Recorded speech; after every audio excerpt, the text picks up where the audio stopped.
My fault. There weren't any witnesses. You can't prove anything. Hey guys, we're here. Hold on, I gotta get the cameras set up. And let's get Foundry showing. Welcome I to the blame you. chat. If you're out there in Streamland, we are so glad to have you. Alex, Rick, you guys want to give us some announcements about your Oridan games while I get everything situated? Sure.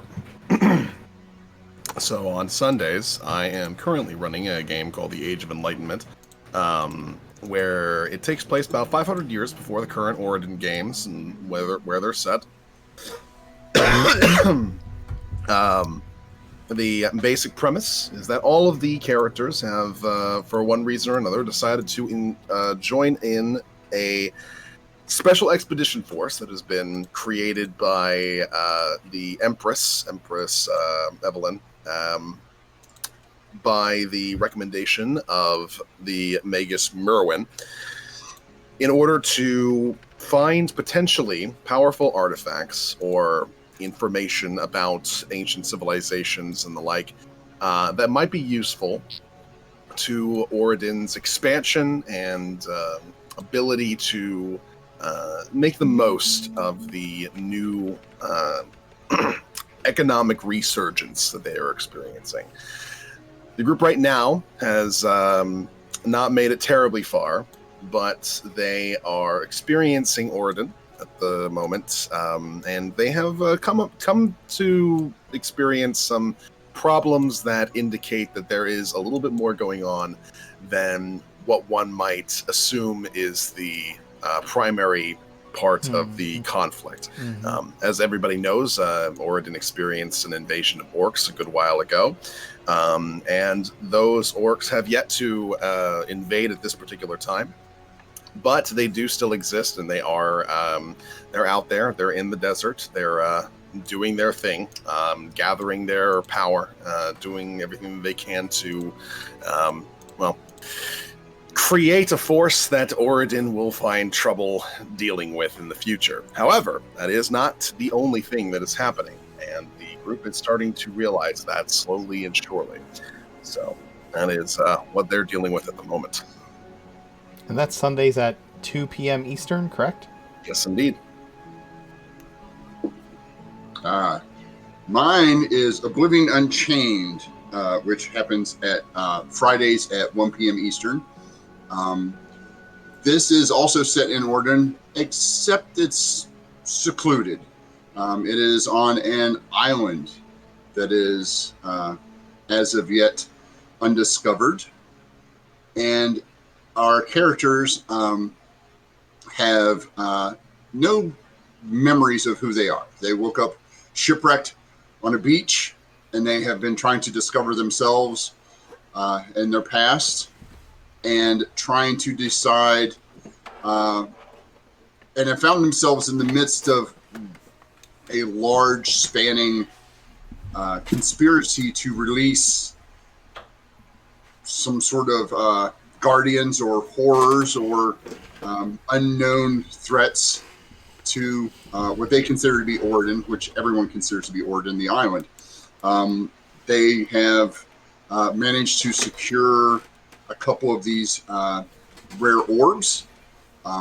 They have found their place, they think, with themselves, but they are now currently in one of the largest cities on the island of Oridan, and they have just recently ran into one of our players' long lost brothers, who happens to be a crime lord, and has told them in no uncertain terms that they need to leave because they promised they were going, because she promised she was going to leave before. And they have a lot of things they have to do. They have to they're trying to find some of the other orbs. They're trying to find out how they all ended up on that ship before it wrecked in the first place. But this group should probably stay off of boats for the foreseeable future. The first boat they were on was attacked. The second boat they were on was sunk. The third boat they were on ended up being run by a revenant. Wow. That's So that's a boatload of problems.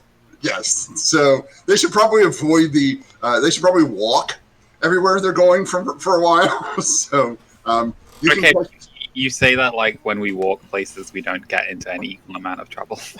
Hey, the last time you walked somewhere, you found a goblin village that supplies you with its homemade corn whiskey. So your game is on Fridays at what time? 1 p.m. 1 Eastern. p.m. Eastern. Yes. This game is now noon Eastern from this point on.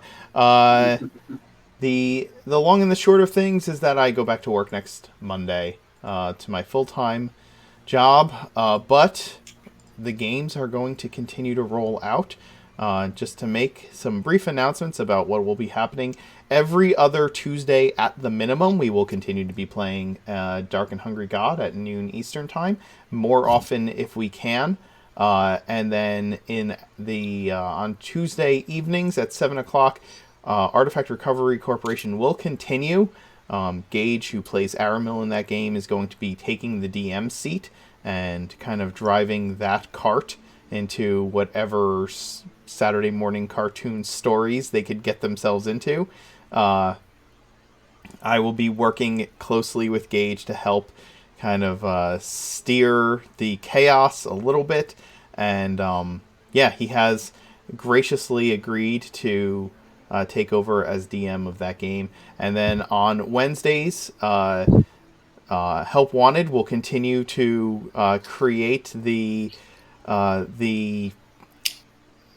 absolute storm of uncertainty that writhes around that group, as Alex has agreed to take over the reins as DM once I go back to work for that game. Tomorrow will be my last day. Tonight will be my last day in the DM chair for Artifact Recovery Corporation for the foreseeable future, and tomorrow will be my last seat in the DM chair for Help Wanted for the foreseeable future. So join us at noon tonight, and join us at noon tomorrow as we find out what happened to Help Wanted after getting hit by 4 more than 2 Hydras worth of fireballs. And let's see. Tomorrow night, the Dance Macabre. I will continue to run the Dance Macabre as often as I can, depending on my work schedule. Tomorrow night is the normal scheduled time. The week after that, we will be playing the Dance Macabre as well, but it will be taking place probably about an hour later than we would normally start. I'm going to run after I get home from work that day, so we'll be doing that as well. Let's see, what I will tell you that you will not want to miss the Dance Macabre tomorrow. There is Shannon from Paradise RPG will be joining us once more to return as Alina Norlov, and she has had much more practice with the accent, and the tactical abilities of a vampire spellcaster, so that party is in for a rough time with a CR-15 vampire who is going to be chasing them around the Underdark. You definitely want to tune in. There are some other exciting surprises that I cannot wait to reveal to everyone with tomorrow night's adventure, so please join us. You will not regret it. I sincerely hope there's a chase sequence where they run in and out of a bunch of doors a la Scooby-Doo. The map I have, there might be a possibility for that to happen, to be honest. Let's see, what, so that's all of that. Again, when we reach 1,000 followers, we're going to continue to stream, we're going to continue to be here, we're going to continue to release content. There are some things on the pipe that might present themselves for growth on our YouTube channel and refining the past videos so that they are manageable. We're going to be releasing them as podcasts. We are going to have the community is going to be rallied around in our Discord channel, so be a part of that. We're going to be announcing the winner of the Angelica contest. Just for everybody's knowledge, Tau Kapow has asked to withdraw his artwork, not because and the reason why is because he feels that He received both a set of dice in the past and also the first place prize for the previous art contest, and so he wants others to have the opportunity to get some giveaways from us. So he has asked that if he does get enough votes to place highly in the art contest, he asked that his winnings be that he be withdrawn from it, so that the winnings go to others who have not yet received anything from the community. He is super grateful. He is thankful for the support, and he loves being a part of it. But just to let you all know that, so we'll be announcing that. The start of the new month is coming. I think we're at like 10 subscribers towards another set of dice. We've given away like 3 sets this month, which is pretty amazing. Every time we hit 50 subscribers, we give away another set. When we hit 1,000 followers, we'll give away a legendary bundle on D&D Beyond. But that has been a lot of talking and not enough playing. So let's get rolling with character introductions, and let's play some D&D. Hello, everybody. I am Big Lundy here on Twitch as well as on Twitter and such. I am playing Vasir Iron Fist, the Astral Self Monk, who has recently acquired himself a pair of rather awesome hand wraps and is planning on having himself a lot of fun at a local tournament in order to get a necessary item for the group to gather in order to eventually banish the Demon Lords. He also has plans on getting a full suit on, which is very rare for him since he hates shirts, so that he can have a true and real and proper date with his fiancée, Luna. Oh, God. Oh, what? Don't sound too excited over there. Oh, good lord! The last time you guys had a real and proper date, there was a lot of mispronunciation of wines going on.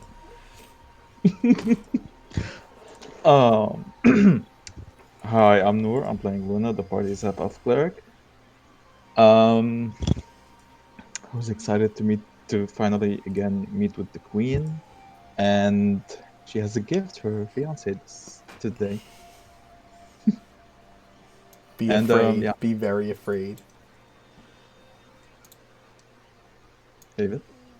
Hi, I'm David. I play Angus O'Galvin, the party's Phantom Rogue, who is currently disguised in his persona as Annie, and last episode ran into his mate Roger, and has had a very happy reunion, and so is probably gonna go on a double date with Vasir and Luna. Depends on how they feel about dancing. Oh, God. Hi, my name is Kim. I play Mirth, the party's resident tiefling eloquence bard, fiend warlock, and favored of the dice gods.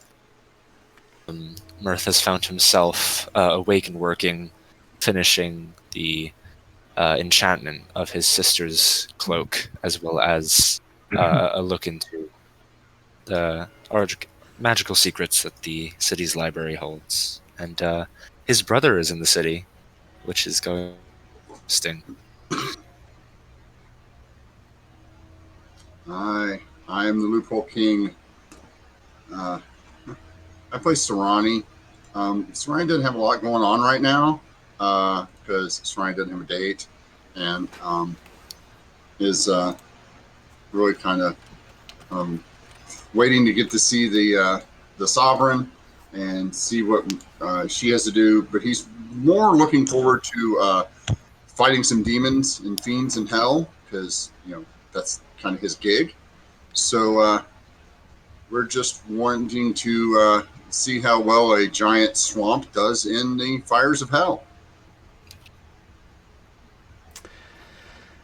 I'm the Mark Knight. I am your dungeon master today. When last we left them off, the party had received word that, in fact, Silver is in the city of Geneva. Many friends have popped up out of the woodwork over the last 24 hours as they have been in the city of Geneva. The capital is a hustling and bustling place, a melting pot of culture and apparently cameos. in this world of Oridon. Having kind of established themselves in the safe house, gotten their unexpected guest, Philip, the last heir of the Valkyrian Empire, comfortable within the walls. There's a random Steve on the board now. I don't understand what's happening. I needed my emotional support, Steve. You're okay. Well, we're just gonna move Steve into this balcony over here, Okay. or that bridge. There's a bridge for Steve. The party have has spent some time in the city getting acquainted with Geneva, as well as spending their first little bit of actual usable downtime outside of traveling from place to place to kind of get a moment of catharsis here in Geneva, while also trying to dig up information about the next items they need and prepare themselves to meet with the Queen.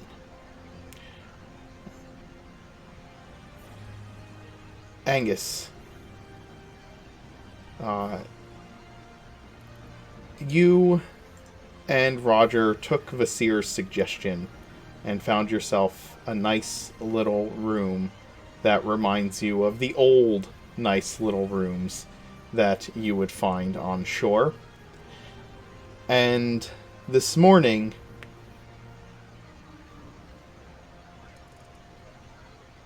you are awoken by a familiar voice as the door to the room is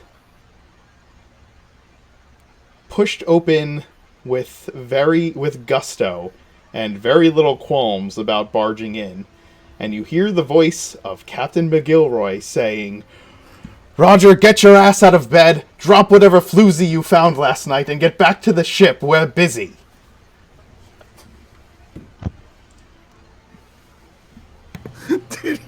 Did Roger request that Angus stay in his Annie persona for fun?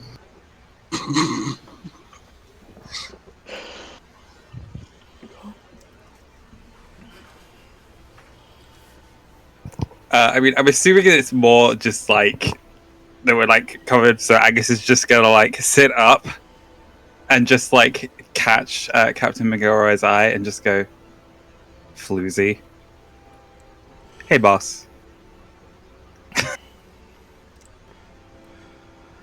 "Oh, by Kraken's hairy ass, I thought we left you down south." You did, but that was a while ago. Hi. What just happened? Oh, okay. Kim. Well, would you stop wasting my crew's time? He needs to get back to the ship. Or are you not coming along too? If it's all right, I have business here in the city, but if I can stop by later. Roger did let me know that you're working on something. I might be able to help. She looks you up and down. She looks around the room and sees the dress rather than what you normally wear. Tries hard not to crack a smile. Like anybody else would think that she wasn't cracking a smile, but you could tell from having been on the ship so long. And she just says, "As long as you manage not to burn any churches on the way back to the ship, you're welcome aboard." And then she's going to turn around and just like march out. And over her shoulder she said, "Roger, you don't have much time."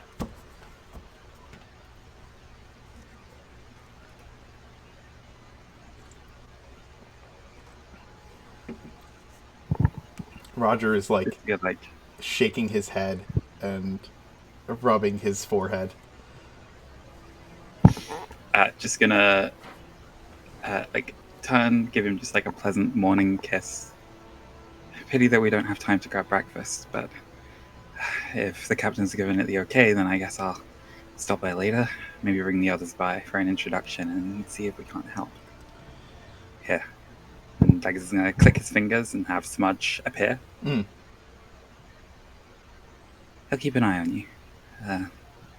Come grab me, or just let me know when things are sorted. Roger pulls Smudge off his lap and puts him on the bedside table in the room and says, she's just got her britches in a bunch. We've got time. And then he'll just like pull the blanket up over the both of you, and we will move scene to Mirth. Mirth, you have been up a lot. Still there, Kim? Yeah, I'm here. All right, I know. So you've been up all night, and the early morning sun is streaming through your window. You are having one of those moments where you don't remember exactly when you dozed off because you've been up all night, but the drool that is on your cloak is indicative that you did, in fact, doze off for a moment there. And the sun wakes you in the early morning dawn as it comes in through the window. You look down, kind of rub the little bit of spittle off your chin, kind of dab it off the cloak and look at it and realize, holy shit, it's actually done. It is everything you had hoped that it would be in the end. It is woven together like a tale of the places you've been, of where you've come from, of the items you're looking for, and the purpose at hand.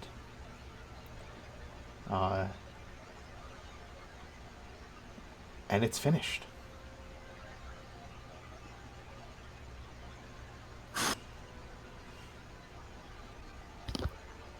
Clear his head, fumbling through the motions. You're coming in and out. It's really weird. One sec. Yeah, there's You're kind of quiet. yeah. Welcome to my world. Rick, I think there's some background noise coming from your mic as well. If you can mute yourself for a minute. I want to see if that helps. You mean me? No. Okay. Is that still bad? That's much better. There we you go. Okay. So yeah, he'll go through the the little fumbles of waking up. The blinds have kind of flapped open, and the sounds of early morning markets and children are ringing out through these streets as Mirth tussles his hair. His neck is, I imagine, in quite a lot of pain, having slept with jewelry on, bent over a table. So he groans a bit as he eases out creases and sits up and looks out the window at the city before him. Laid out across the table is Joy's, his sister's blanket that he's been using for a cloak for the past decade and a half, and it's beautiful and quiet and comforting. And dragons, griffins, unicorns wind their ways in lazy spirals through the woven depictions on the back. He brushes a book off the table, tidies up, snapping the cloak into its position around his shoulders, and freshening up a bit before he goes out to check up on everyone. As you do so, and you stand up and you kind of place a hand on the table to push yourself up, your hand actually lands upon a book that you have taken out of the Library of Vidian here in the city. A book that you were extremely lucky to find. It was hidden deep within the halls of the library. And it was in such battered condition when you found it, that you could barely read the cover. But it was penned. It was penned by Merwin himself, and is a study on necromancy. As you look down at the book, you kind of remember some of what you had discovered the day before.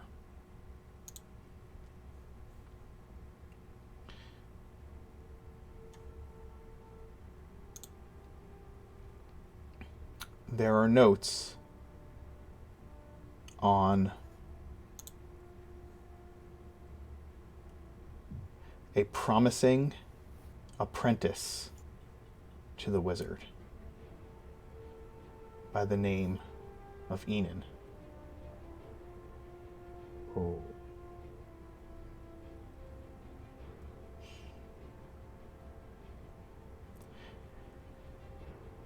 There are also notes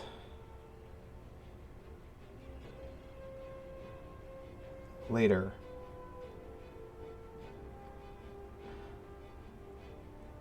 about a young outcast drow that he befriended,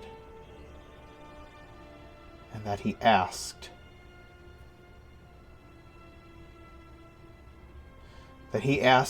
to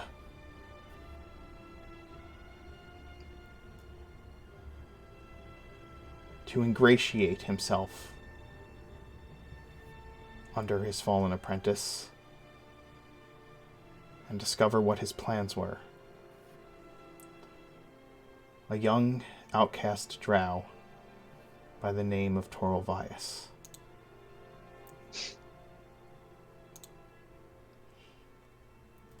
And there are notes on the sword which you have yet to unravel in the book as time became short.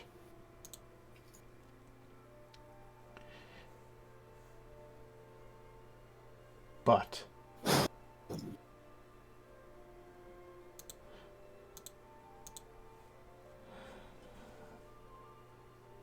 Torolvias got his hands on that blade at one point. And that was the last thing you had been able to read before having to set the book aside. You know there's more to discover within its pages. You'll just need the time to do it.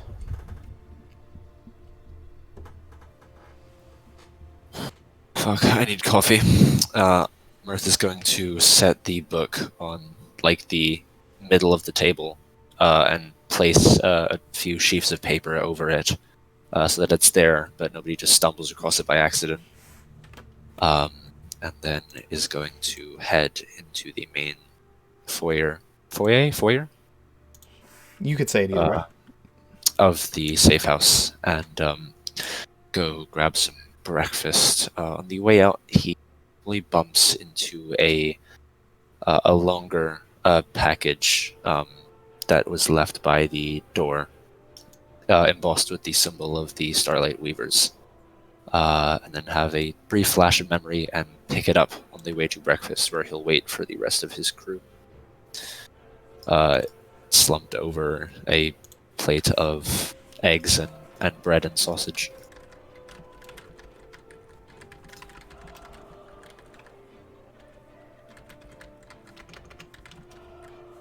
Okay.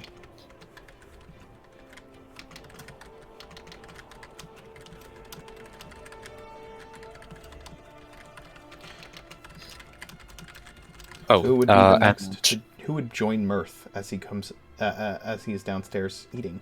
That is the question. real quick, what time would it be? Because he might send a sending to Silver if he has reason to believe he's awake. It's like dawn. Okay, then It's no. very he'll hold off for a early bit. morning, maybe 6 a.m.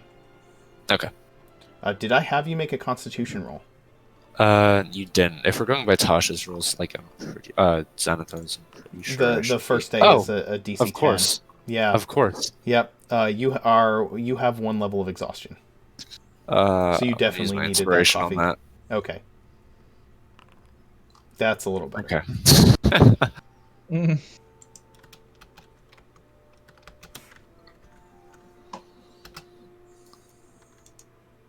I assume after waking up, Luna would, and probably Basir would eventually join Mirth. Sarani would already be down there, so I'm assuming he'd come in and see Sarani just sitting there waiting for everybody. Me and Sharp Eye. Because Sharp Eye was outside with me, right? Because he didn't want to sleep inside. So he probably slept on me or under me. Sharp Eye was outside in the courtyard overnight. Mm. I think Sharp Eye's normally the first one to get up. Me and Sharp Eye are. On average.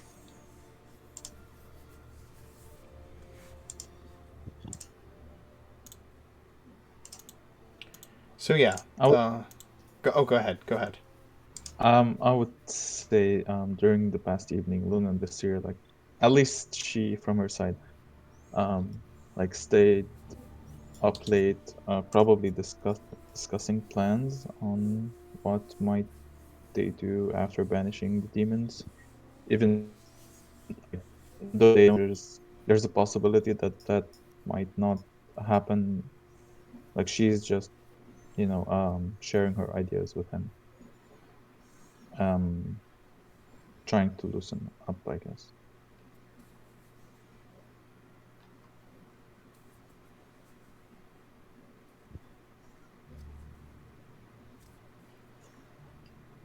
Okay.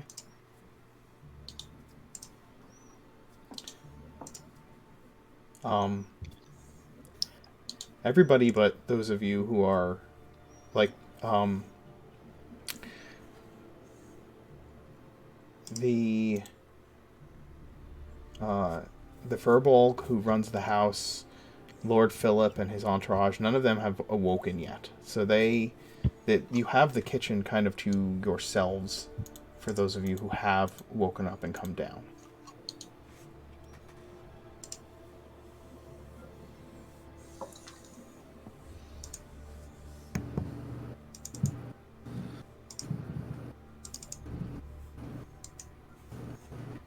I forget, did we stay at the safe house last night?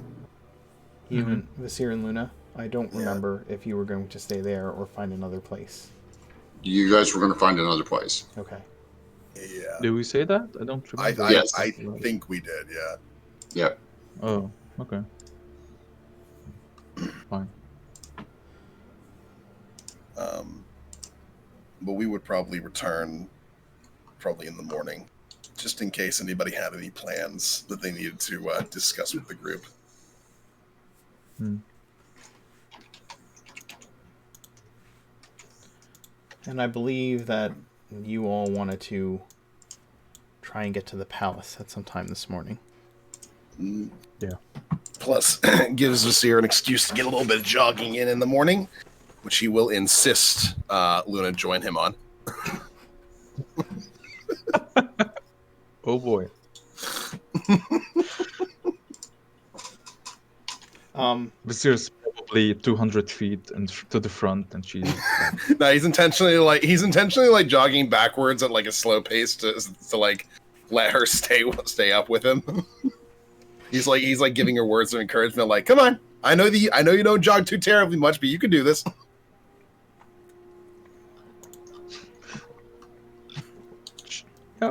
Kim, by the way, I also sent you a message on Discord.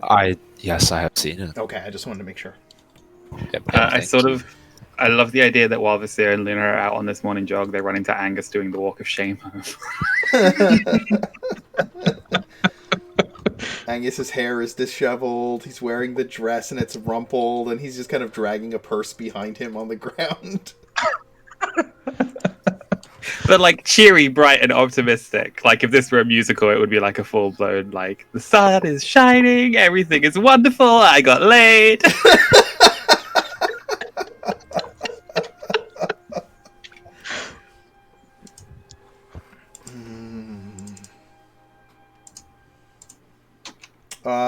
Eventually, you all gather back at the safe house.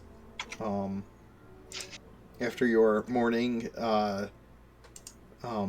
physical exertions of various types, you gather in the kitchen at the brownstone building.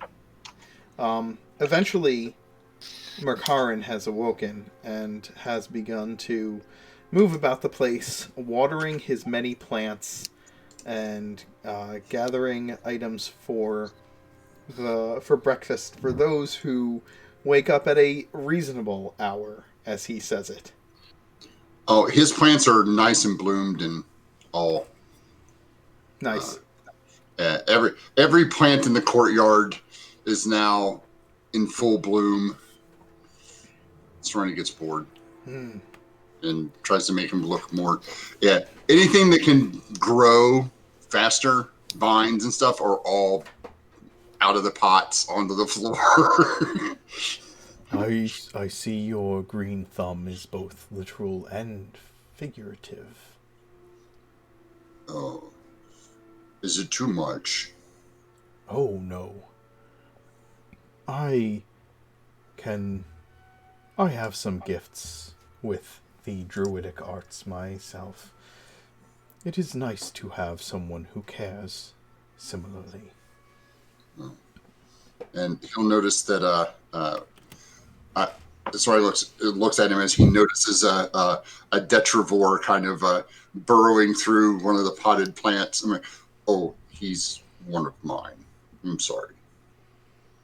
Your friends are welcome. Tell me, do all of you have plans for this fine day in the city? I don't know. Luna, do we have plans? I suppose we should go and meet with the queen. Try and arrange one at least. And we do have something else in mind.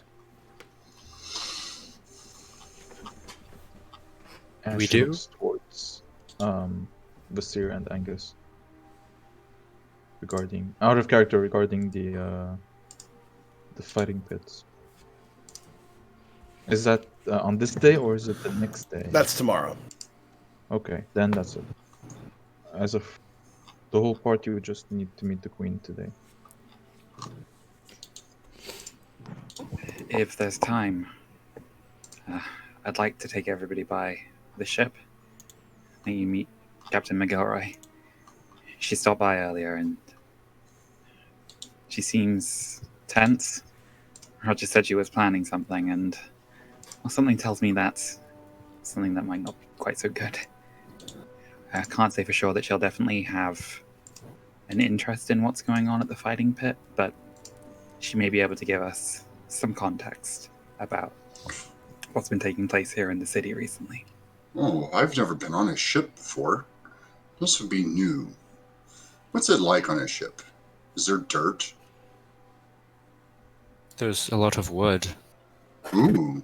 She keeps a jar of lucky dirt in her cabin. Every month she does a ritual where she takes it out and runs around the ship saying, I have a jar of dirt. No, that's vampires. I see. Vampires have to do that because they have to take dirt from their grave whenever they go to sea because they can't cross running water. But if you have the dirt of the grave where their body was originally buried, it offers some protection. So your captain's a vampire? No, she's not a vampire. I heard a story that there was a vampire, though. Then why does she have a thing of dirt in her room? She doesn't. We're crossing out a character and in character right now.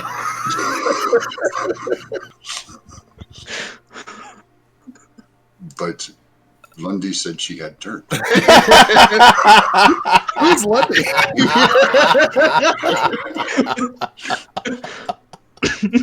All right, get it together. I hear this strange voice. There's dirt on the ship. Well, To be fair, I'd say I'm excited to meet some pirates, but I mean, I already know Angus, so.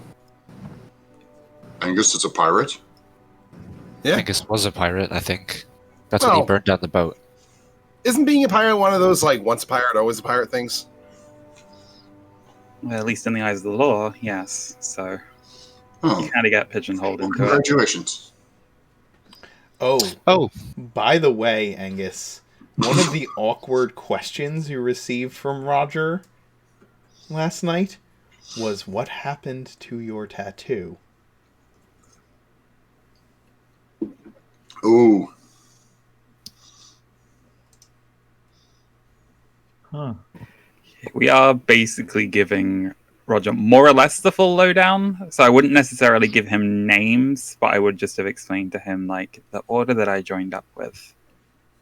They offered me some protection to take away that very identifying mark and instead give me a brand that would help me identify myself to other people associated with our order. It's superficial. You know that my loyalty is still first and foremost to the crew, right? I'd never question it.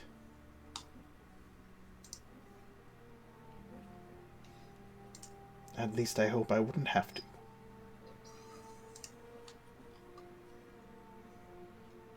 Oh, in other news, I also have somebody for you all to meet. So, today. Did you say celebrate? No, meet. Somebody to meet. As you recall, my brother worked with the Legion in Grovair. Apparently, he's in the city now, which might be our into some Phoenix Fire. I take it he's not awake though. Oh. You have a lot of siblings, Mirth. Yeah, I had more. Yeah, your parents must have had a heck of a time with raising all of you. My mother was a succubus. That is not where I thought you were going with that comment. What's a succubus again? Can I roll? Can Serrani tell him? Give Can I me, roll? Wait. fiends are your favorite Yeah. enemy, right? Yeah. Yeah, you can make a history or a religion roll with advantage to see if you know what a succubus is. Serrani If I may- randomly knows things about fiends. If I may. Luna will whisper to Vizier that she'll tell him what's a succubus later tonight. Oh, a succubus is a type of fiend that that tricks humans and others, males, into having reproductive intercourse with, and then drains them of their soul. Considering Mine what was nice. Considering what Luna just whispered to him, he just slowly turns his head to her and then looks back to them. Oh, well. Then, I guess that explains why you had so many siblings.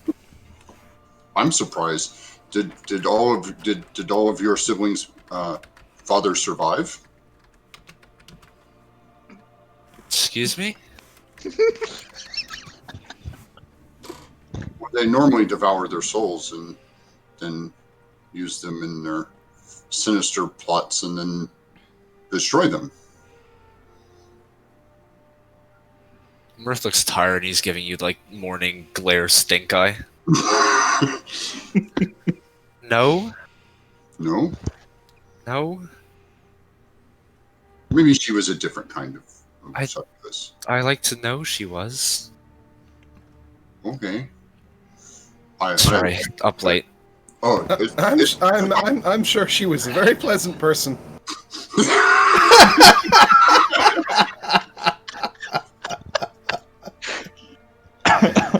Wow. He's got like a cup of water and he is just like chugging it. Vasir Suddenly burst into a nosebleed. through the chugging water around the glass, you could see that that Vasir is probably like as red as the apples that Sarani likes to hand to people.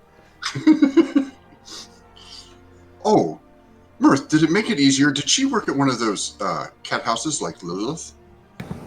Vasir spits up this water. Maybe this isn't. I don't think I would appreciate if my parents were talked about in this way. So maybe we shouldn't do that with Mirth's mom. But you have parents. I don't understand that concept. I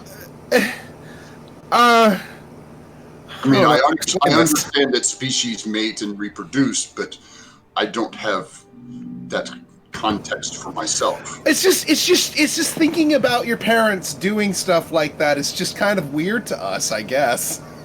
Why? How do you think you got here? I mean, I got here. It's not that we don't know that it happens, and more that like thinking about it is just weird. We just kind of put that to the back of our minds normally. Really? You and Luna and Annie, Angus seem Anyway, what other plans do we Sarani- have for today? you have been talking about sexual relations and dating and all of your mating rituals for days. Right, so we're meeting with the queen, right? That's one plan that we have, and also Silver, I guess, is another plan that we have. And also going to the... We have a busy day today. We should probably get right on top of that. It's fine, Sarani. Vasir grew up in a monastery. Learning to repress sexual urges was probably part of his training. Is that why he didn't have fun?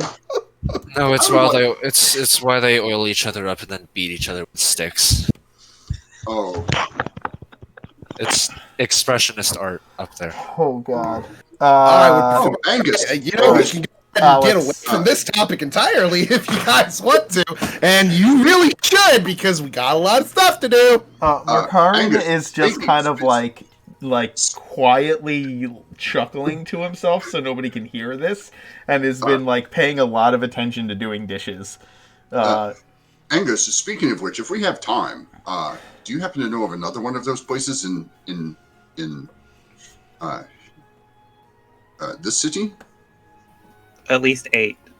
Oh, and these ones will actually be affordable. Oh. Any with nymphs? She was nice. You might be a bit hard. Inspiration, I mean, Alex. Geneva is the former capital, so they cater to all types. But we might have to go somewhere a bit more upmarket if you're looking for something a bit more exotic. That's fine. Rick, you can also have inspiration. Before we leave this topic entirely behind, I would like to cast my aids for the day. Go ahead and roll your hit points. We'll see who gets more. No, you all get equally as much. How much? 10. Oh, that's the same as I mean, I technically can get 13 total, but I won't waste it right now. Okay, Rick. But that's temporary HP, not your max going up. Oh, so I can do You both. can stack temp on top of aid. Oh, okay then. We'll do that then. So aid makes it go. I always forget that. All right. Oh, Vasir, I have something for you. Remind me to give it to you. Actually, I can probably give it to you right after this meeting. Okay. Sure. Just before we call off the meeting, Luna nervously asks Murph, "Is your brother also on a ship?" I assume that's how he got here, unless they used one of the city's teleportation circles. Okay. Yay! I don't really like ships, guys. What? Why not? Well, I don't think we're going out to sea or anything like that. We're just going to meet with Angus's old crew. Okay. Besides, it's not like they're bound to the deck or anything. They can hop down to the shore to say hi. As long as we're far from the sea, it should be fine. Are you okay, Luna? I mean, I'm pretty sure you're not a vampire, so why do you not like the sea?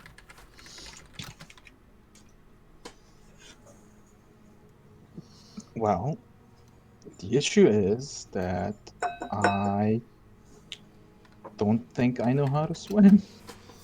And she looks at like the heavy armor she's wearing and her heavy shield, and adding those to the mix is not a good idea.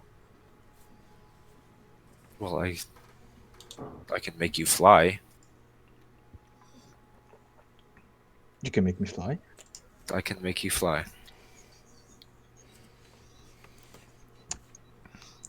Okay then. Okay then. I guess I never really thought about it. I grew up around the water. Not a lot of chance to learn how to swim up in the frozen wastes on the side of a mountain. Maybe I mean, after all of this, when everything's settled, we could go to the beach, and we'll teach you how to swim. It's basically just flying now. I grew up in the desert. I've seen you just flap your arms around and move forward, right? And we'll teach Mirth how to swim too.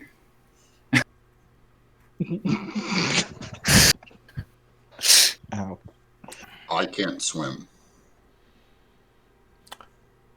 Vasir, please tell me you know how to swim. I mean, I don't really need to. I can run on water. I don't need to swim either. I just walk along the bottom. If you try and take a bath, can you control? Okay, you can control whether you do that or not, right? You won't just stand on the top of your bath. No, I have to keep moving. If I'm gonna, I can't just do it. I can't just stand on top of it. Okay.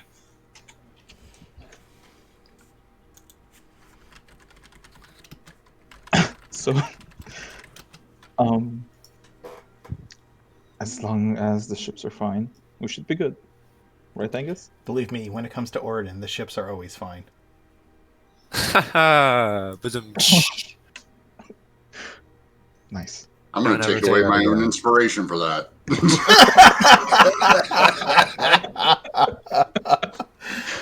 Rick uses his inspiration to roll a Constitution save to not vomit from that comment. Man. That's... Mirth, at a surprisingly early hour to you, you receive a sending from a groggy, slightly perturbed, but not really perturbed, female tiefling's voice. Oh. That basically goes, so yeah, Silver wanted me to let you know that he wants to meet up with you today if you have time. We're staying at this inn, and I will give you a name for the inn. Who is this? Does he have a secretary? Was that your response? Yeah. I mean, you said he got promoted, right? Your fault. Sorry. I'll just ask, is this his secretary? Who is this? And will you be there all day?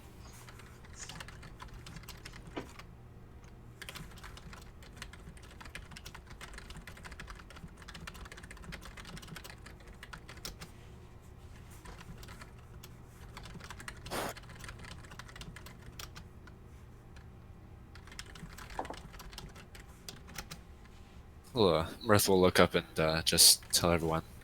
They're staying at this inn I'm going to give you the downtown. name. Oh, hey, Sarani. we can kill two birds with one stone. I know that place.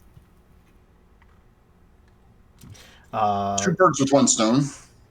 That seems easy.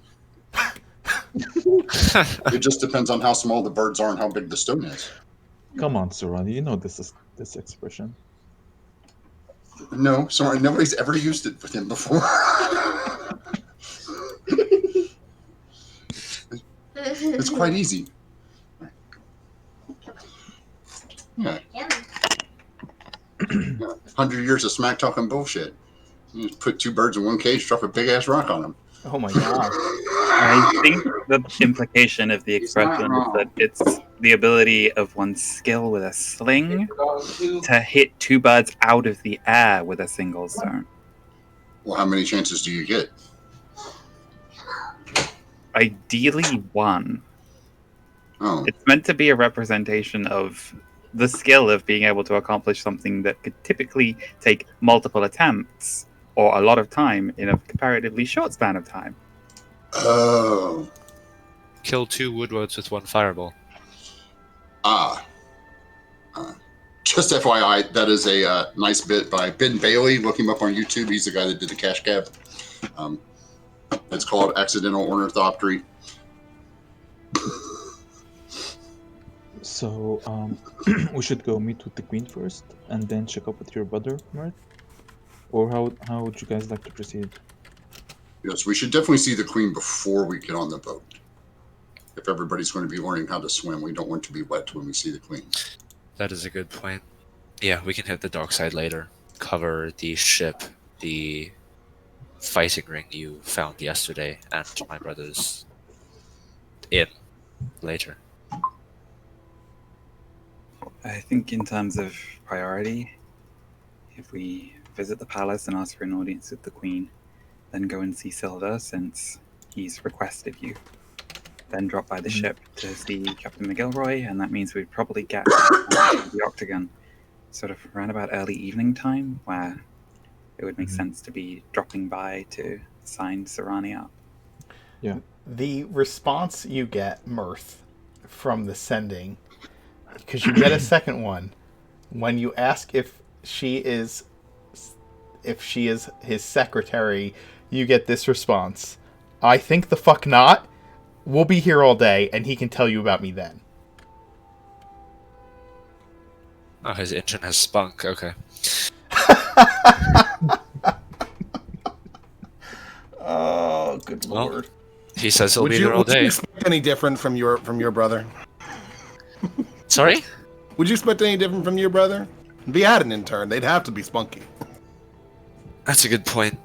So, in terms of things that you inherited from your mother, he got the desire for spunk, and you got the being fairly cavalier with people's souls. The We should go now. Yeah, we should go. the name I have. the name of the inn is the Flaming Tigress. Yeah, I know one of those. It is a. Oh, we'll get there. Alright. We might not be back all day. Vasir, you're pretty quick. Want to quickly come grab this for me before we leave? Sure. We'll meet the rest of you outside. So Mirth just quickly brings Vasir into the back room where he's kind of put a long 3-foot kind of box on a side desk, and he taps it with his finger. I went last night with Angus to pick this up. It should fit fine, but I know you might not have had the foresight to do this on your own, so I thought I'd save you some of the hassle, and I'll telekinetically lift the lid off, and inside is a very nice long dress in cascading shades of gray and black.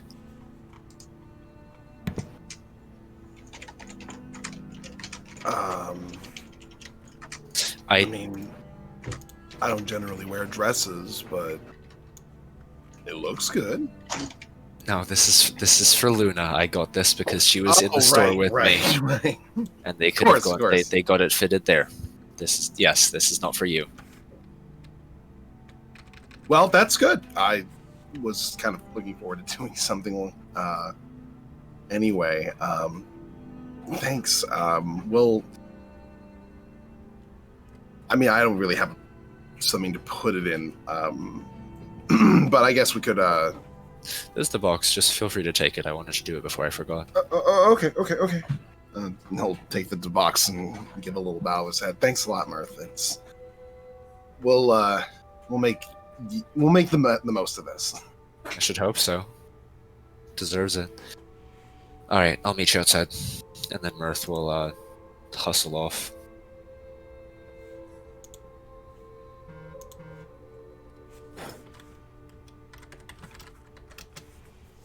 Okay. All right. Okay, 23 on my check to get into my Annie persona. This is the best. This is the best version of the Annie persona that you have ever managed to put together with your disguise kit. Ever. I do not know what it is, but something about being reasonably late just makes me feel more French. And there's your inspiration point. There you go.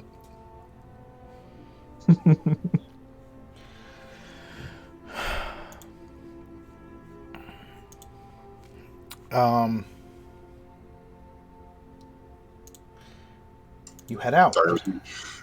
As Annie comes down, Sarni goes, "Where does?" He looks at Annie and then looks up the stairs and goes, "Angus, hurry up!" I rolled a 13 on my insight. I totally don't recognize you. I am right in front of you, ma chérie. I must thank you again for the dress. Oh, You did quite excellent work at taking it in a little bit at the hems. And so she's going to like spin on the spot to show that the dress has been just shortened enough that it's basically just brushing the ankle rather than being like a full like floor length. Hooped ball dress, yes. Oh, I'm glad you liked it. I wasn't sure how it would fit, so I just took the one that they had, and I'm glad you were able to get it sized for your person. Again, it was very sweet of you, my dear. And so, Angus is wearing the dress that has been like refitted a little bit because it has a corset. It's also like cinched in a bit more at the waist for a slightly more feminine figure. Still has because it's like a sleeveless dress, like arms on full display that are still covered in navel tattoos. That has like styled a full face of makeup and the jewelry that Mirth helped to like make out of the quartz that we got from the caves. So he's wearing like a very sort of fancy necklace and a pair of earrings, and has taken a scrap of cloth off of the strip of cape fabric that Angus was using when he was still pretending to be the avenging angel of Anchor to like dress up and restyle the sort of very frizzy ginger wig that he's wearing in the Annie persona to create like a slightly more court appropriate hairstyle by tying it back a little bit. You have the money to get a better wig, and you are in the largest city on the continent. And you decide to take a strap of cloth and tie back the frizzy wig that you have. Sarani will reach over to the flower next to the door, pluck one off, regrow it, and then insert it into the top of the bun edge of Annie's hair. Annie's going to have to break Sarani's heart and let him know that he already has a date. And then Sarani's going to look at Luna and go, "Would you like one as well?" sure, Tsurani. That'll be nice. And he will pick one that matches her eyes, because he's been told multiple times that that's the thing that they do, and will do the same thing. He'll snap one off of the plant, regrow it, and then put it in behind Luna's, where it sets in, like it goes in the side behind the ear, next to the ear. Mirth will just yell out, "Hide your wives!" into the streets as they leave the building. And Sarani lumbers out into the street, looking as Sarani does, like a giant swamp.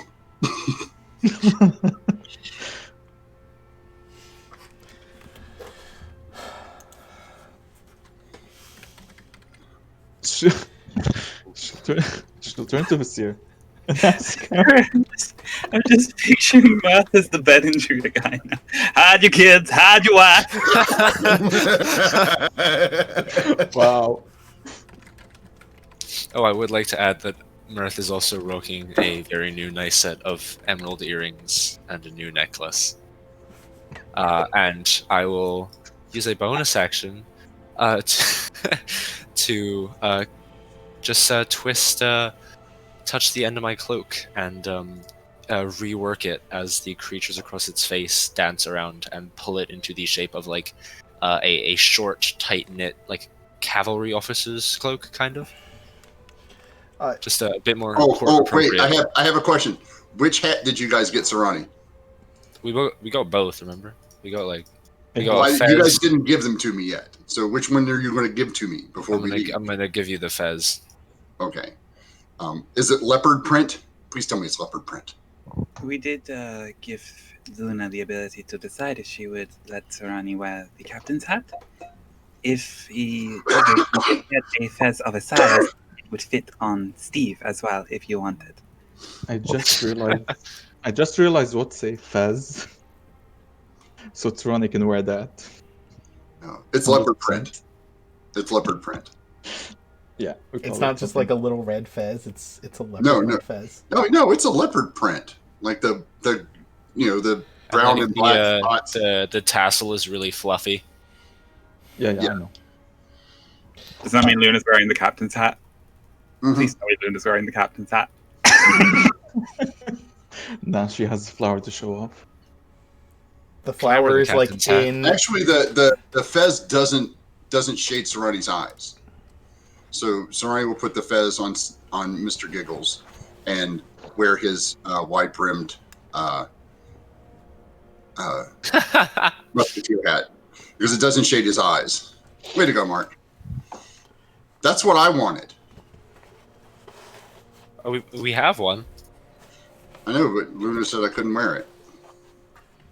Nah, she said you can wear whatever you want. But out of character, I realized what a fez was. So. Out of character, you realized what a fez was. Nor, you were trying to say something about what Luna does, but you were too busy laughing at the time. So if you want to try again, please feel free. Yeah, I will. After Tsurani places the flower on Luna's head, she would first turn to Vizier and ask him, "How does it look?" I mean, I'm kind of an unfair person to ask about this because I don't know. It doesn't seem to matter what you wear. You just look good in basically everything. And as he says this, he sees Luna like looking up and down at his attire, and she tells him, "I got you just the thing to meet with the queen." Oh, I'll quickly cast my spell as she brings it out. No, wait. She Gotcha.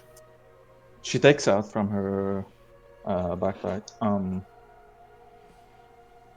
a white shirt, a pure white shirt, and she tells you, "Vizier, this is for you."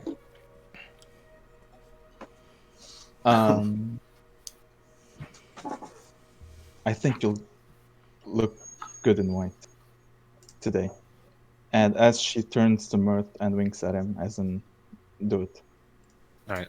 I'm gonna cast Prestidigitation, and in like bold red varsity print across the front, I'm just gonna put "I love shirts" and Luna.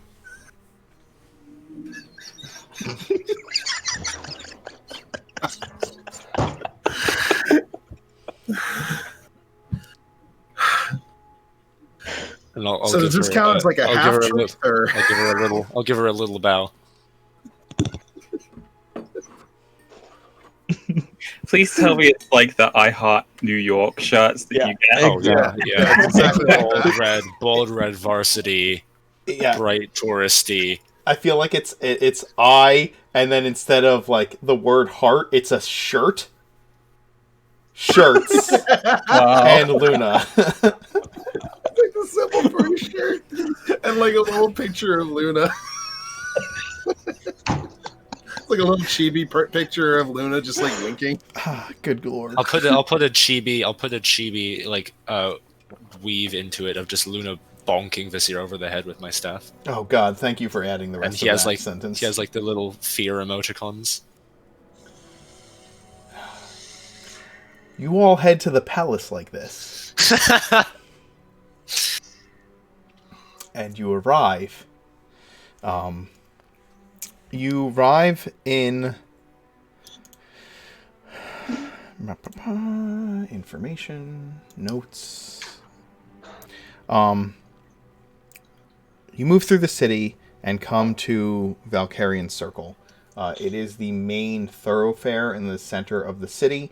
Or not really the center, but like close to the highest point. It is the highest point in the city, closest to shore, so that you can that from this vantage point, basically every window, balcony, and parapet facing the sea from the castle can like see out into the ocean and horizon. And around this area is a major thoroughfare called Valkyrian Circle. Along that thoroughfare are statues of all of the emperors and empresses that ruled over the empire over its 900 year span. At the gates to Carindal Castle is a statue of Eric Valkyrian and a statue of Merwin that flank the gates to the palace.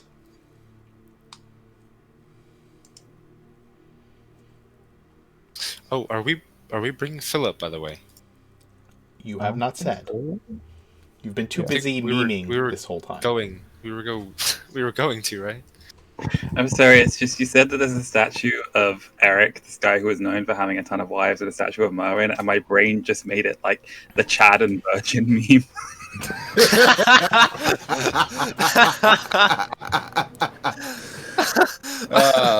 Oh, Yeah, I'm pretty sure we're bringing Philip with us.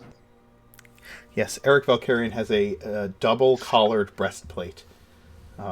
Just so you're aware. And both collars are popped.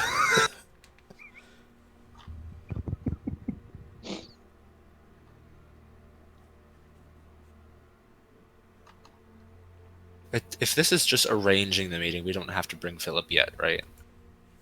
Because I don't think they probably won't just. I don't know. They likely won't just let us straight through. Yeah. Well, you approach the gates, and the gates to the castle are actually closed.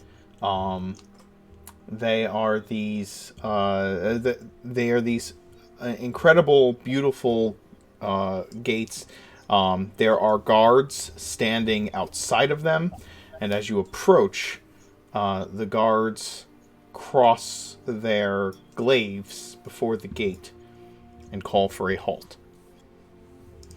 They call for you to identify yourselves upon approaching the palace. Right before Luna we has get, her brooch visible, like during this whole time in the city. She has her hood down, and the brooch the queen gave her, it's visible. So Understood. Before we get there, I'm going to cast the Eagle Splendor on Luna. Okay. What? What's that? Eagle Splendor gives Advantage on you charisma advantage checks. on. Advantage on charisma checks. Yes. Oh, nice. Thanks. So they cross their halberds across the gate and declare that you announce yourselves.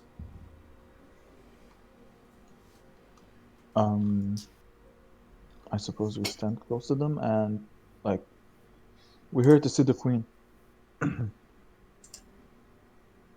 Let us pass, please. And like she's showing them the brooch, if that helps. Yeah. You show them the brooch, and the guard gives you a funny look, and says, Please excuse my friend here. She is from a small village and is not used to how things are properly done in the big city. Allow me to make a proper formal introduction. My name is Anne Rosario Gas. This is my friend Luna Avara. We are known to the Queen and we wished to make a request for our group to have an audience with her, if that is at all possible. the guard was about to give some kind of snide remark to Luna, but as you step up and make introductions, he kind of nods and says, "Well, milady, guests are access to the castle and the queen have been restricted as we have many noble guests arriving in the city. She has called court to order and has invited the noble families from all across Orden to attend. As such, security's a bit heightened right now." Is it in session right now? "Not yet. The guests are arriving." We were just here to give her an update on some things that she asked us to update her on, so meeting probably shouldn't take too long. "I understand. We'll pass along your names and the fact that you have," he nods, "a favor of the queen on to the captain of the guard, and he will make discussion with the queen as to whether or not we should invite you into the palace. But as of right now, we have a short list of names, and only them and their entourages are allowed to make their way through the gates." Seer kind of stands back and looks up at the castle. Is there like a... Like, I assume the castle has towers. Yep, Is there like a higher tower among all of them? I would think so, yeah. Sure. He's gonna nod after a moment and then like turn to Mirth. Mirth, do you have the ability to make me invisible?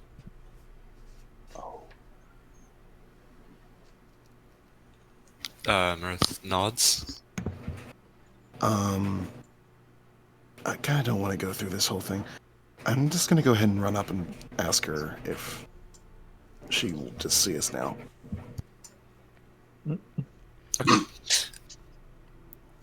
Well, thank you all for your patience. We'll be going now. And, here. Well, actually, I think Vizier and I, we should go, yes? Vizier will give a little bit of a nod. So, just let her know that Vizier and friends. Let the guard captain know, I guess. Whoever you're going to be talking to. Vizier, Luna, Mirth, Annie, and Sarani. And Sharpeye. And Sharp Eye, of course. Okay. I guess it's just and going to be like, this seems a little out of character for Vizier and that he might be up to something, and so is just going to step up and try to keep the guards distracted by like. Thank you. We do understand that this is a very busy time for you. It must be quite difficult. I have a simple request. If you are not able to get a message through to the Queen asking that we visit, Lady Juliana, the court scholar, that may be somebody else who might need to speak with us. If we're not able to have a proper formal audience at court, if you let her know that we are here in the city and that she can contact us via a sending spell, that we have members of our party who are capable of casting that spell to her as well. So we might be able to arrange for a meetup outside of the safe security of the palace, but at a location where we can disclose While Annie relevant is just kind of information. just going off Still on this, mustering. you're just finally backing away with Mirth. Serrani's going to look at the other guard and go, "You haven't left to deliver the message yet." As he just leans his face up against, like Serrani just leans up against the gate with his full form and just kind of looks at the other guard that Annie's not talking to and goes, "You haven't gone to take the message yet. You should do that now." Vasir, are you sure I can send to Juliana, or we can wait a few hours if she hasn't called the We've court? got a lot of stuff to do. I mean, part of it, we got to get a lot of stuff done before tomorrow because I've got, a tournament to be a part of, and it's going to be kind of important. And then after that, we also have a lot of other stuff to track down. We got to meet with Silver to know where we're supposed to go. We don't have time for this. I'm aware, but we also don't have time to get you locked in jail for life on account I'll be of breaking into invisible. the I'll Queen's just palace. talk to the Queen. If I Do you don't not see her, I think- don't see her. Do you not think the palace of the Queen and the seat of power in Alorden would have some protection against anything like that? Probably, but I can get out of basically most scrapes pretty easily. I mean, if people do spot me, then I can just run away. Who's gonna catch me? Court wizards? Probably not even them. This is rash. Rash, but we really have a lot to do on the docket. Do we need to do this right now? Because even if you run up in there, you surprise the Queen, we're outside. Listen, I am wearing a shirt. I do not plan on wearing this all day, waiting for when she's gonna see us. Then wait Hey. for 4 hours. I can send to Juliana, and we don't have to risk you getting trapped in a construction of force and tossed into jail. Yeah, okay, well, try sending for Juliana first, see if she can get us a fast track, and if not, then Yes, you can break into the seat of power in Oregon. right. Okay. I'm going to cast sending. Alex, I also sent you a message on Discord. I'm going to send a sending to Juliana and just give her a very brief. We're outside. Is yourself or the Queen available to meet? Please let us know if you can get us in. Fast. If Luna would pick up on what Vasir and Mirth are preparing, she would probably give Vasir the brooch, just in case. Just in case he needs to Understood. show it to people inside. And she would help Annie in talking with the guards, even though she does it bluntly, telling them Captain Eden knows us, and trying to distract them as much as possible. I feel like that's like breaking into somebody's house, but you have their keys, so it's okay.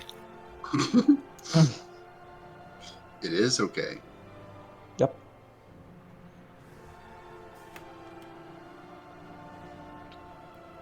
Okay, I will let you know what the response from Juliana is momentarily.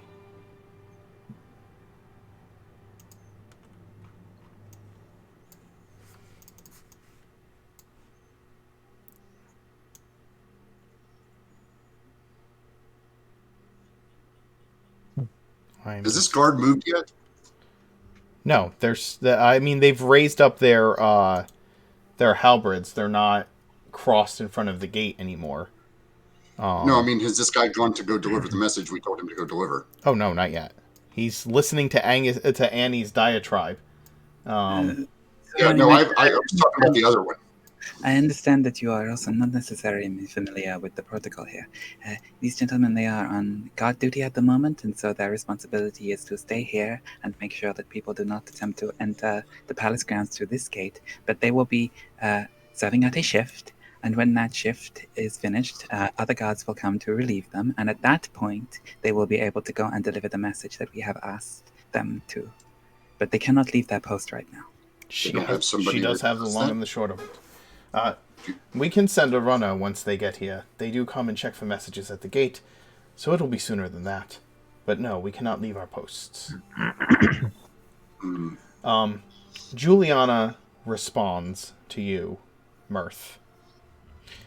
And in a curt voice, she says, "Both I, the Queen, and the rest of her immediate of her advisors are extraordinarily busy preparing for the arrival of our guests and royal announcements at court.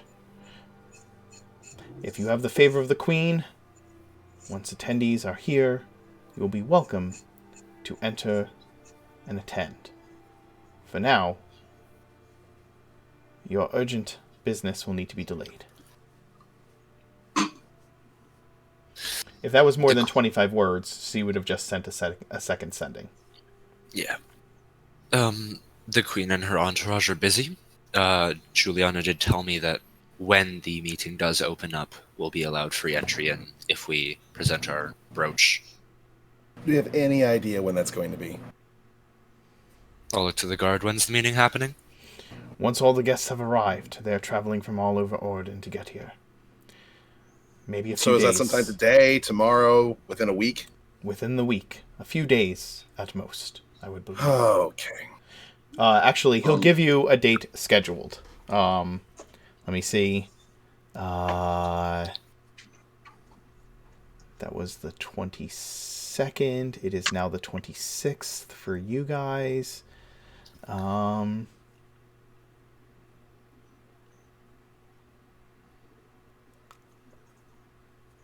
4 days. Vizier, how about this? You don't do this today because you don't want to miss tonight or tomorrow, and then you sleep on it. If it still seems like a good decision, then we can work something out, okay? Do you still have the mental link up, Nurse? I could put it up. I didn't see any use right now since we're all together. Well, then, if not, Sorani's going to turn around and walk over and go, "We do not have time to wait. The end of this world is approaching."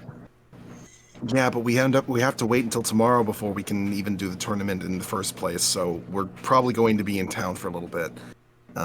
If it's going to be in a couple days, then fine.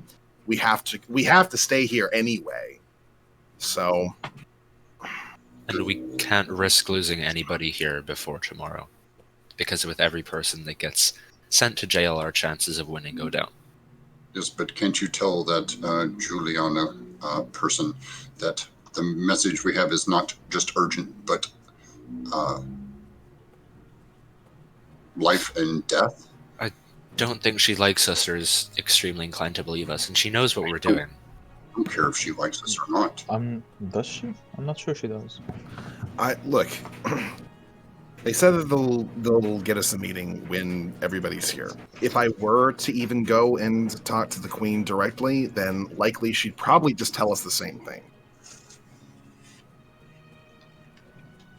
We are in the heart of the former empire. We have associates here, but there are also institutions of learning, archives and libraries that we could visit where we could continue our research into where we can finish out finding the items that we need to retrieve. Our loose plan is to head to Ironstone Hall, but if we could get confirmation that there are perhaps Jordan Smiths there that might be able to help us forging dragon forged iron into bands for the stuff, that could be something productive that we could do with the next few days. I'm sure there are other things that we could do too.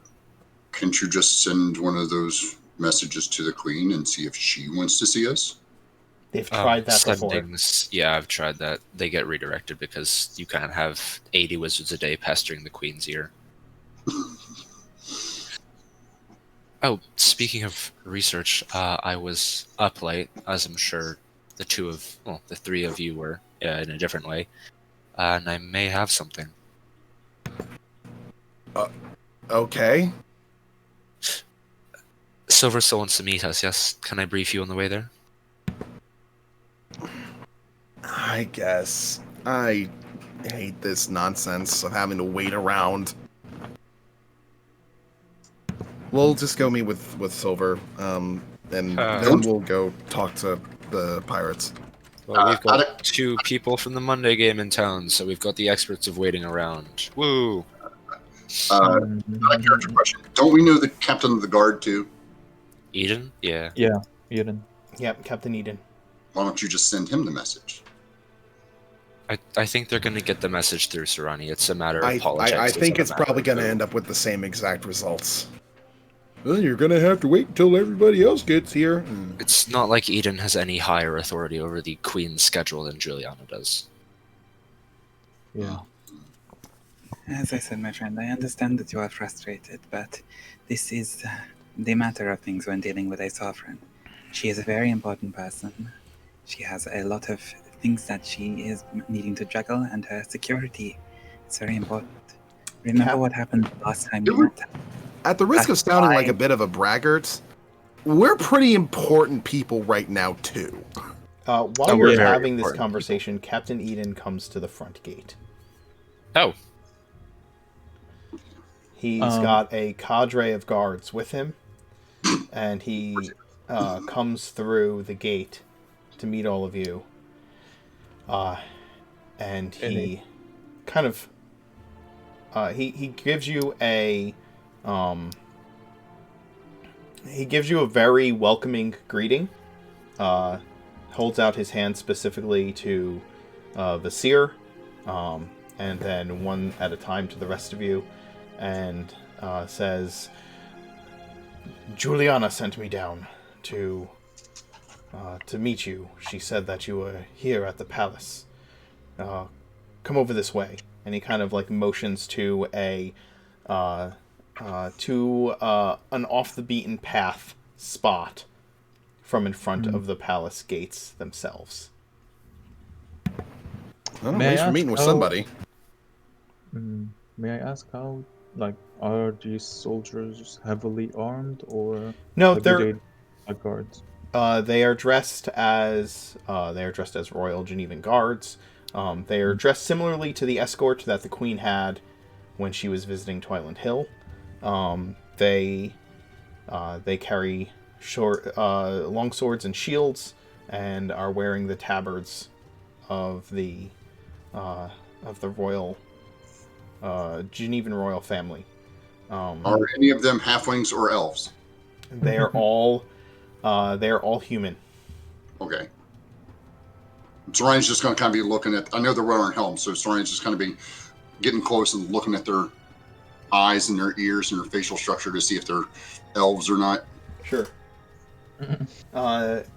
Captain Eden pulls you aside. I'm sure that Juliana was not friendly to you in your message that she had informed me was sent to her, but her words are true nonetheless.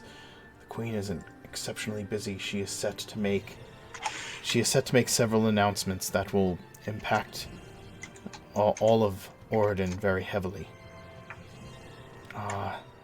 And so she goes over and over the items on the docket with her advisors for hours, while also preparing the palace for guests.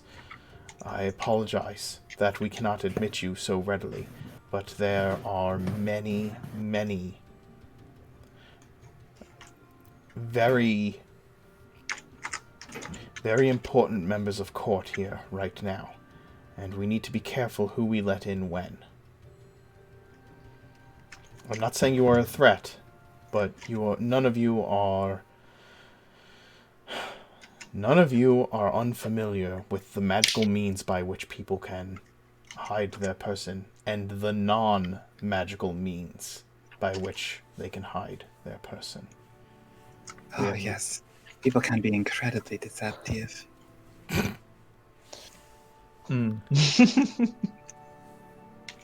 We understand completely, of course. We recall what happened the last time that we met Queen Evelyn in Twiland Hill. We know that there are people out there who have ill intent towards her. I do not mean to presume, but we are also aware that there is war brewing in two separate parts of the world. There is a civil war taking place in Grover, and that an army has amassed themselves at the gates of Durayan. I am sure that the Queen is aware of these things, and I can only assume this is at least part of what she will be addressing.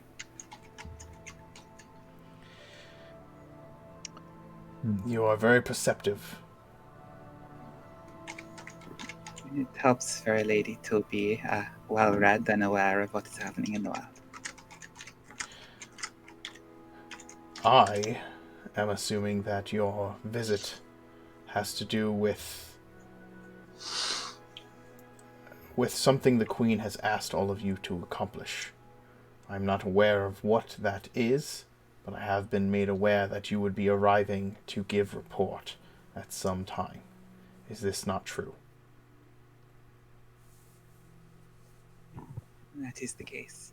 Of course, we are only willing to divulge the information directly to the Queen herself. It is sensitive information.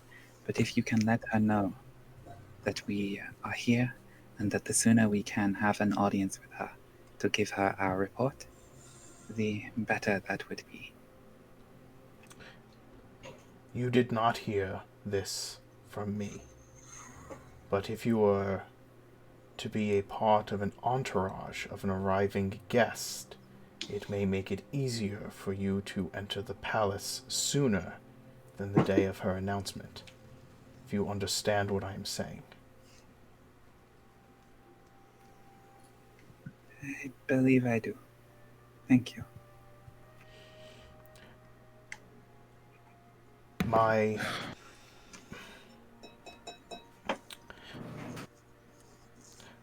owe all of you a debt for that day. You understand? Speaking of that day, has there been any more attacks or attempts on the Queen? Thankfully, no. Although we were able to apprehend a cell of such radicalized elves within the walls of the city. We believe they were preparing something. It was nearly impossible to find out what. Maybe I could speak with them if they are still here.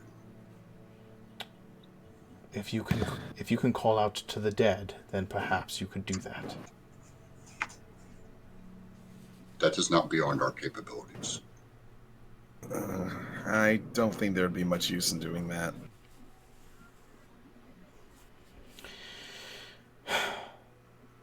If I could assist you further, I would. And I am doing my best by coming out here and meeting with you. I cannot allow you to come into the castle at this time, as I have said. But hopefully my insights will help you to find a way to do so. At which point I might be able to get you a few moments with the Queen before her announcement. Luna, what's the wisdom check there? Just to see my reaction.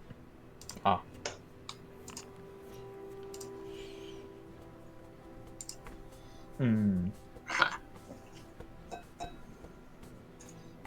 Like, it's visible that Luna is very annoyed with this. Just, like, we know the importance of our mission, and, like, I guess they do not realize this, and we don't have time to lose, so this is out of character. I get it. You're just kind of going through the thoughts in Luna's head right now. Yep.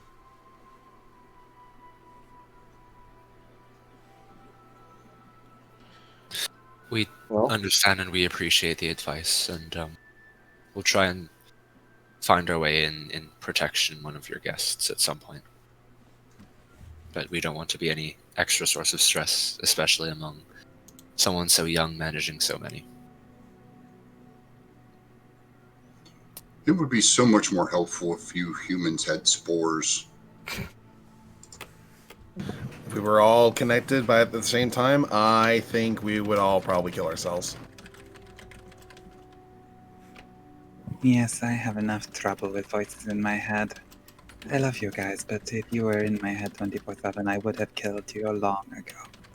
Oh, no, that's not how it works. I mean, for the Sovereign to disseminate information easily, she could just tell everyone at once, and then everyone would know. And you would have a common goal instead of this speaking in person and relaying information back and forth so that it gets muddled amongst the various recipients. I Seems very believe that is partly what the Queen is intending to do.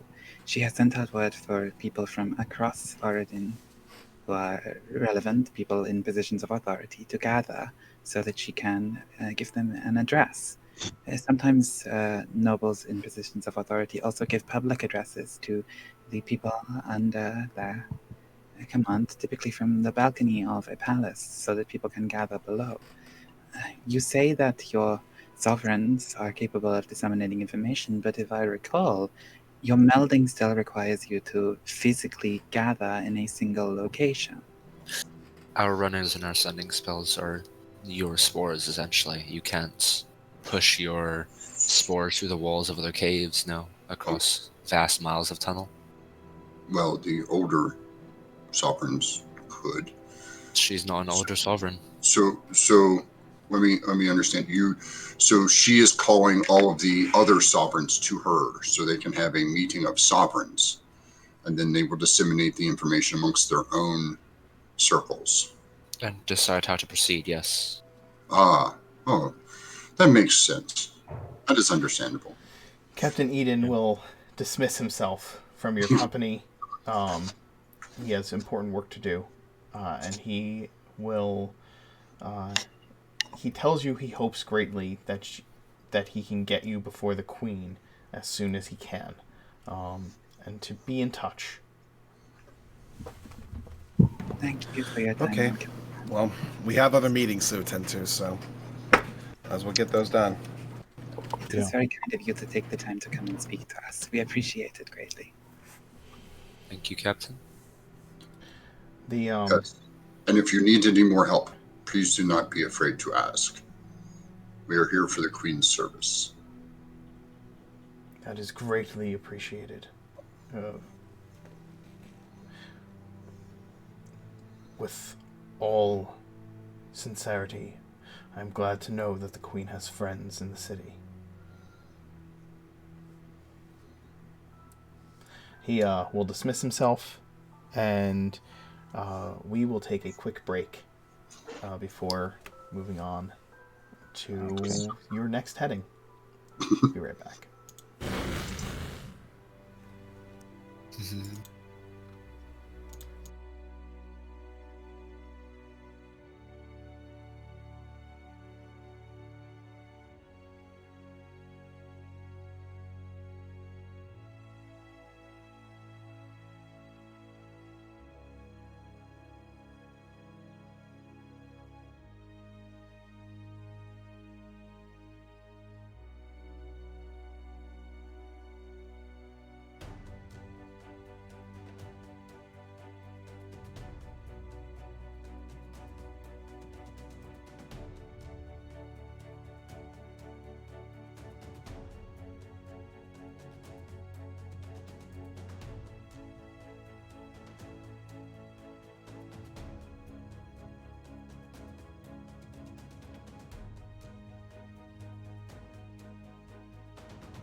my chem teacher was a brilliant man, but he couldn't teach.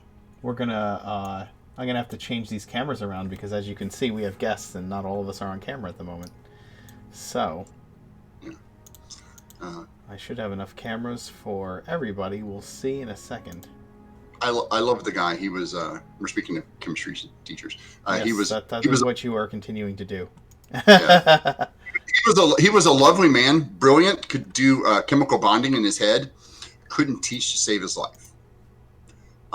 He's just one of those people, like, he knows the subject and was really good at it, but had no way of communicating the ideas in a way that 10th graders sophomores could understand in any knowledgeable way.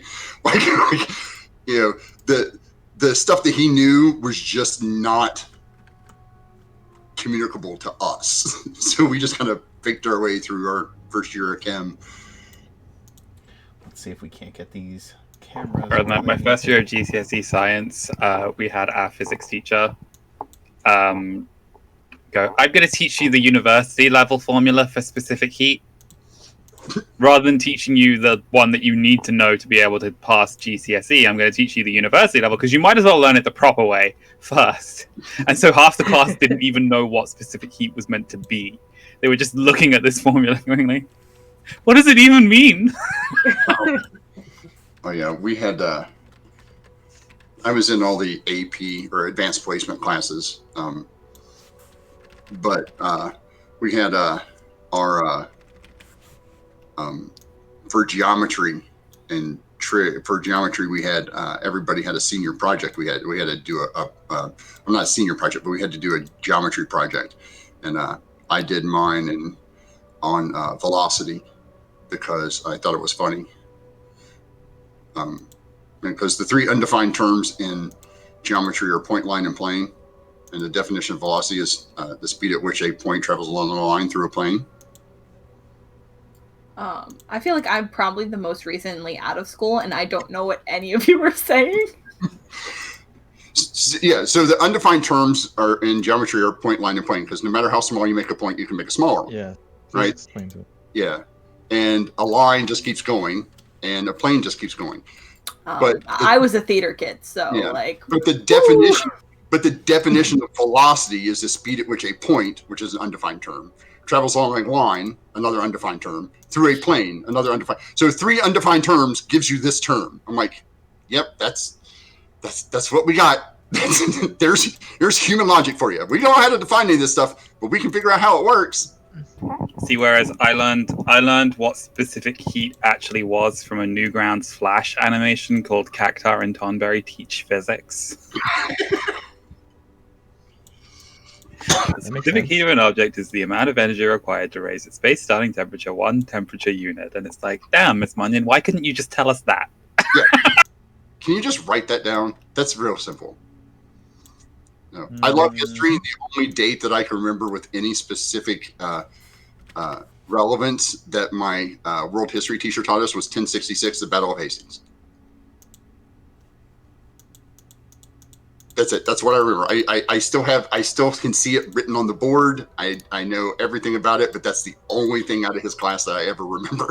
All I remember from my last bio unit was just heroin, basically.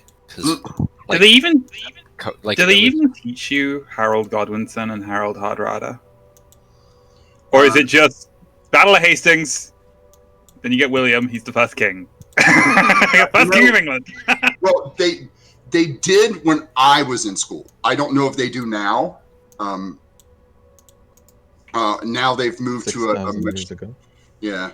It wasn't 6,000, it was 4,007. So just zip it. Okay? Just because my birthday is the same week that the pocket calculator was released is not anything to say to me, all right? Yes. My birthday's on the 21st of May. On the 19th of May, Texas Instrument released the first pocket calculator, which is probably about the size of a small mouse pad.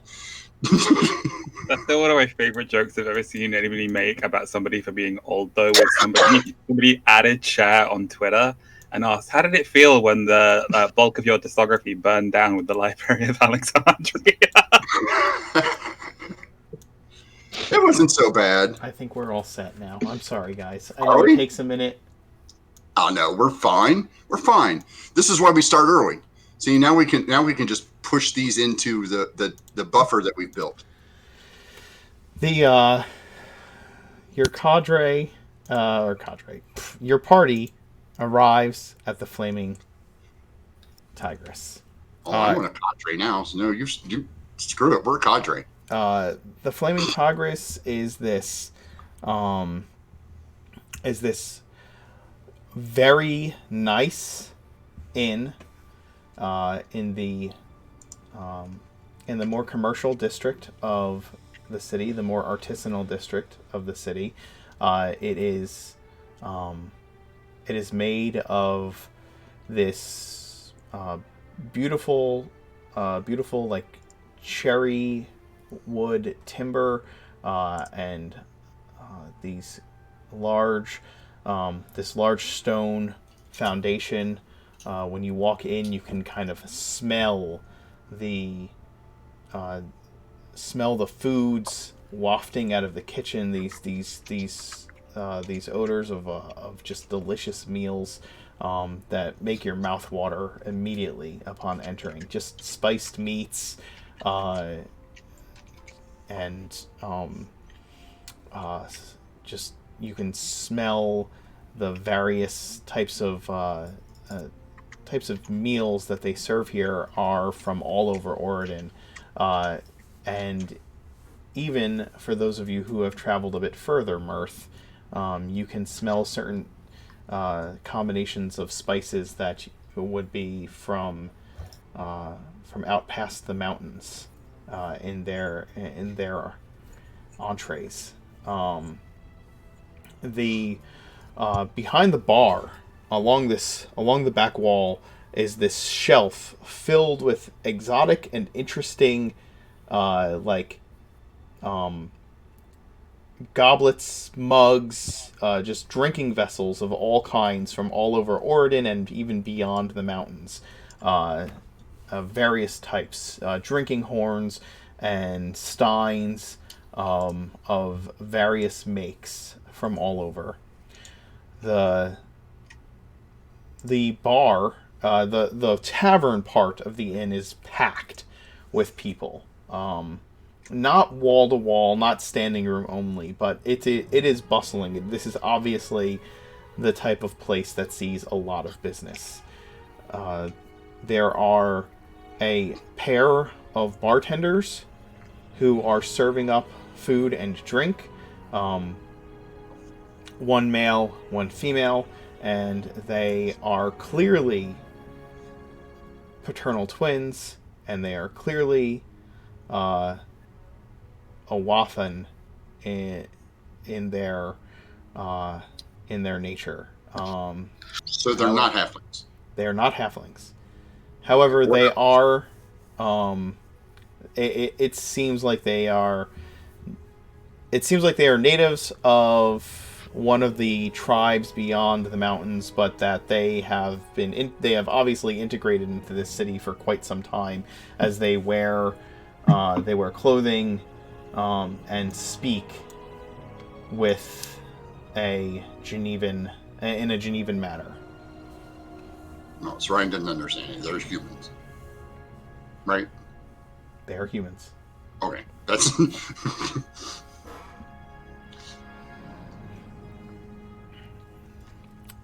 So what kind of look does Sarani and Sharp-Eye get when we come in? Oh, Sarani and Sharp-Eye doesn't get much of a look, but Sarani, there is a record scratch moment when Sarani walks in the door. And everybody just kind of turns and looks. Does the bar have saloon doors? Saloon doors. For the sake of this moment, yes, they do. I'll minor illusion in a tumbleweed. Yeah, the piano player stops playing, and everybody stops and turns. You hear a somehow, despite clink. the roof, a single hawk flies overhead. A single clink of a coin on the bar is heard, and then somebody hawks a loogie into a spit bucket, and then everybody goes back to doing what they were doing. It's a spittoon. They're called spittoons. Man, they've really captured the atmosphere of the desert. Is this what the desert's like? No, Angus has never seen the desert. It's not- ask Mirth. It's not That too doesn't far stop off. me Saying that, it stopped Vasir from asking that question. Yeah. Vasir hasn't either, so you might as well be right. Mirth, when you walk in the door, you see at a corner booth a large table that is on the side of the bar closest to the fireplace, but off in the back corner, you catch sight of Silver with a couple of other tieflings and a blue and gold dragonborn. Oh, he made friends. Look at There that. might be one or two others who are with them. I thought you only had one sibling. Those aren't mine. That one is, and he points to Silver. Same Oh. horns. Oh, Is the other one a succubus?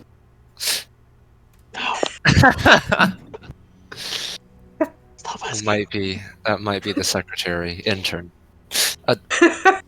Give me a minute. I'm gonna go introduce myself. Get yourself something to drink. So, And then go ahead. yeah, I'm gonna take a few steps forward, and then is there like an empty spot in the booth? Yeah, there's an empty spot. All right, I'll just misty step into it and materialize in the seat across from him. Angus is going to go up to the bar, look across to the table, and roll insight to determine what kind of cocktail to order for everybody. Give me an insight roll. And Mark Luna will just look around to see if people are looking in a weird way to the tieflings. If you know what I mean. Mm-hmm. Then Wow. give me an insight check as well, Luna. Me? Yes. Okay. Fine.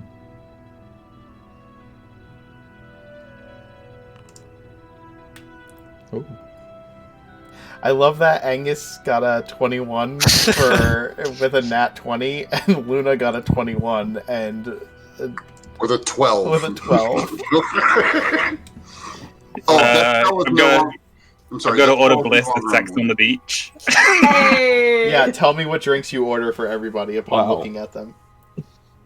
I'll tell you if they're right or not.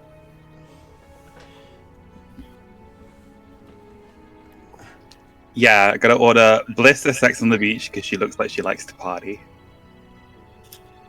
Silver, we know a little bit about because Mirth has sort of indicated. So probably just like a nice glass of white wine. Maybe Oh, get bless you, Vasir's Angus. opinion. Do you think they do Riesling? And Spark's gonna just be like, the fact that she's like confident but sitting back a little bit, gonna sort of go like, probably not gonna be a drinker necessarily, and just get her like a black coffee. And card?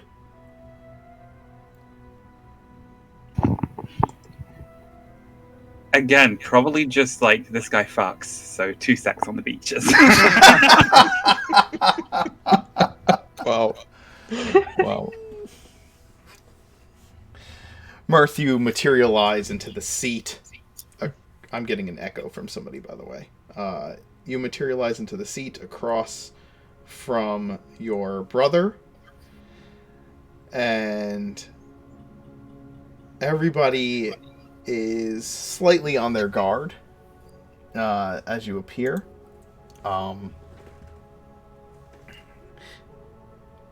There's a bit of a jump as you just materialize before them. Sorry, I'm late. Good.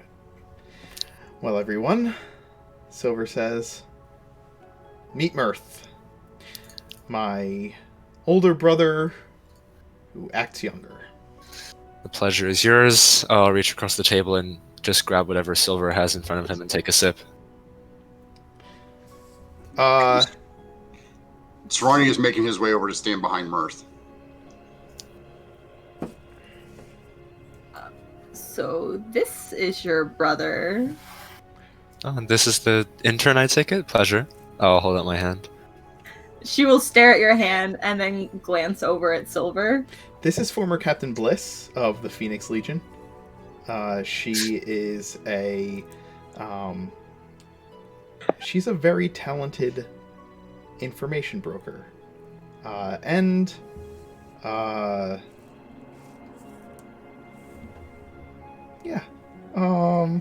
You know.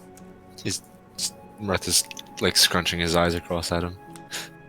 Bliss is also staring at him like with a raised eyebrow. Oh, that's it? He's just gonna be like, yeah, and like pull the yawn arm around you maneuver. Awkwardly. Oh. Well, congratulations. It's been a while, hasn't it? Since we've seen each other, yeah. Too long. Commander, yeah? For a minute. This What? is Captain Card. Pleasure. Not former captain? No, he is not a member, or was never a member of the Legion. He is a captain of our... he was a captain of the sailing vessel that got us to that cesspool that we called a home for a little while. I've heard bad things about that place. Card reaches across the table and offers you his hand, with a bit of a flourish as he does. He like seeing all the trinkets that you have on your horns and everything. He doesn't have those on his horns, but he has several piercings in his ears. And when he reaches across the table, he like does so with enough of a flourish that the myriad of like bracelets and jewelry on his arm and hands like make an obvious appearance, and he holds his hand out to you. I am a smuggler by trade. Recently I smuggled the Legion, and now I am looking for a nicer vessel than I once had. You love my friend. I think you get along quite well. Well, he's a sailor himself. I don't think a smuggler of sorts. Maybe sometimes. Yeah, Annie's gonna at that point be like tottering over to the table with a tray just laden with cocktail glasses. Nice. This is my friend Annie. Annie, Silver Card. I didn't catch your name. Yeah. As he looks over at Bliss. Silver introduced Bliss, but he... Oh, yes, he did. Sorry, no, Yeah. Sparks. And Silver's going to say, and this is Lapise Amberglow. She's a good friend of mine. Probably my closest friend. And... Enchanté. A pleasure to finally meet you. We had the pleasure of meeting your parents while we were in Ravenreach. That's They where it spoke very was. highly of you. Oh, the parents. Right. Yes. Oh, wow. And Annie's going to be like passing out the glasses, just like setting them down in front of everybody, and then have two glasses in front of herself, one of which is a Sunset Daiquiri, and one of which is this horrible, luminous, almost bright green cocktail. Just looking at it, this is the house specialty. It's called Ambush in a Sewer. What a peculiar name. Take a sip. Bittersweet. Since Annie has gone over, Vasir will follow suit. Hi. Mirth's brother. Yep. You can call me Commander Silver. Thanks. Commander Silver. Gotcha. Yeah. Former Perfect. commander, no? Shh. Afterwards. Okay. Silver's going to lean over to you, Mirth, and go, he's the gullible type, right? Yeah, Do 100%. you mind if I just call you Silver for short? Because saying Commander before every time I address you is going to be a pain. No, that's fine. It is. Well, it would be the same as with the Queen. He's a military officer of us here. Well, yeah, but I'm not really in the military, so You can just call him Silver. It's fine. okay. Nice to meet you guys, by the way. Name's Vasir, Vasir Iron Fist. Question: is Sorry, Basir it's wearing always the awkward shirt? for me being part of Mer's Yes, family. he's still wearing the shirt. Yep, still wearing a shirt. So Visir just full on looks like a tourist. Oh, and over there is Vasir's intern, I guess. Luna. What's an intern? I believe it is another way of saying fiance. Oh, Oh, I don't think Yeah. they're that far yet. Silver Oh, wait, I goes. take that back. Silver like is looking like kind of getting the side eye and goes. It means that you love them and in turn they love you, right? That's what it means, right? Right. Right. Pretty sure I'm right about Okay, this. yeah. I am a commander after all. Then Luna's my intern. Yeah. Annie's just gonna lean over and like whisper to Mirth, like, "I do see the family resemblance." Luna would walk towards the table, hearing Basir say that, and puts like her arm around his shoulder and tells him that you're my intern. Well, we're each other's interns. Nobody's That's intern. fair. It's fine.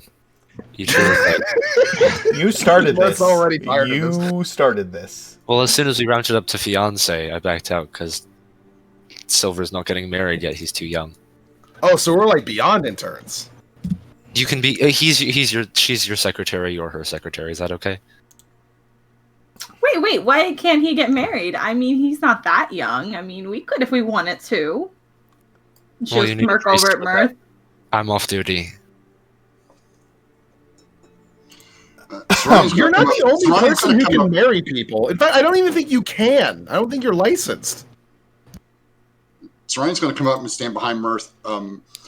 Assuming there's another table like close there, so Ryan's going to make sure that he like invades that person that's sitting in that chair's space enough that he just moves, that person just gets up out of the way.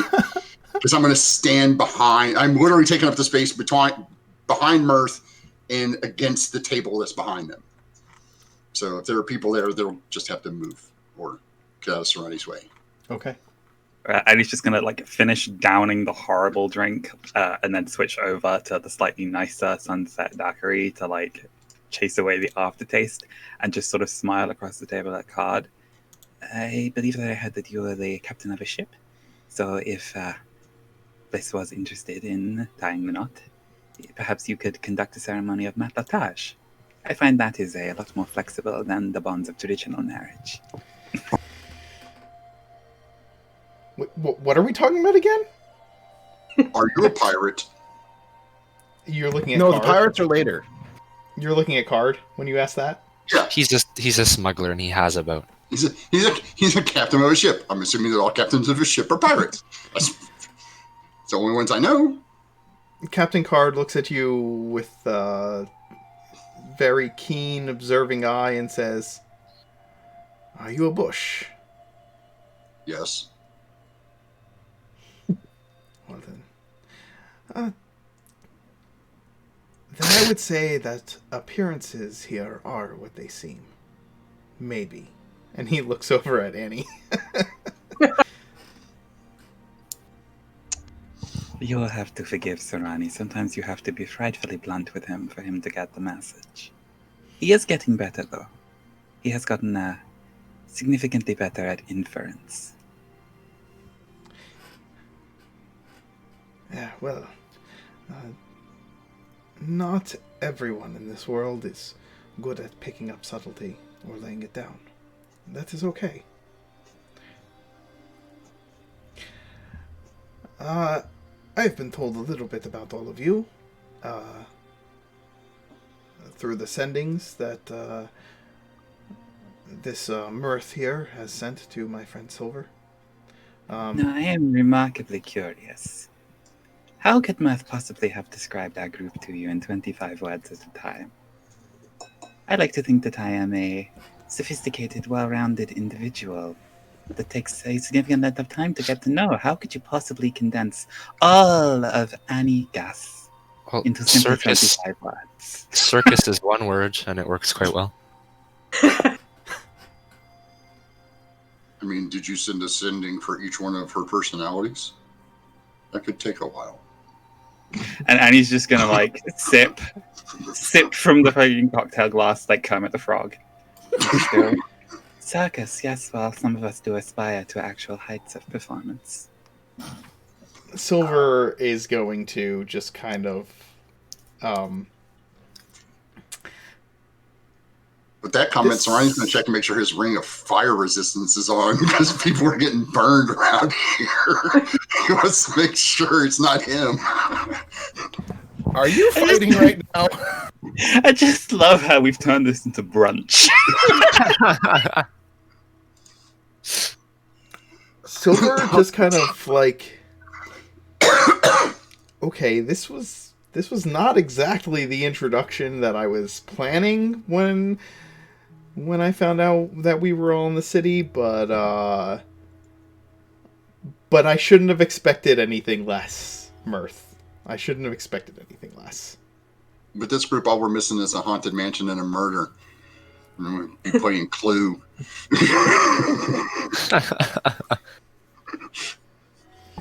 Well, I like to consider myself Miss Scarlet. Just gonna like pat the ginger girls. That means I get first move. Mm-hmm.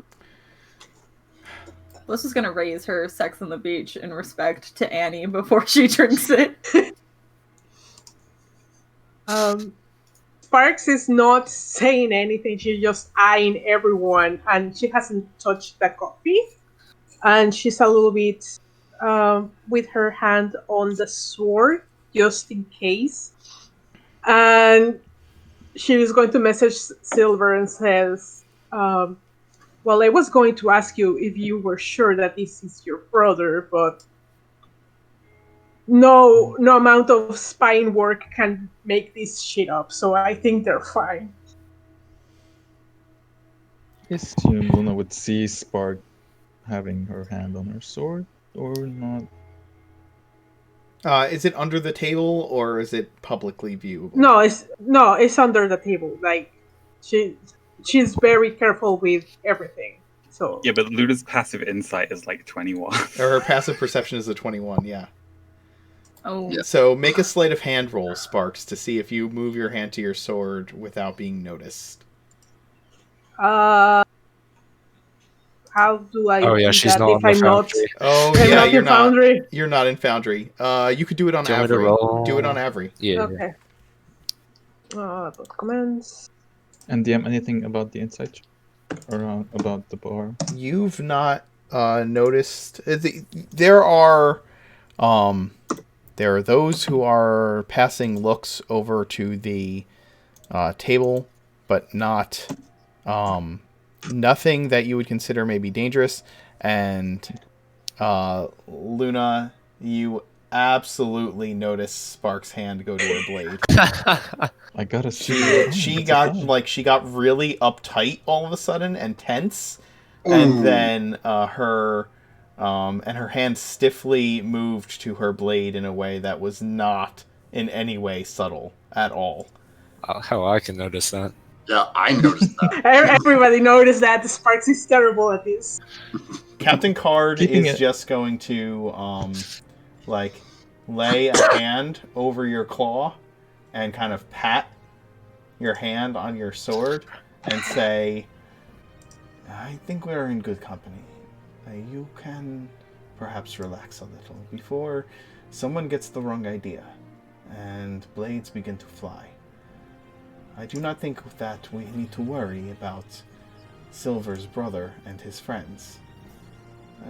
From what I can see of them, they were friendly enough to bring us drinks and make merriment at the expense of our dear, beloved commander. I believe that the deepest cuts will be made with words today. That sorry Sparks if will I- relax. I Oh, try to Um, be as nice as I can. I'm So- sorry if I misjudged you. It is simply easiest to provide black coffee, and then if people wish to add milk and sugar to it, they can. I can fetch some for you if it is more to your taste. No, I apologize.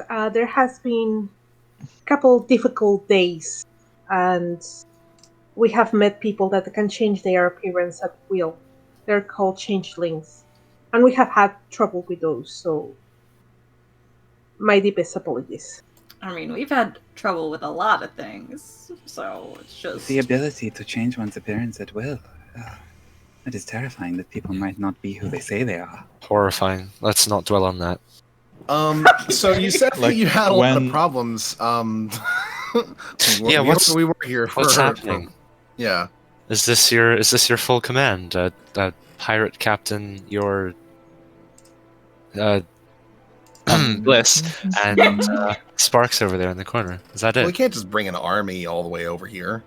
I know, but I assumed if I was bringing my little, our little command squad, he'd bring his. I don't think three's a party, but The Legion has been disbanded.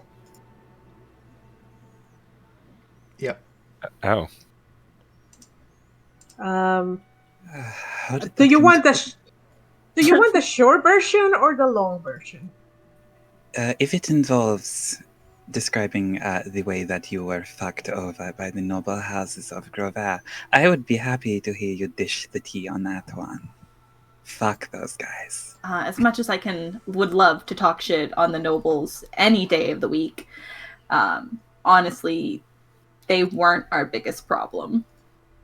They were a huge problem and a big pain in the ass. Let's just say that the tale starts with the dragon. A dragon. Oh, dragons. I do recall Dragon? Stilda mentioned that to Matt some time ago. Yes, the blue one. Does it involve a bucket at all? Doesn't involve a God, bucket. are I you never telling asked. that story still? Mom Yeah, it's told us true, that and story you know when we it. were kids. It is Please. not real. Dragons do not carry buckets. Oh my god, you can step outside with a seer. I'm getting tired of this. Who is the older brother here? Me. Oh my Me. god. I'm wiser. Yes. I've lived longer. You and your bucket brigade of fantasy dragons are clearly wiser. What are you doing now? You're still wearing a baby blanket on your back and going from city to city. Meanwhile, I was commander of an entire army. Yeah, Who before you is got the it older and killed and wiser? wiped out and disbanded. To be Well, fair, it's you not guys my really are fault that brothers. the nobles are a bunch of fucking assholes. Okay, I have to no do control with over that. demons from hell. To be fair, the one dragon that we have met did have a bucket. Wasn't a big one, but Hey, you didn't see the bucket. I saw the bucket. She said Yeah, only more sub bucket. but Mercedes. You have Well, you have met a dragon. Yeah, we work for one. Oh, okay. We're just spilling out all our secrets, right? Let me get my catalog. Vicia, no, he is somebody who uses the term dragon as a code phrase. He is almost certainly not actually a dragon. Then why does he have a bucket? He fancies the imagery of one. Look. What have you been telling? I'm sorry, can we take a moment for Sarani somehow thinking that owning a bucket is requisite to Owning a you're the bucket dragon makes you a now? dragon. I've had a bucket. Like, I got one. You also used to have a sledgehammer that never got to put to use. Yeah, Yeah. that sucks. I left it in a library somewhere. Mirth's well, I literally offered it to was it Angus in the library, and then he didn't want it, so I just left it on the shelf. Mirth's And- sledgehammer of leaning. Yeah. DM, if Sparks is like a bit restless, Luna would kind of approach her, put her hand on her shoulder if she allows it, in a way, in a calming way, as in, it's fine, we're friends here. Like this is happening while the conversation is ongoing.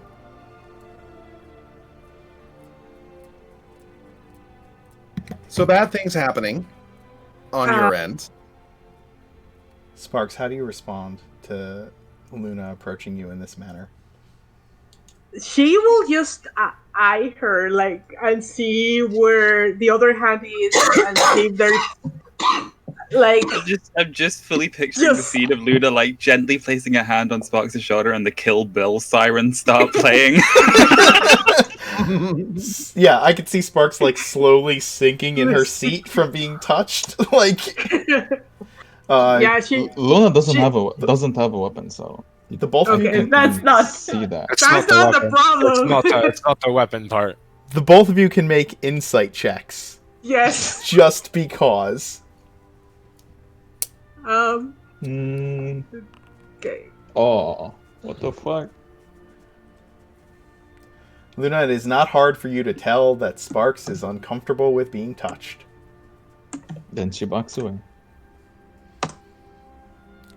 Wow. See, if you were like that with the Wow. guards, that would have gone so much smoother. Just some Sparks. respect. You can tell that Luna is trying her best to be a comfort and a friend, even if it makes you uncomfortable. She's doing her best. Doing her best. She will take Luna's hand, call her Raven, and put her hand on the Raven, and you can pet this if you want. Bliss is just gonna facepalm over at Sparks. Luna will awkwardly back away. It's her familiar. I have one of those, and I snap my fingers, and Steve appears. I do That's too, Mr. but, Giggles. he is with Roger right now.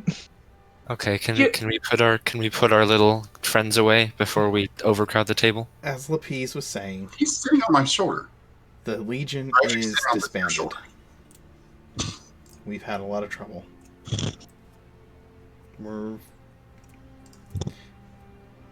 This isn't exactly a command anymore.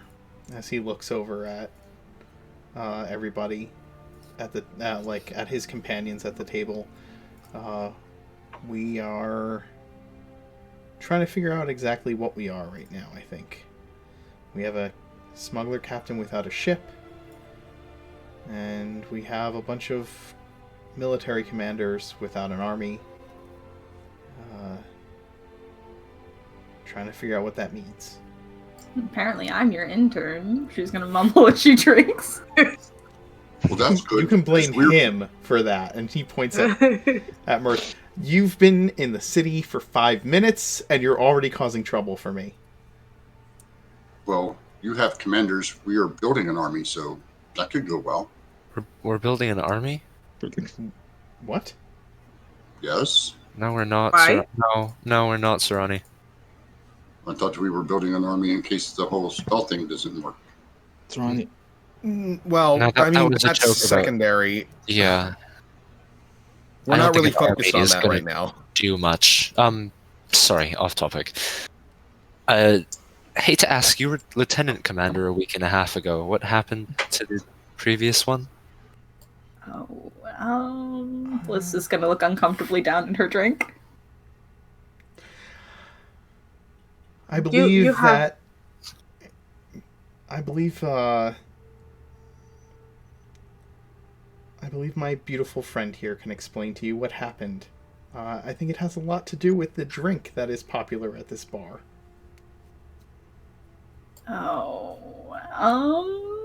So, not so funny story.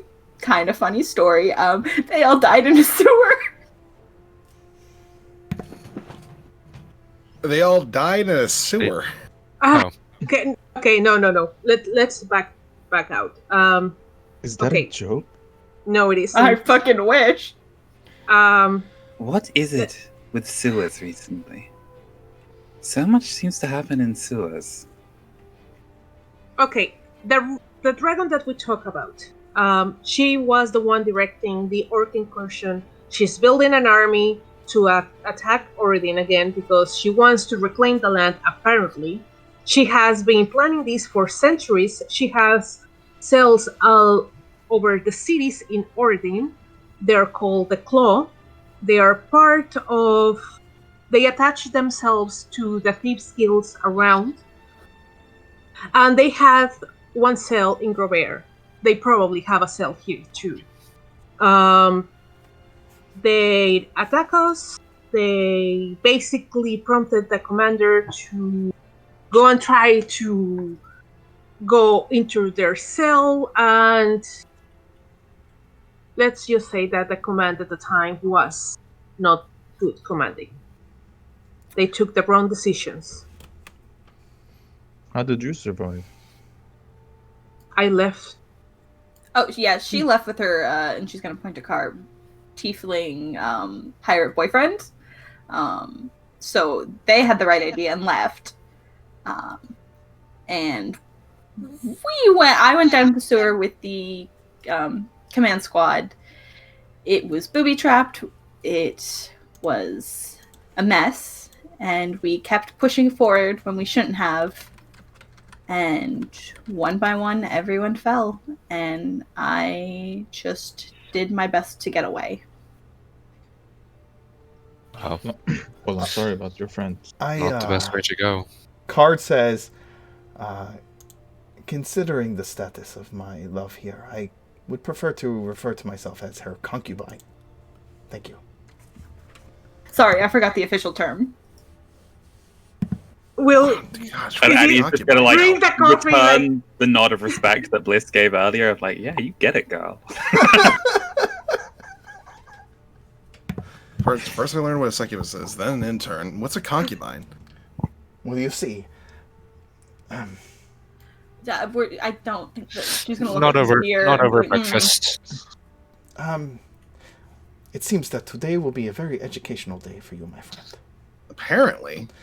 Perhaps we should set that aside, because obviously there is important discussions happening here at the moment. And then you and I later, perhaps we should go have a drink. And I could inform you of many things that you are probably unaware. Of course, if you That's don't probably not mind the missing worst me for a idea. few minutes, my love. Not a terrible idea for what you're planning tonight. So, If you would be interested in perhaps meeting up for drinks later, it might benefit us to have a meal at a little restaurant I have been informed about here in the city that is known as Tall Fellows. I have made the acquaintance of a member of a certain guild here in the city. If you were able to get his ear, you might be able to sound him out and see if there are whisperings of a claw based here in Geneva. Silver will say, in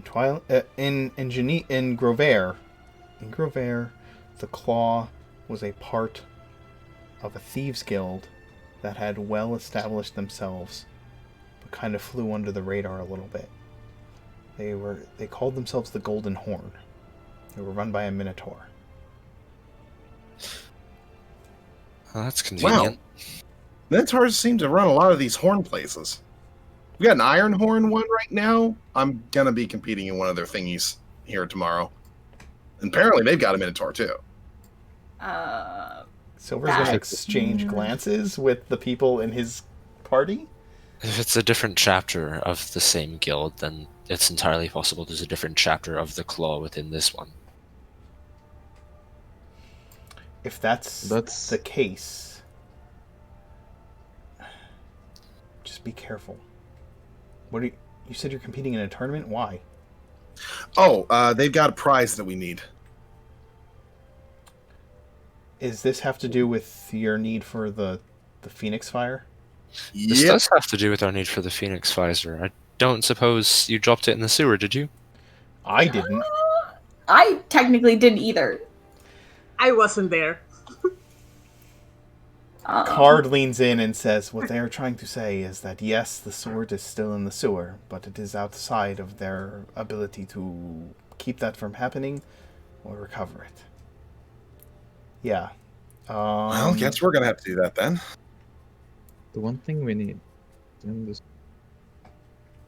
Oh, it's worse than that. It's in the sewers. Is the layer of a wizard. So it's probably spells of abjuration and illusion.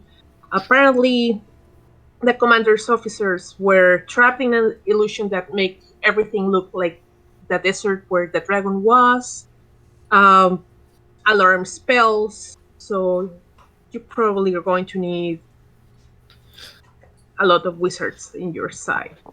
So we're going to have to go to another fucking sewer. And Annie's just gonna like down her drink and just stand up immediately from the table to go get a second round for everybody. Surprisingly, Yeah. we fought worse in the sewers. Actually, we fought better in the sewers. We did quite a good job in the last sewers we were in. Well, good. Have fun in the sewers in Grovair. They're all yours. Yeah. I don't think we can. Okay, look, You where need else? you need to understand, Sorani. I am not somebody that enjoys getting shit on my shoes. And when you go to Grovair, that happens the second you step off the ship. I mean, you're Oh, not wrong. No. Look, we've taken what's left of the Legion who were willing to travel with us, and we've come here to Geneva. And I don't really know what our plans are from here. We might head to Ravenreach, I think. And, yeah. Here's the thing. If you're going back to the sewers to retrieve the sword, you have to understand that the wizard you are facing can teleport. Well, no, lady. Here, sorry. We have 29 days to get our hands on this fire before everything potentially goes to shit. We can't afford to go to a city full of nobles tearing each other to pieces to get your sword out of your sewer. Why do you have 29 days? Plot to um Because that's take when the over world is going to start to. yes, that's when the world is going to start collapsing. Surprise. Excuse me? Perfect. I'll go with you, Annie, to get more drinks. Bliss is going to scooch past over. What do you mean that the world is going to end? So me and my friends here have been working to unravel a building plot to usher back in 8 demon lords into the material plane. The first of these is scripted to happen on the equinox, which is in 29 days as of this morning. And that sword was one of the key components for a ritual we needed to complete in order to banish them. If you or we can get the sword back, there's no guaranteeing that it'll just make the fire. I saw it used for years without producing flame. It wasn't until Commander Gaz made a deep act of devotion of some kind that the sword activated or woke up. I don't know what to tell you, Mirth, but might be screwed here.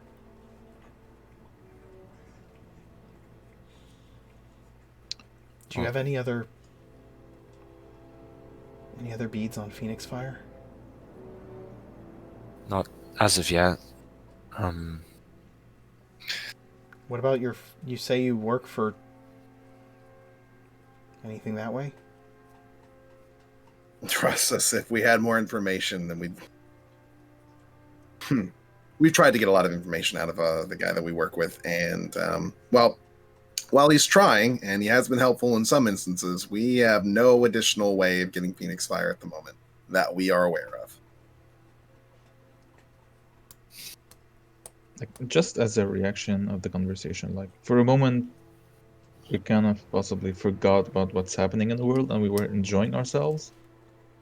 And when we opened this conversation, like, this feeling of dread came back to Luna, and she's like, Maybe we can find something in the wards. We never Well, we've finished. been there. Oh, you've been there. So have we. We have the keys. We have one of them.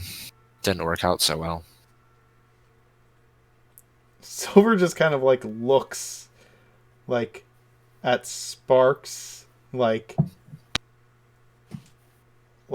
See, Sparks confused. looks back at him and is like, "I'm not getting my parents killed. I didn't went to the desert for 11 years to suddenly the world coming to an end."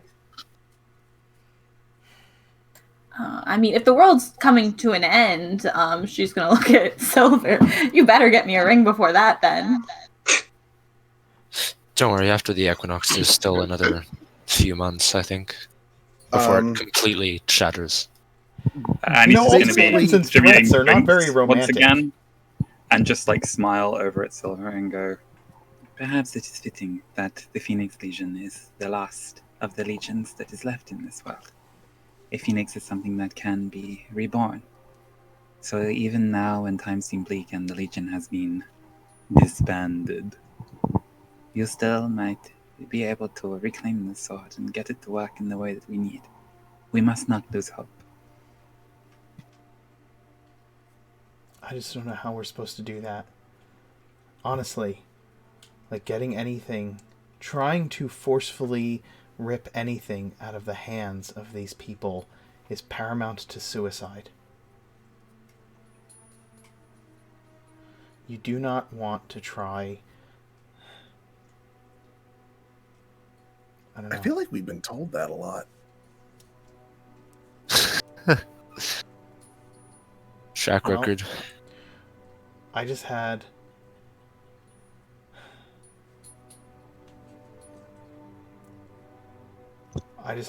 some people who I believed in and I cared about get slaughtered in a sewer.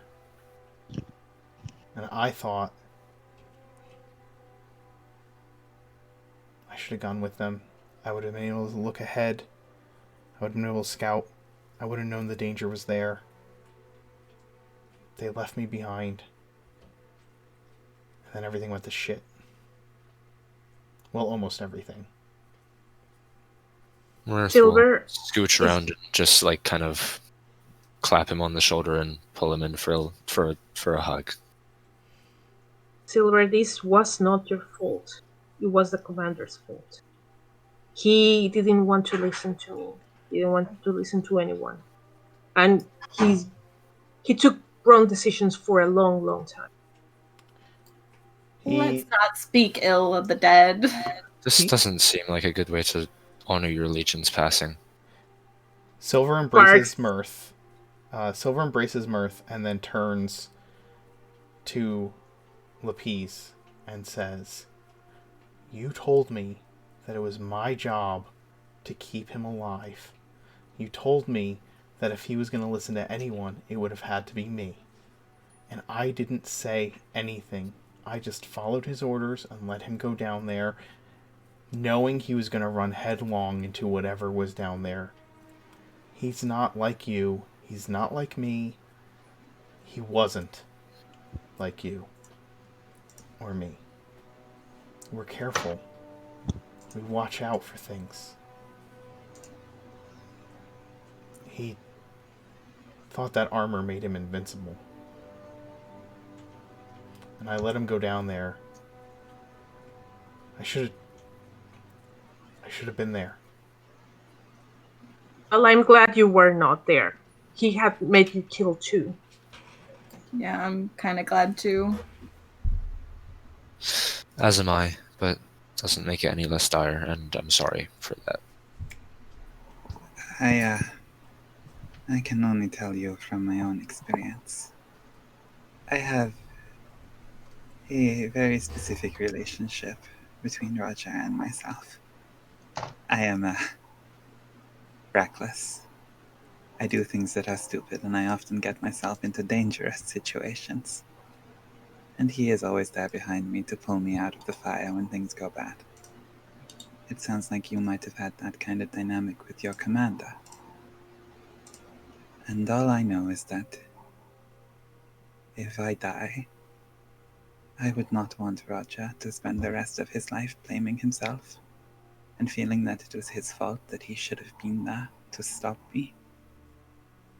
I would want him to remember me, but to be happy and to go on. I am not sure if your commander would feel the same way. You would know him better than I. Do you think he would want you to wallow? Or do you think he would want you to push on?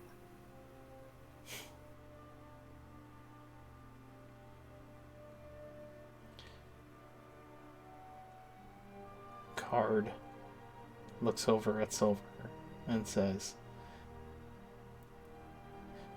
"Your commander was certainly a fool, but I have no doubts he was a good man.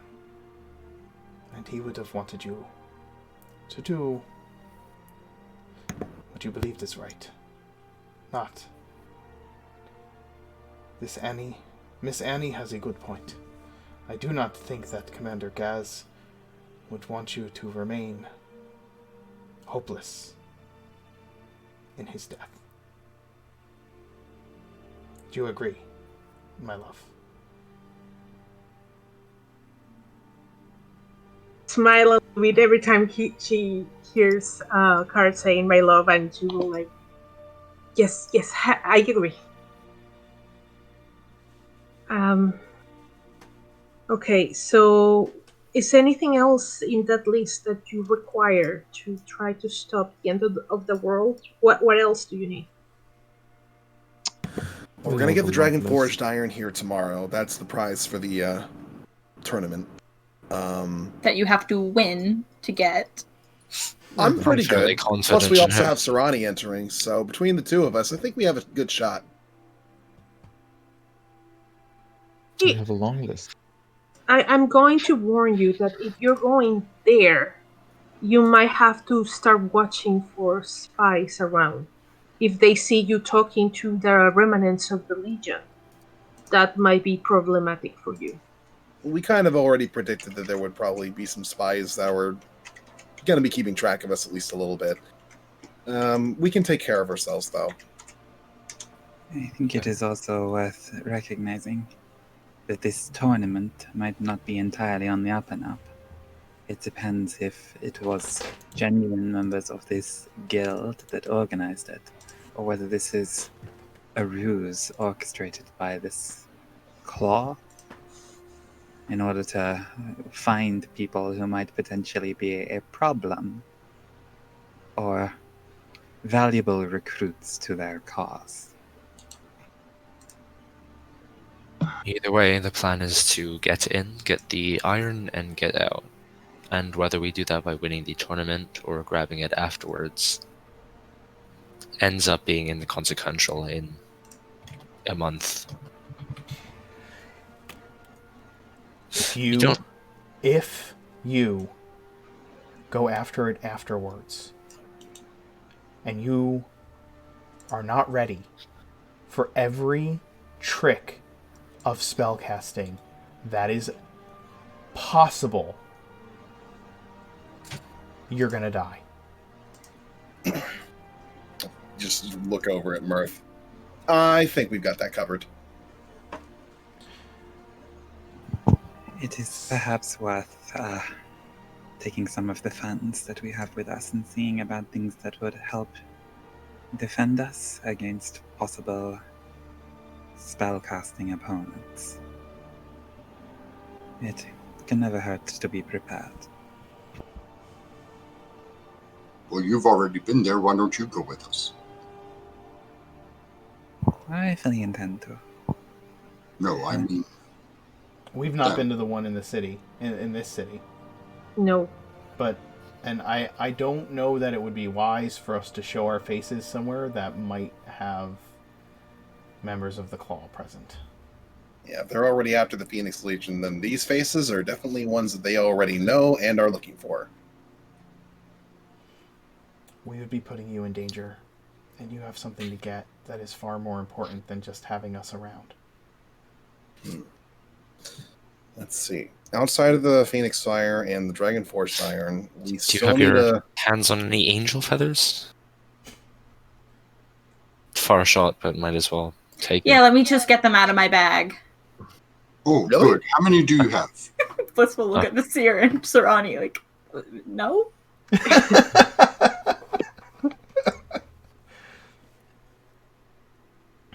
sarcasm. Okay. Oh. Well, let's see. Outside of that, I don't know if you guys know anything about a Hand of Living Stone. I do.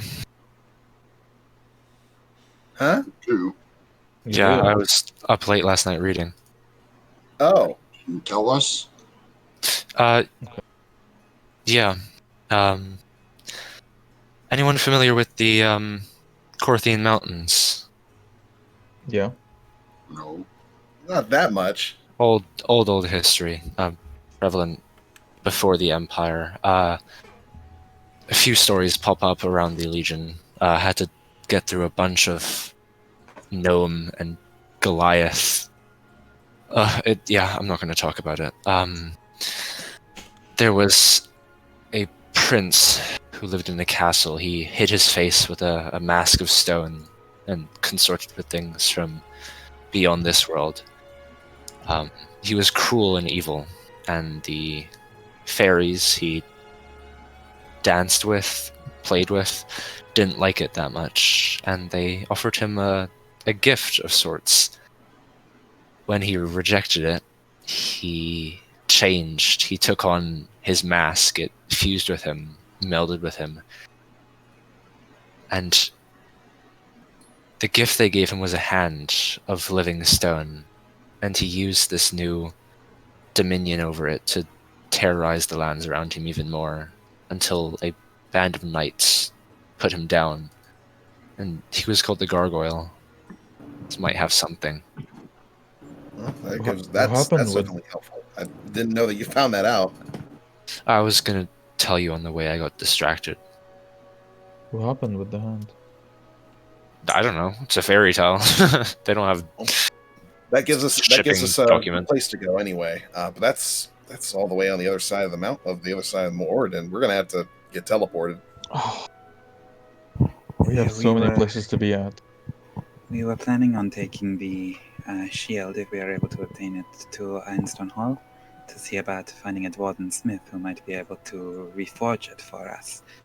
I think from there we should be able to teleport to another location, although that might be hard. I have a Perhaps question. Dragon God Keep would probably be the safest bet, considering that Drayan and Reddenburg are at war.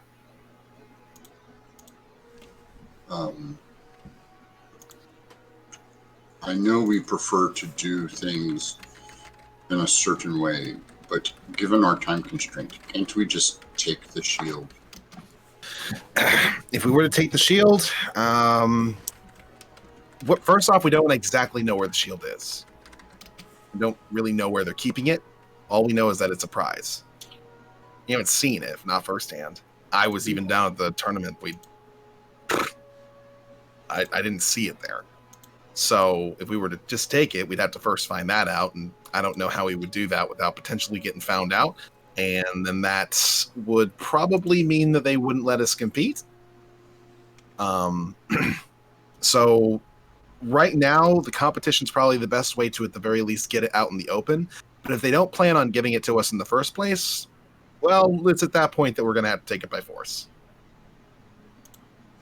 I will add that there's no point in banging our way into a dwarven stronghold to get someone who can forge dragon-forged iron when we have someone in Ravenreach who's sworn to us to do it anytime we need. True. If Arthur and Bia arrive in time for the council, we could potentially return with them if they decide not to linger afterwards to Ravenreach. Get John to magically hammer it out in a matter of hours, and then skip and hop our way over to the Corthian Mountains and go on a Well, I mean, hand we could just search. hand it off to them and then have them bring it to John and let him know what we need to do. Because we still need, to head over to the mountains to find the skull and this gargoyle. And then we still need to go to hell. So Oh, And a sword. you guys have a lot on your list, I see. Yeah, a lot more than a few sewers. Mhm. That we Mhm. do.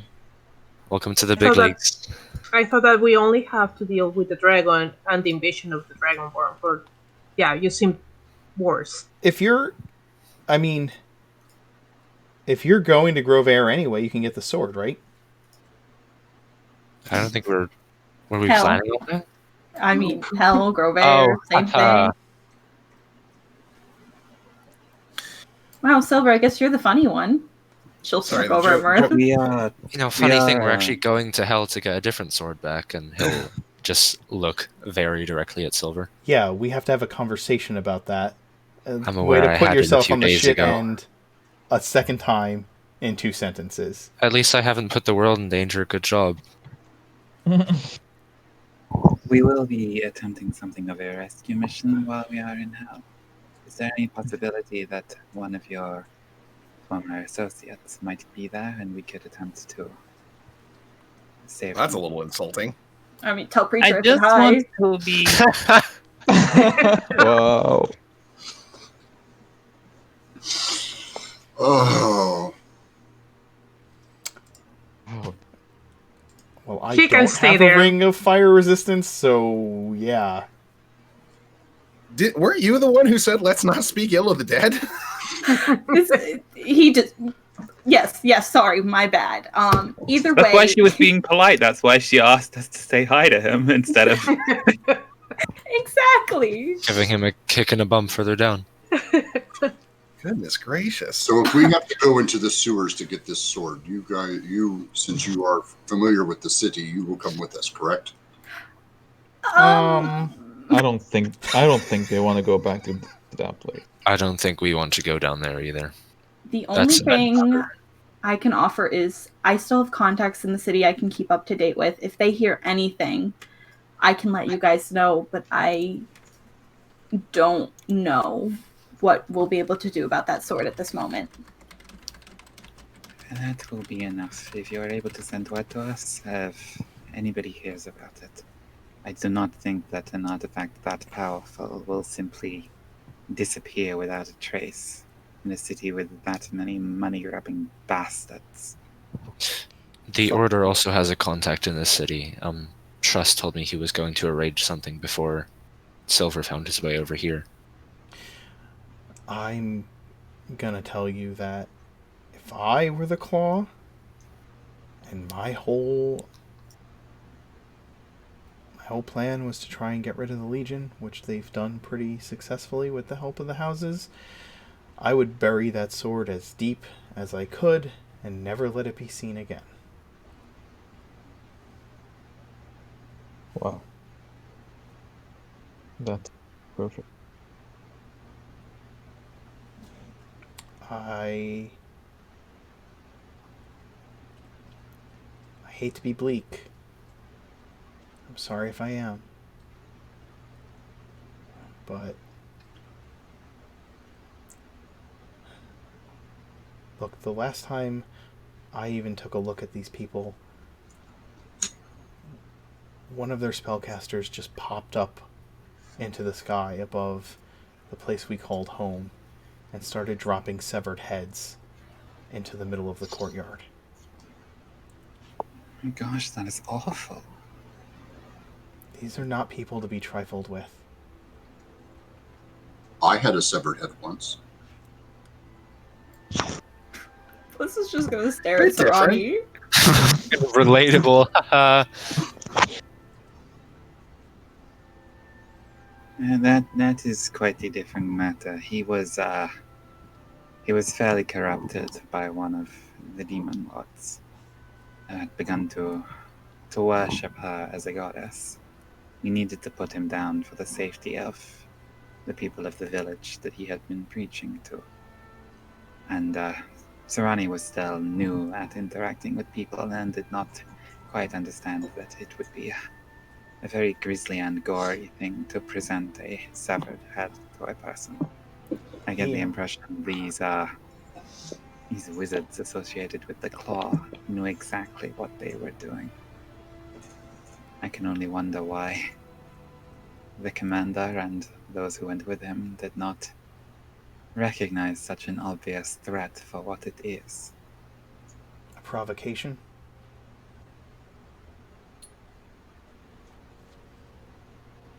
Let Let me ask you something. Annie, right? Yes. If somebody kept coming into your home and threatening the people you care about, making it feel unsafe, killing innocent people just to fuck with you, would you be able to just leave it alone? Or would you go and find them wherever they lived and put an end to them? That would depend. If I had the ability to go in and put an end to the problem, I would most certainly do so. But part of the freedom involved in serving aboard a ship is that if you get into trouble more than you can deal with, you can sail away somewhere else. And sometimes that is the wiser course of action. And Captain Card says, hence why we are in Geneva. I will toast you to that one, my friend.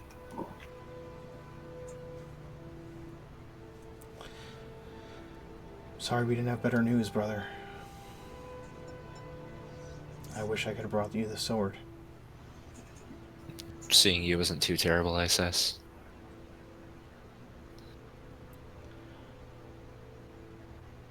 I'm sorry. What are you? He points to Sparks. You're not the I lizard am. folk. That is the pot calling the kettle black. That was amazing. She will look at him and she will appear in her great splendor and says, I am a dragonborn, a noble from the Draconic Empire. Card smiles proudly. Interesting. You have similar features to the lizard folk, but seem to be more massive in bone structure. Really? Not She all- seems kind of slender to me. You really don't know how to talk to women, do you? Oh, you're a female. I apologize. We are still in the process of getting him to understand gender. It has been an ongoing process. Sometimes he thinks that I am a man. That's crazy. But look at you, and she has 22 passives. I'm like, yeah, What'd I you can roll on your see that. deception roll? I think he Angus? got. I think he got a 23. I got 23. Yep. Okay, then no idea. She will be like, okay, I can see that. And Sharpa is with you guys. Yeah, Sharp Eye's with him. Yeah. always. Sparks will look at Sharpeye and will say in Draconic, well met, my friend. Your bush friend over here thinks that we are quite similar. It's a pleasure to meet you. My name is Lapis. Well met. I am Sharp-Eyed of the Blackmaw tribe. I am a Sarani noble. Oh, sorry. I'm a noble from the Draconic Empire. And she will slightly bow. He'll bow in return. It has been long since our peoples have known each other. You left this land, and we have watched over it. He looks over at Sarani. Sarani is young and does not understand. He is learning. Do not judge him too harshly. He tries. I can see that. Thank you for your kind words. Where is your people? Are you the only one? No. Blackmaw, she remains. But the rest of my people have fled the shores of this land, as the demons, and Wariga in specific, have corrupted our home and choke us out. We could no longer stay. They have gone to find fish in teeming waters, and I'm sure they will. I fight because I must save our home for my people. I am badass. Which is, he says badass in common. As is said in the tongue of the soft, fleshy ones. Sparks will smile at that, and she will say, I understand the pain of being alone with a bunch of flesh ones. And I understand also having to be a warrior to protect your people. If you need anything, please let me know. Sharp-Eye's blades are getting enchanted right now, aren't they? They are. Yeah. Okay. You are gracious. My friends, or actually he says, my clanmates, and he motions to the rest of the party, have met your progenitors, or those who raised you from an egg. They were kind and helpful to us, and had many things made from magic. My sabers are getting this treatment. But if you know of ways to protect oneself without armor, maybe this is knowledge you can pass to us or to me, since you have graciously offered your assistance. Do you do the same things that your parents, I believe they are called, do? Yes, I am an artificer. She will look at Sharp Eye and she will say, the way I protect myself mostly is by illusion and appearing not to be as I am. That's my main way of protecting. I also know how to modify armor and make it magical, but you say that you don't use armor. So I will think about what I can do for you, my friend.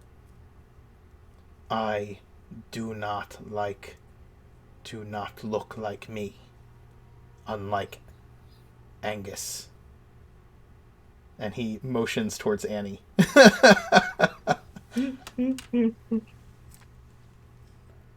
Whoops.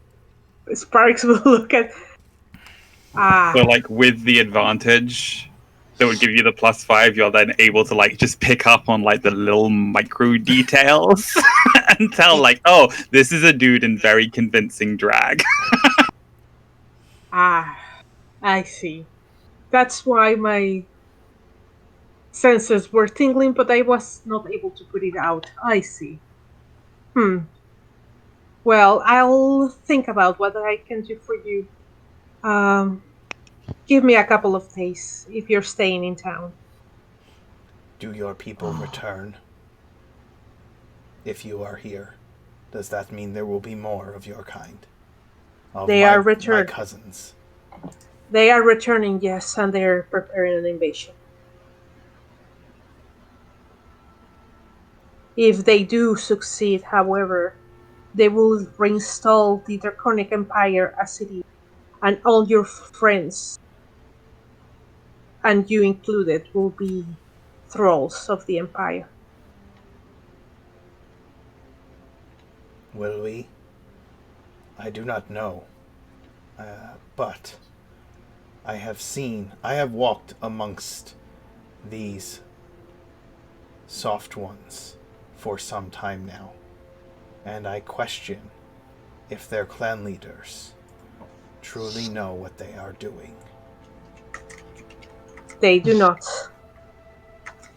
Then maybe they deserve for the dragons to be in charge again. But come on, we've been such a shining example of strong, competent leadership. But it hasn't, so... The demons.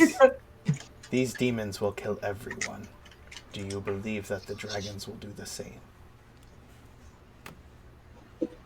No, the dragons they want people to serve them. That's but that's another type of death, if you ask. Sharp-eyed nods. No one should be slaves. No, I agree. If you meet any of my kind in your travel, tell them that Lapis, no, tell them that Kohaku, a noble from the Empire, will want to speak with them. He bows. You can you can tell them of my visage, and they will know that I am indeed a noble. As you ask, I will do this. And she will bow and then return to the conversation of the rest of the party. While they were having this conversation in Draconic, Bliss would ask Mirth for any stories about Silver as a child.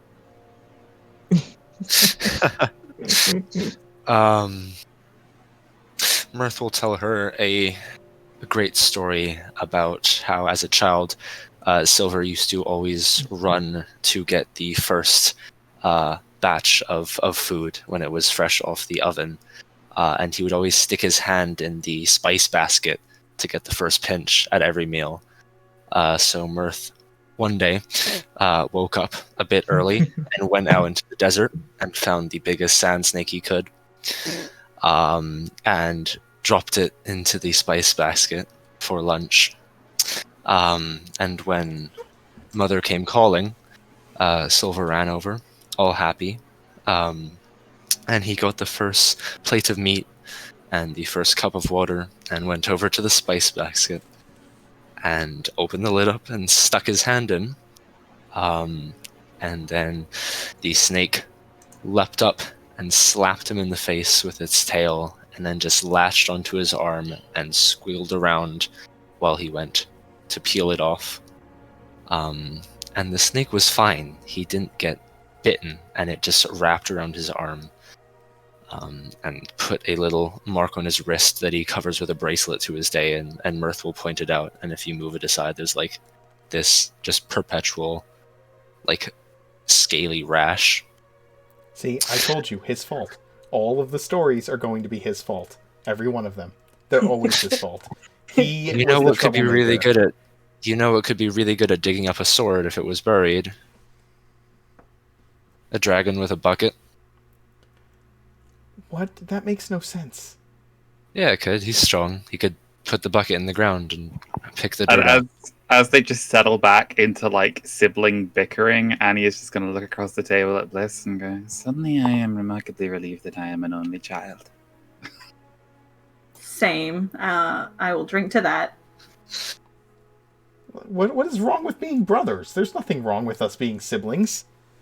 There's nothing wrong with it at all. Oh, there's nothing wrong with brothers. Don't worry about it. Oh, you should meet our sister. She's nice, actually. She was quite kind.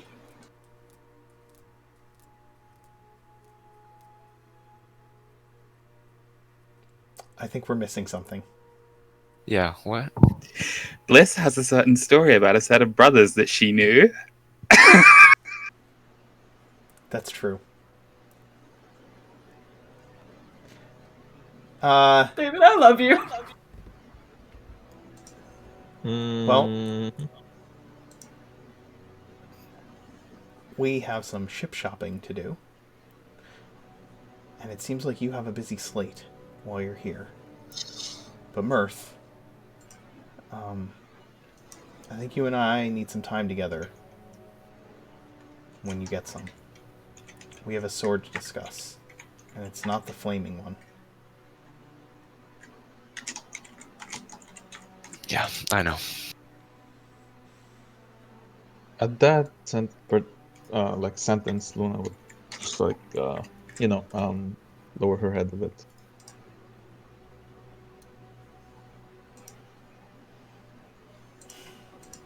And I would imagine that things start to slowly break up after that. Mirth Silver will make arrangements with you to meet up sometime while you're in the city.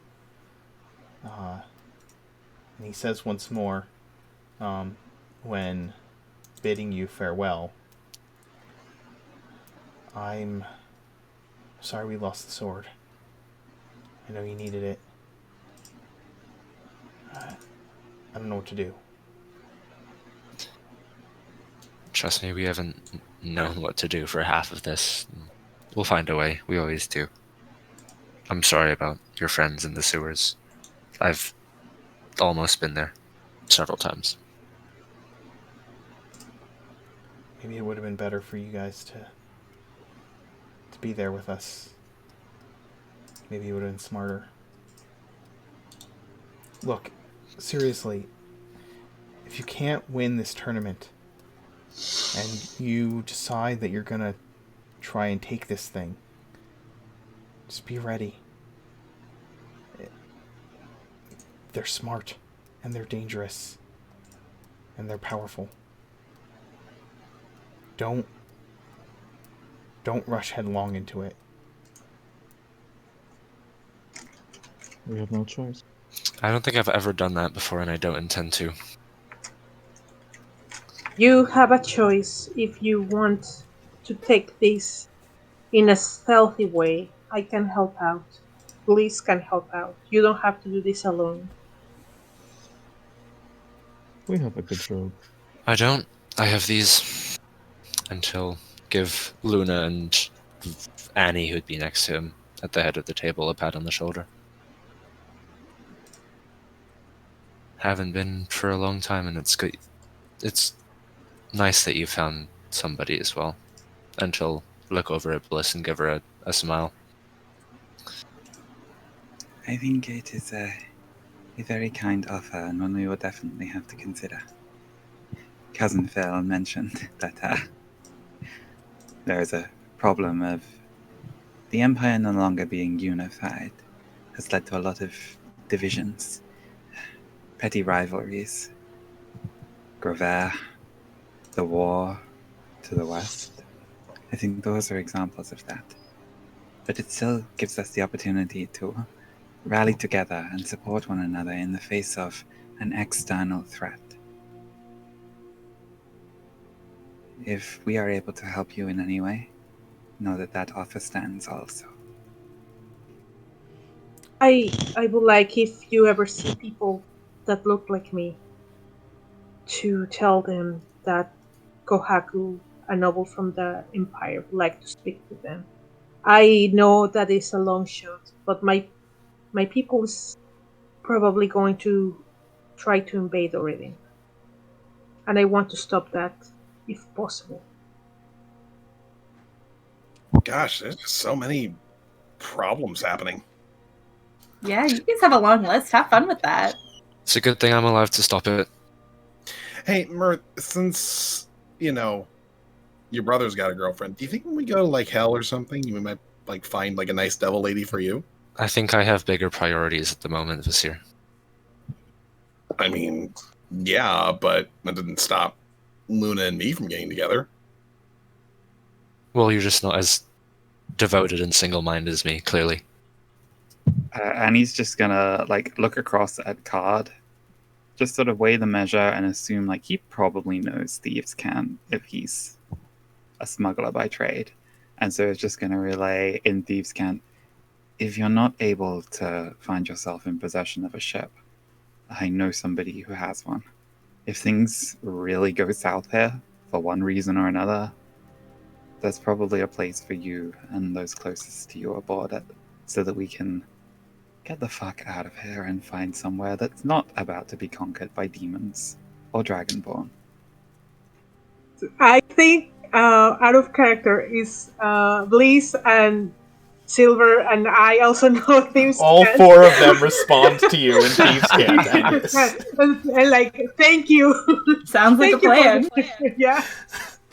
Yes, you get 4 different responses in Thieves' Cant to what you just said. And Angus is just gonna like take a moment to like look around the table of like his associates, and only one of whom has taken the time to learn thieves' cant from him, and just quietly sort of go like, "I'm with the wrong group."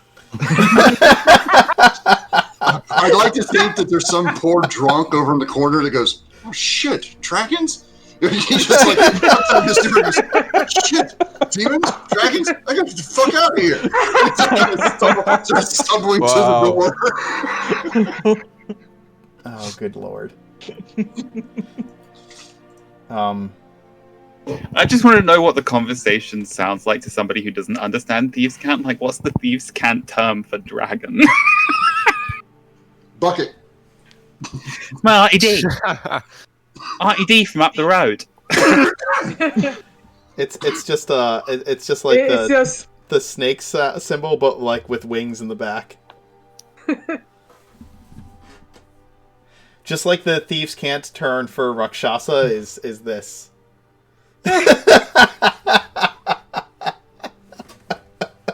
Wow. Oh, good lord. Oh man. It's fine. That's fine.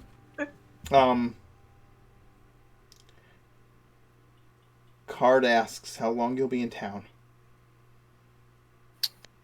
At this rate, 4 days, I think. Okay. Maybe less, depending on how the council goes. Then, Card says, if we do not find a ship by then, I will speak to you about your offer. And,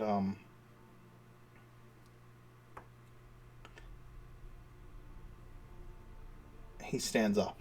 But we really must be going. This has been a delightful brunch, and I am glad to have met all of you. You are welcome aboard any vessel that I command in the future. Should I have the pleasure of doing so again. And Would I we would have like to learn how to swim first? It would be useful but not necessary. Oh, good. Because Visir can't swim. Are you sure? You can't swim? I can swim. I just don't need to. Oh, I thought you said you couldn't swim. No, I can swim. His monastery is next to a lake. I think he's fine. Yeah. I've gone swimming before. Oh no. I just prefer to run on top of water instead. Oh no, we forgot to return water to the lake. I think isn't that connected to demons? We're working on it. We're working on a lot of things. You have a lot on your plate. And, I just love the idea that it's like this is the start of a new series and it just cuts back to Mr. Troll or the troll just like sat around in the lake still, just like waiting. Please no. Just like a quick cutaway and then back. Lake with no water is not fun. Lake with no water is not fun. Oh man. We're gonna go back and he's gonna have like become a renowned entertainer, just singing the songs that he's He's got one level of bard now. Yeah. I just see him. He's built a mud adobe. He's built like this mud hut now. It's just like he's sort of built like a small mud city waiting for the water to come in.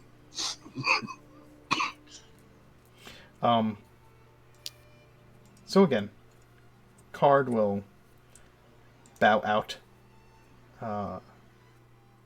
Thank you. He thanks you, Annie, for the several drinks. In his card-like way, he will stand and gentlemanly kiss your hand and thank you for the drinks, and then hold his arm out to Lapise and say, "Shall we be off to search for a vessel that is fit for a queen?" Will smile and she will interlock her arm with him, and also she will interlock her tail with his, and she will say, "Yes, let's go." He says to you, "You know, my old ship was called the Devil's Spade, but perhaps the new one should be the Queen of Hearts." Oh, that's good. You should do that.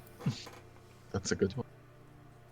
Sparks will. She cannot physically blush, but those that know her know that she's blushing furiously, and she will be like, "That will be appropriate." Silver will stand up and be like, so yeah, I guess we're going. Let's go, intern. Bliss is gonna poke him sharply with her tail. Hey, formal reprimands, remember? I'm not technically commander anymore. God damn it, I can't use that. That's okay. You can reprimand me anytime. Let's go. Uh, Bye, guys. It was lovely meeting you. Exactly. Lovely meeting you too. Keep my brother out of hell, please. keep your. Well, I guess my you best. have to go there. Appreciate it. Yeah. We're talking later. Yeah. I'm free tonight. Great. Sorry to drag him away from you, the Wingsit Bliss. That's okay. You can have him for a bit. Everyone needs a break. Yeah, I do need a break sometimes. She will Okay. poke him again. I just realized I've been buying drinks for everyone and I haven't asked how much it is. If I'm now like 300 gold pieces in debt again, I'm going to be really annoyed.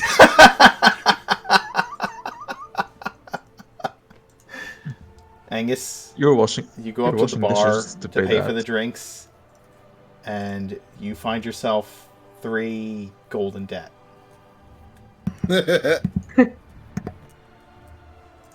I mean, to be fair, I would assume it would be more than that because It this would is like be. a reasonably upstud. So probably what, like, Oh, it's probably like I don't know. I don't know. Gold pieces are a lot. Gold pieces are a a lot. lot of money. Yeah.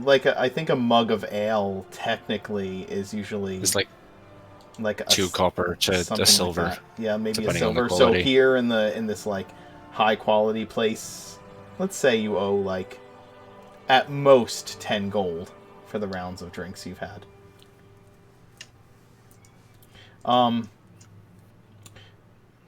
You guys break away and go your separate ways. Angus, Okay, so I took 14 gold pieces off my character sheet because 20% tip. perfect.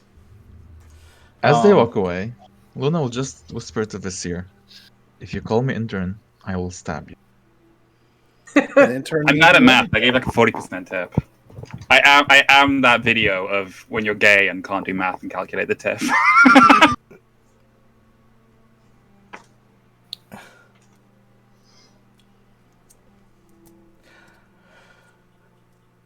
That I thought intern just meant that we loved each other. I don't know. I don't see what the problem is.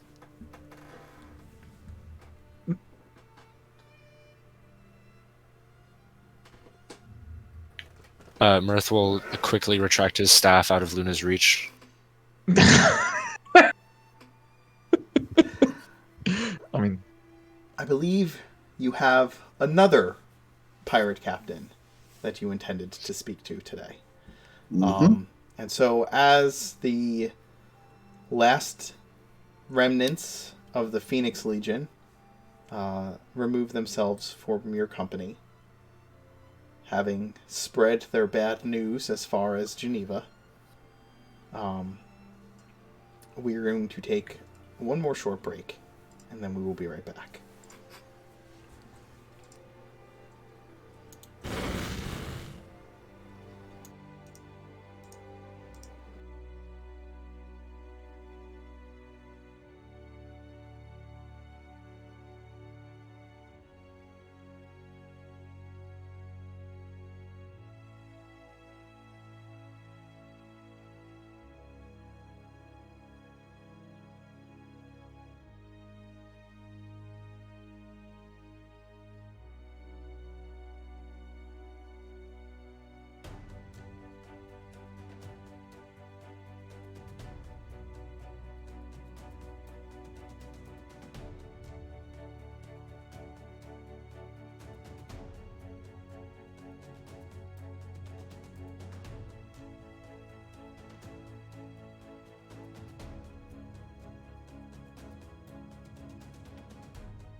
Okay, we are back.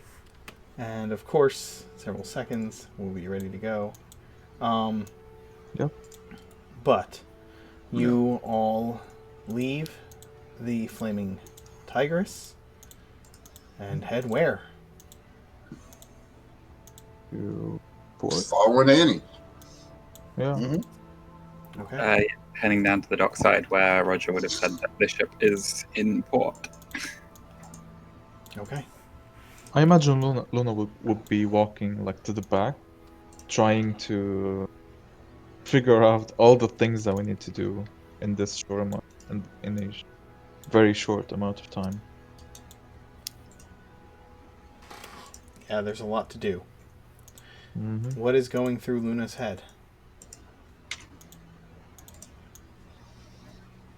I mean, it's not getting any easier. The more progress we make, the more problems arise in front of us. The more obstacles we need to.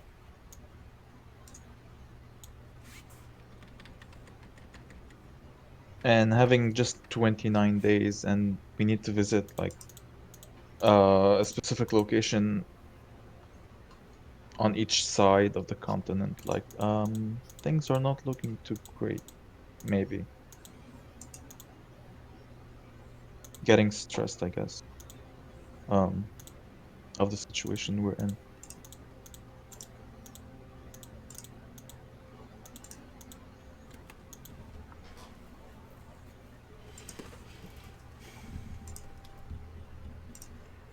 You can see, Vasir, that Luna has become quite a bit more pensive than she was when you first arrived in Geneva. You had a day to shop and get comfortable, and now you've been very clearly confronted with the odds that are stacked against you once more, like a wave crashing in on all of you. And you can see that it is affecting Luna, very obviously. Putting an arm around her waist, and as they walk together, we'll kind of like lean close to her. I know that we're going to have to remain in town for a little bit, so since the tournament's not till tomorrow, I figured tonight we might be able to go out and have a redo on that date we tried in Twiland. Oh, yeah? What do you think? Will you be wearing that shirt? I will wear whatever you want me to. In return, though, I have something for you to wear too.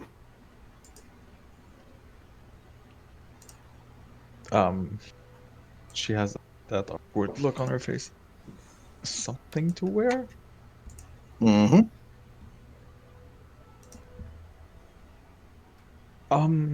Well, you don't need to wear a shirt. It's fine.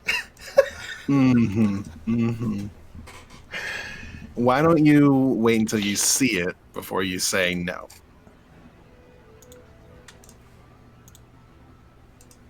Okay, if this is what you want, Basir. And whenever the writing on the shirt undershirt fades away, she would expect Mirth to recast the spell again. I imagine he does. Probably adding his flair to it. Which is probably terrifying. More than. What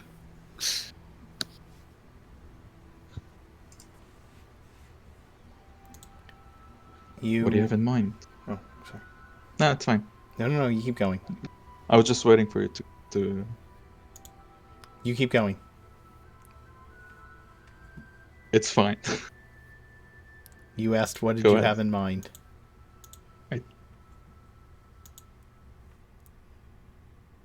I have a special dress that Mirth was kind enough to pick up for me that I think will look great on you.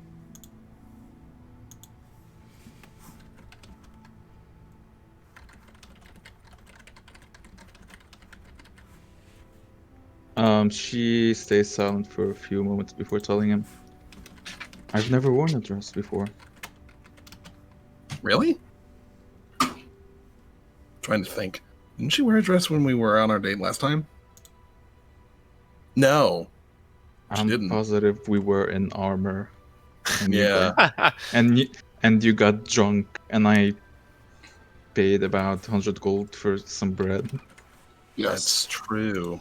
Yeah. No shirt for you. She was in armor. And you drank Well, a lot okay. of Pinot Noir. Yeah. Good times, though.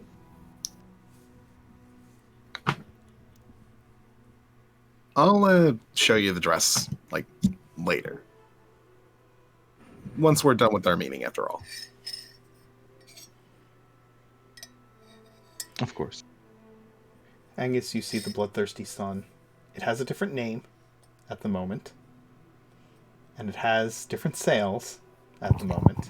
Well, again, the way I'd been picturing it is that the name painted on the side of the ship is just the sun. Mm-hmm. And the bloodthirsty sun is like the nickname and the crew that people give it and the reputation that it has. And Right. then the whole thing with like the sails being made of red cloth. And so that's the sort of thing where it's like you can switch them out and change it. So like if we're going into port, it's like, okay, well, we can switch it out to sails that are just going to be generic, plain white linen sailcloth. Yep. And then when we get out on board, we can do through all the rigmarole of switching the sails out to strike fear into the hearts of vessels as we're showing up to go like, please give us all your shit. But Angus is going to draw up to the edge of the dock and reach out telepathically to Smudge and just sort of give Smudge the indication to like give the signal to Roger that's been prearranged to say like, can you tell the captain that I'm here?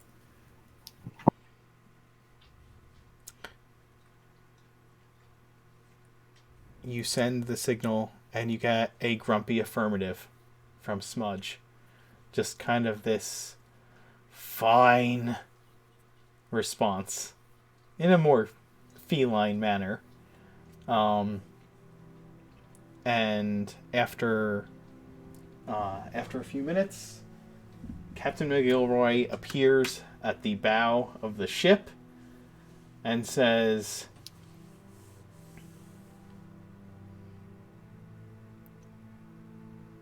picks you out after a few moments. Like like her glance goes over the party like 2 or 3 times, and then she picks you out because of the dress she saw in the room with Roger from the night before, or that morning, and points down at you, and then like points at you and like hooks a thumb behind her towards the deck of the ship. And says to you and your to all of you, I don't have all day. Get your asses aboard. I believe we have permission to come aboard.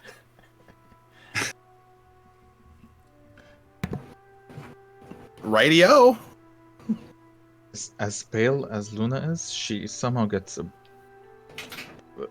more pale. Is that a word?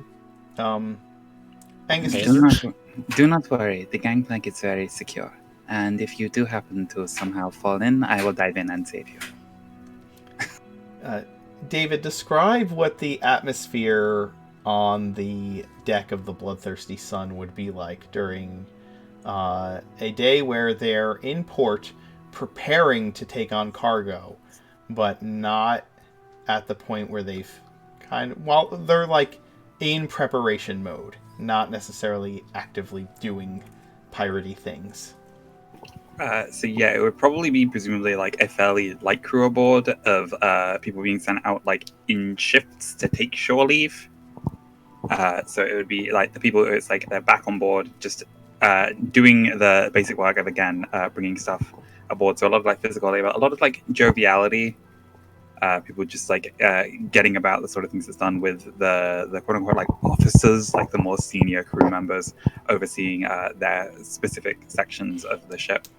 So you would probably have quartermaster Boots up on deck, like overseeing everything that's being loaded on, and just being this sort of gruff but lively hill dwarf wearing a prominent amulet of Krakadon around his neck.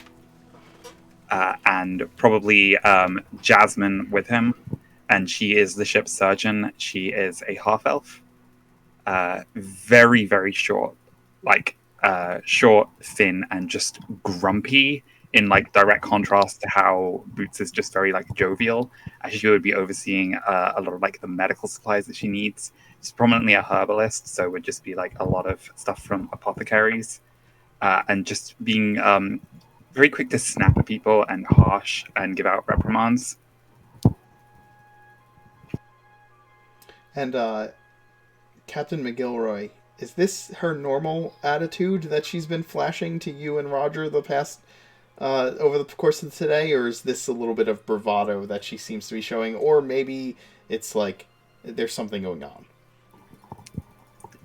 The sort of atmosphere that she has, where it's like she is tough, she is fierce, she is not somebody that you cross, but that if you're in her crew, you are like family to her. So she's very much like a maternal energy, but in that way where it's like that mom's mad is the kind of like default line she's at, where you're like tiptoeing around her. So it's like warmth and affection, but in that like give you a clip round the ear kind of way. So yeah, she's basically part of the course. You guys come aboard, and she has marched towards her captain's quarters in the ship, and just kind of like pulls the door open and is like leaning against it to keep it open. Like one arm is like draped over the edge of the door like that, and she's got like a hand on her sword, like leaning over her sword on her sword belt, and her feet are like, she's got like one foot steady and the other foot like crossed behind it, and she's just giving you this this like fierce predatory smile as you all come aboard, and she jokingly like kind of bows and like motions for you all to walk in to the door that leads to her captain's quarters. Once go ahead, Alex. I was gonna say I head on in, but we're all going in automatically. So you all go in, and there's like her chair on the other side of a desk that was clearly like stolen from a naval vessel.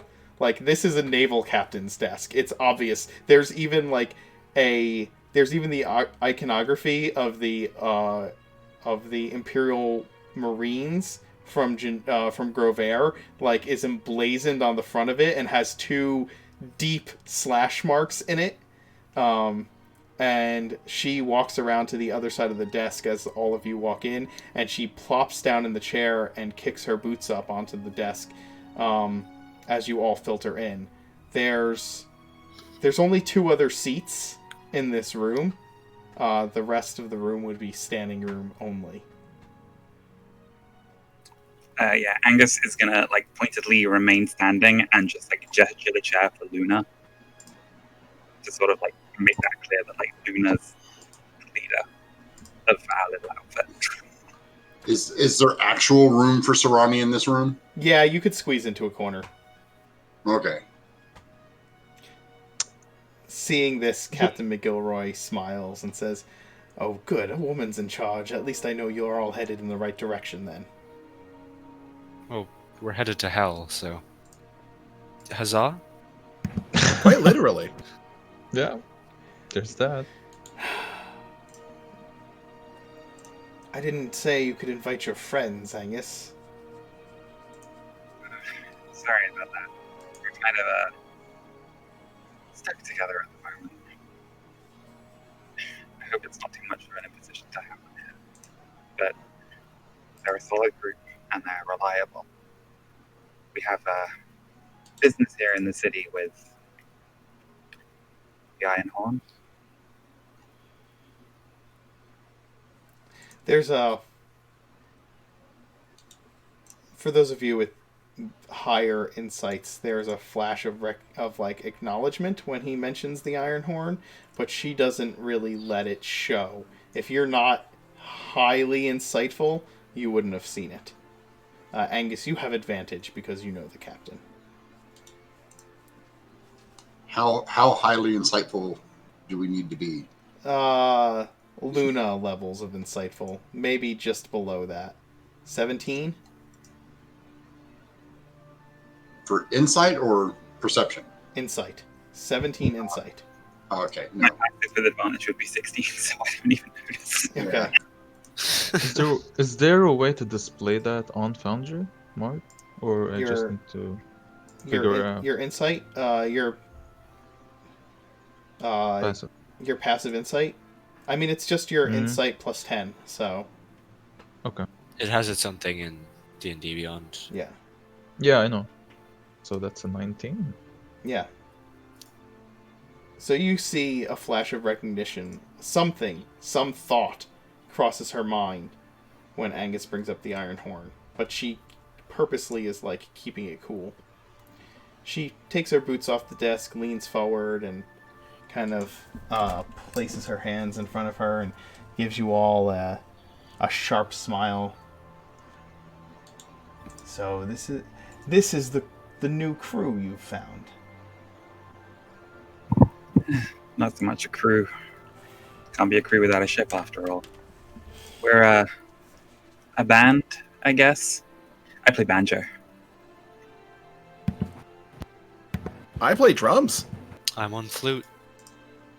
Sometimes. I dance? Is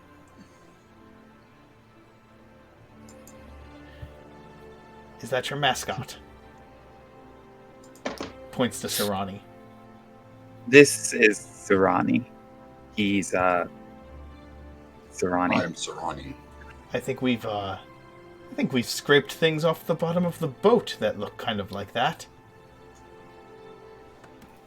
Yeah, he's kind of a little bit like a barnacle encrusted with seaweed, but knows less about the world than you would expect from that description.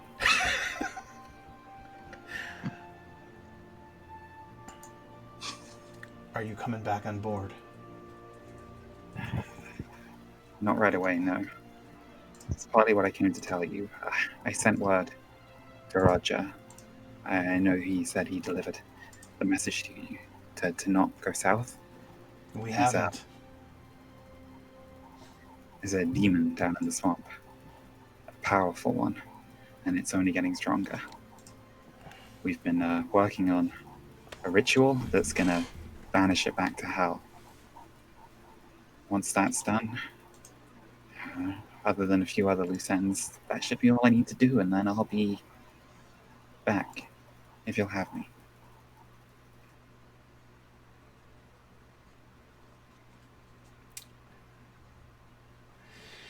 She looks like she's considering that and stands up a bit dramatically.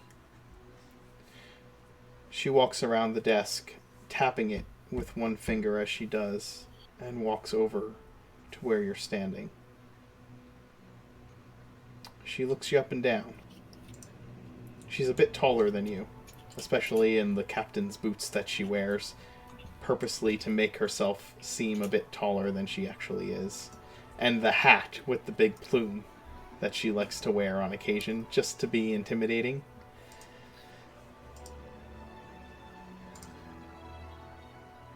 You think, because you sent a warning, that all is forgiven, you can just come aboard and tell me, oh, when I'm done doing what I need to do, can I crawl on back to the sun? She puts a hand on your shoulder and looks down, shakes her head. You can't see her face because her hat is in the way. And then she looks up at you with a fierce smile and says, You idiot, of course you can come back. You're always welcome. And kind of throws her arms around you. Just gonna like hug her back tightly, do like the very manly backpack hug. I am so glad you're safe. You know I worry about all of my children when they're out in the world. Sending you down to Anchor was the worst thing ever. I heard LeBeau was a right rat. He was that. He didn't make it out. Yeah. He had a good run. Probably deserved his death. We did right by his daughters, though. They're set up into Island Hill. Jane, she's the eldest. We've got a friend there, Genevieve. She's running a little adventurer's outfit, keeping an eye on her. Never had the pleasure of meeting him. She, walks back around the desk. Can I offer you all a drink? Yeah, sure. I mean, I don't mind drinking a little bit here and there. She sets out, she pulls open a drawer of the desk, sets out a bunch of glasses, and pulls out this bottle of unlabeled dark liquor and pours it into each glass. Angus, you are fully aware of the captain's enjoyment when it comes to liquor, and know that this stuff is probably not like anything that Vasir or your teetotaling members of the party have ever tried before. Is this just again the really potent imported booze that Gerd was smuggling and that Gerard stole a bunch of? I'm assuming that would be the kind of stuff that Megure would have access to. That is correct. I'm really regretting drinking cocktails at brunch because I'm already buzzed, but like I can't turn down a drink. It's gonna be bad. So we'll get out and make sure his personal mug that he always has with him is cleaned out. All right, fill her up. Fill her up. This is a bit expensive. How about I just give you a little? That's fine too. She's gonna... she'll give you a couple of fingers of liquor. More than she put into the glass. The glasses on the table. And she holds up the bottle and cheers. And she swigs right from it. Vasir drinks all of his in one go and gives a bit of a gulp. That does burn. Oh, really badly. All the way down. Oh, man.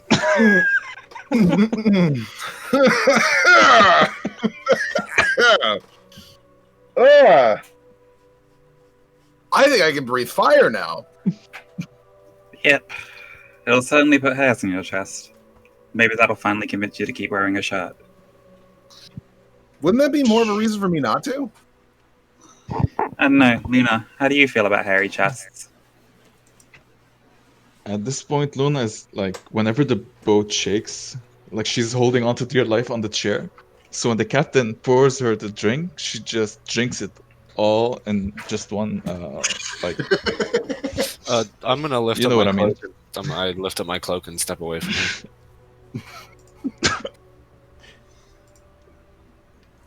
Can I make a constitution check? You know we're anchored and tied, right? She says to Luna. You're not going anywhere. I know, just making sure. You've gotten yourself in with a bunch of land-loving idiots. Does she pour Sarani a drink?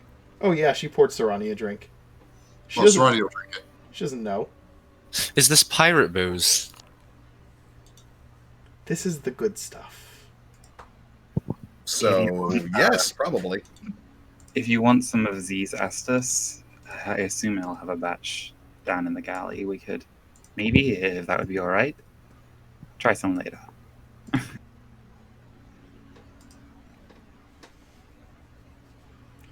And basically, Z is the ship's cook. He is an Awathan. And so it has like a specific special brew that he learned out in the desert that makes use of oranges. So it's like rum, but also with like fermented orange in it. And it sounds awful, but it's really good and it keeps scurvy away.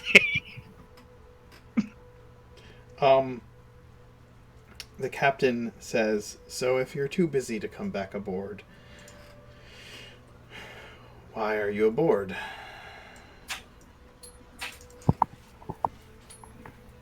I'm here to check in. I'm here to apologize again for the way that I was before. I know now what was wrong. I'm cursed, and we're working on a way to fix it. But I don't know how long that's going to take, and I wouldn't want to put the crew in danger by being unstable the way I was before. And the other, and Angus is gonna take out from the funds that he had 500 gold pieces in a pouch that he's got prepared, and like put that down on the desk Say what? to pay you back with interest. You did right by me. She's gonna pull the pouch close, look inside, count a couple of the coins.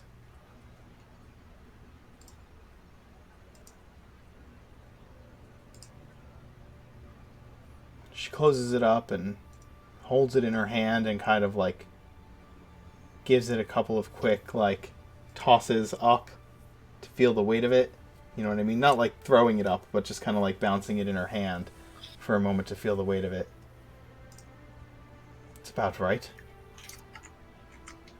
You're a good man, Angus. And she tosses the pouch back to you. But you hold on to this until you come back, and then you can pay me back in service. Family takes care of family. It's not quite enough yet, but I've been doing pretty alright with this little band. Might be enough for me to get my own ship. And Admiral McGilroy has a nice ring to it. She smirks fiercely and says, "Ah, yeah, it does. I always wanted to be an admiral."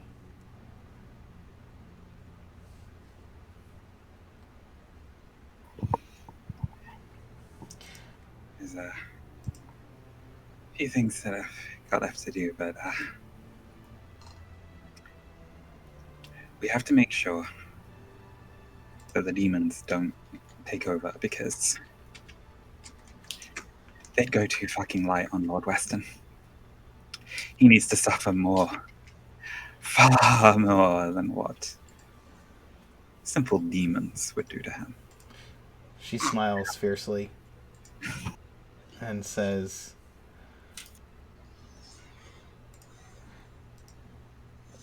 "Demons or no, the sun will keep sailing, and we'll find open waters. But I certainly would like to thrust a saber somewhere special for the Weston family." What are you doing in the city, Angus? Besides reminiscing and thinking of good ways to make the rook a pincushion.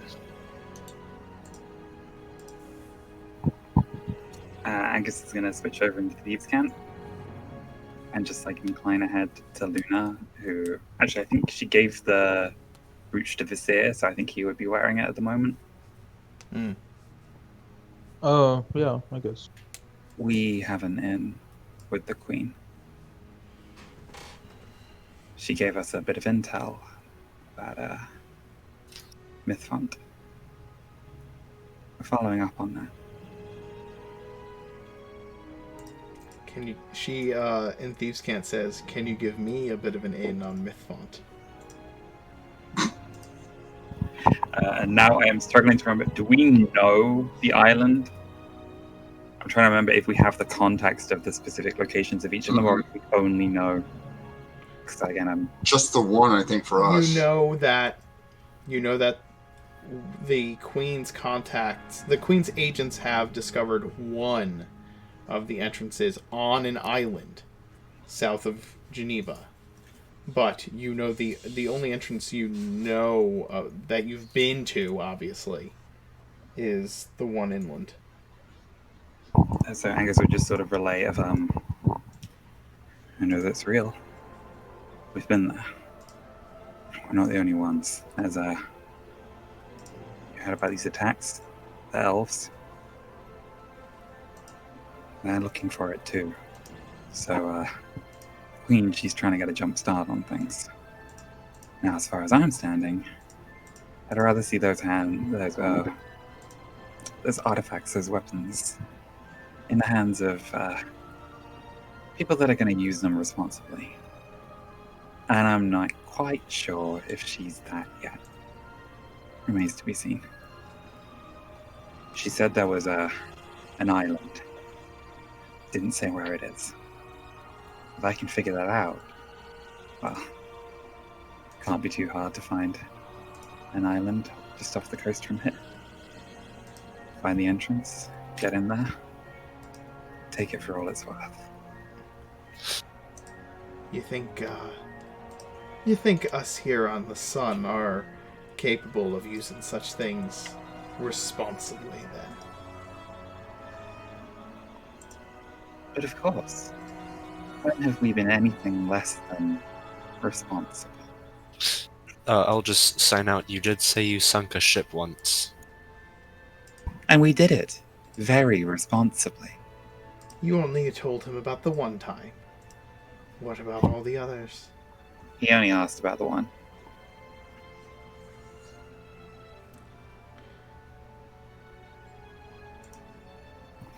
We're not monsters. You kill the officers that try to put up a fight. People that keep these impressed men in bondage, doing a hard graft just to earn enough coin to send back to their families on shore. And you tell those men, you can go. Get in the rowboat. Sail away. This isn't your fight. And if they choose to keep fighting you, then, well, you have to do what you have to do. Being a pirate's a lot like being an actor.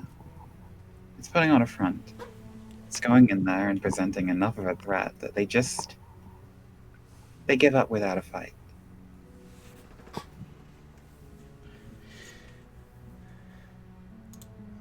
Captain Gilroy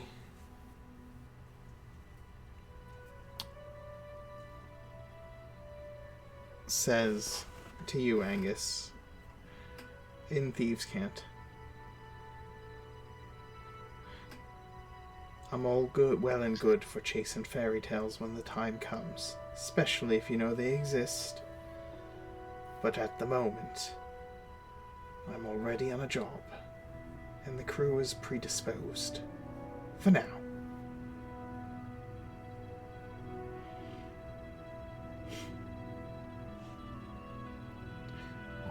I understand you're not much inclined to keep me in the loop now that I'm not really serving at present. But if I can help at all, I'd like to.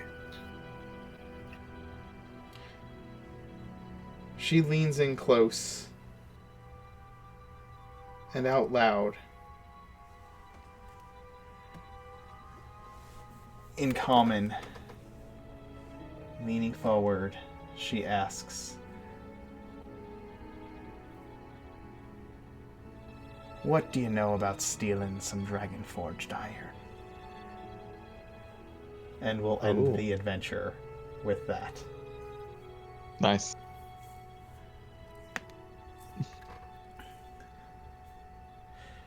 I hope you've enjoyed today's session.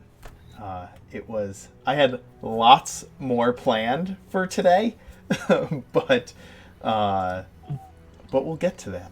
We'll get to that. If and then we went to brunch. Yeah, kinda.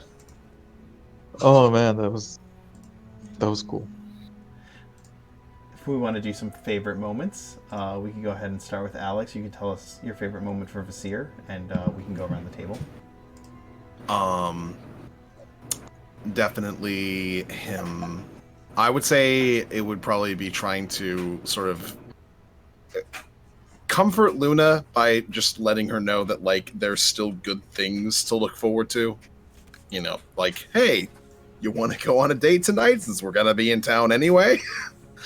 As well as, like, letting her know about the dress, and being fully he's worn a shirt the entire day. Yeah, that's true. Like, he's making sacrifices for comfort right now. Damn.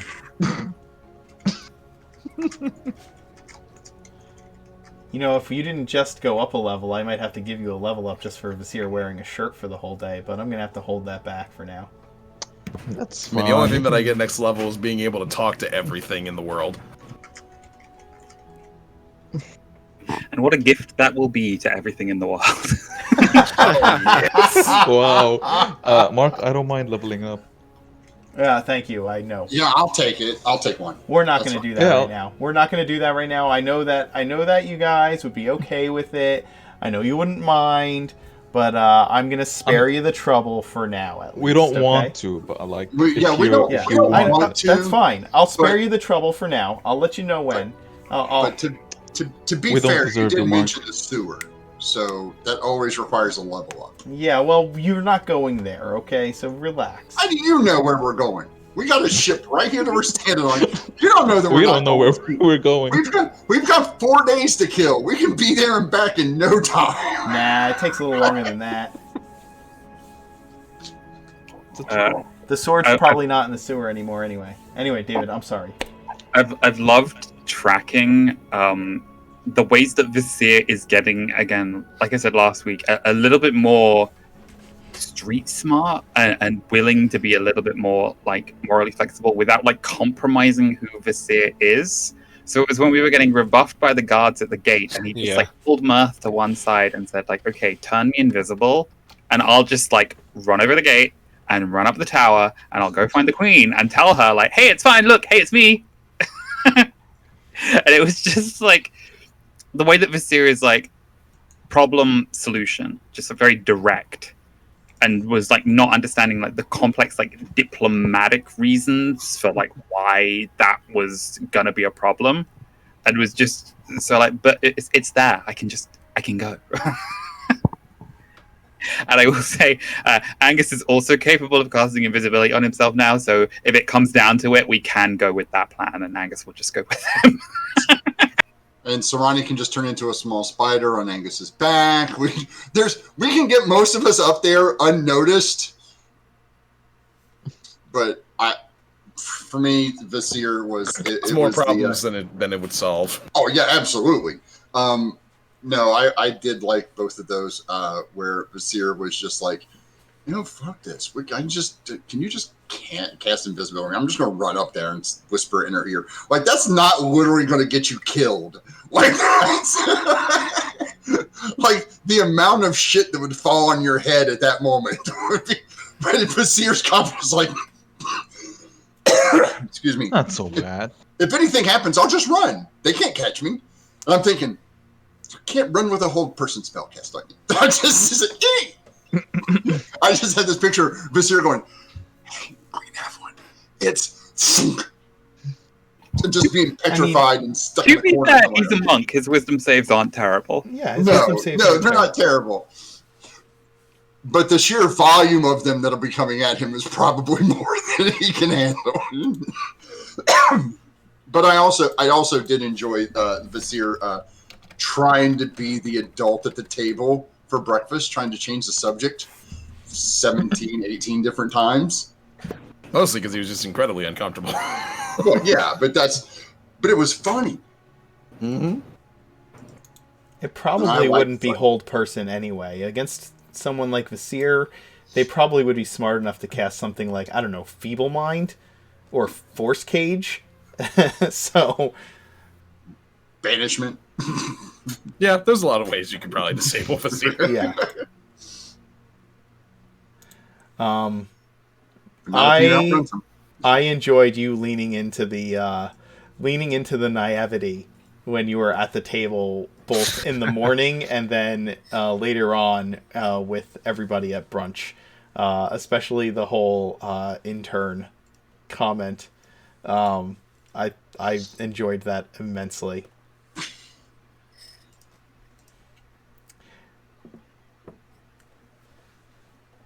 Nor, your favorite Luna moment today? To be honest, I'm not exactly sure. I mean, this session was awesome, and there were a lot of moments. Probably the moments with this year were the coolest, and rolling double nat 20 on a disadvantage was awesome. Nobody saw that. It was cool.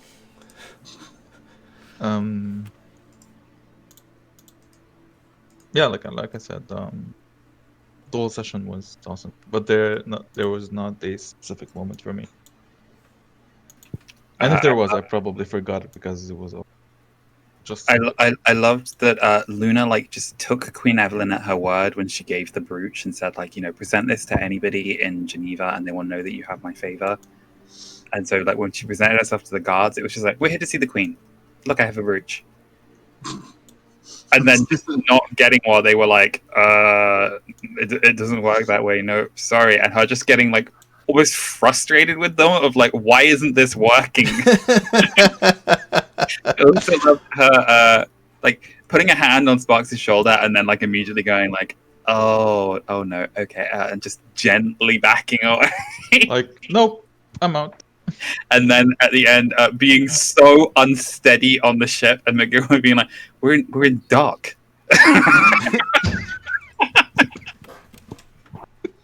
We're barely hitting like the ends of waves that are hitting the shore. Not even kind of rocking, and she's just like, "Nope, this is too much. This is too much right here." If we get any closer to land, we won't be in water. What is your like? I like. Oh, go ahead. Yeah, it's fine. Go. I liked Luna's the fact that Luna let Mirth take the lead once we got inside the bar. Like Luna was in charge and taking charge while we were at where we were with the Queen, and then we get into this kind of seedy bar, and she's just like, "Go ahead, Mirth." Just kind of sat back and just kind of absorbed all the information, and didn't really step on Mirth's toes as he kind of Mirth and Angus as they kind of did their little thing. Really shows that Luna is starting to trust the party in different aspects, not just combat or other ideas, but in other natural settings. I have to say, oh, go ahead. I'm sorry, Noor. Just to be fair, when was Luna actually? To be completely honest. When was Luna what? When was Luna? When was Luna actually in charge? You're in charge when it counts. Yeah, you're in charge when the decisions when decisions matter a lot. You're in charge when somebody needs to be responsible for the outcome of those decisions. Yes. Yeah. Yeah. I have to say, like, you breathe life into the character of Luna in such subtle ways sometimes. And it's just today was an amazing. There were lots of amazing little Luna moments that all you did was say a sentence or a word or two, and it completely communicated like the way that like a clear picture of Luna. And I really have enjoyed that. There were some fantastic Luna moments. I really enjoyed the shirt, and I really enjoyed what Emmy said, which is, I think when she told Vasir that he would actually be her intern, not the other way around. And Vasir said, "Wouldn't we just be each other's interns?" That was fantastic. Thank you.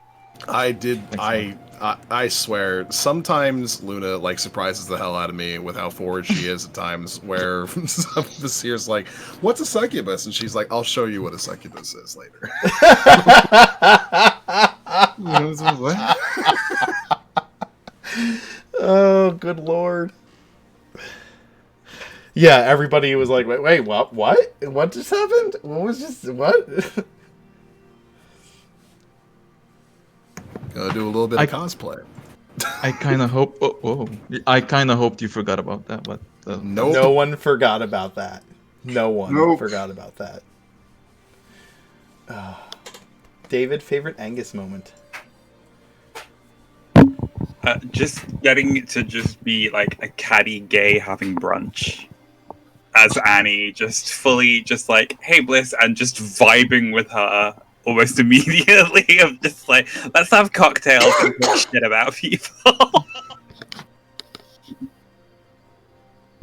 That, and I got to do it a couple of times, and that was that people were making reference to the idea of like, oh, there are imposters trying to present themselves to the queen in order to infiltrate so they can attack her. Or, oh, there are changelings at work in the city of Grevere. And Annie just getting to be like, it's so awful when people aren't who they say they are.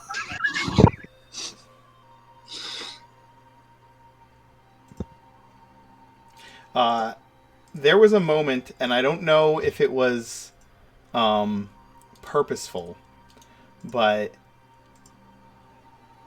you had mentioned, like, wasn't it obvious what someone was trying to do by dropping a bunch of heads into the Citadel? Like, why didn't the commander pick up on that?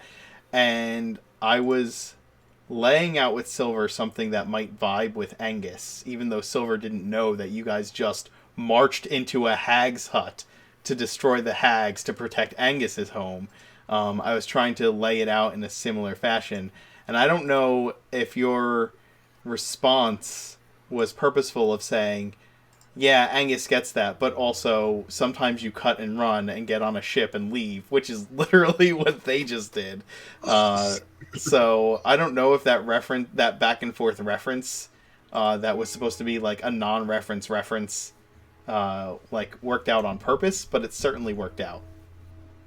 No, again, it's just fully the way that Angus genuinely approaches things, where it's like, yeah, if you can, exhibit pain. It's that point of that, like, we hunt down and try to kill the Westerns, but like we aren't invading Grevere to do that. Yep. We're finding opportunities of where his extended family are just vulnerable. So it's like, okay, we want to burn down a church. Why? Because one of his daughters was there doing like some religious service, trying to like atone and try to present themselves as like, look, no, we're a very good pious family. Look, our daughter, she's doing a year there being a nun. Isn't that going to be lovely? And it's like, yeah. And that means she's vulnerable, so we're going to go in and kill her. Yeah. So it's that level of like, they're people. They're nice people. They're super nice people. I really enjoyed Annie's filibuster at the gate of just nonsensical bullshit that just flowed so easily. And this guy's like, he wants to get a word in edgewise. He's just like, lady, I'm just here to do my goddamn job. Please. Yeah, but he can't be rude to her, right? Because she's so nice. So he's just like,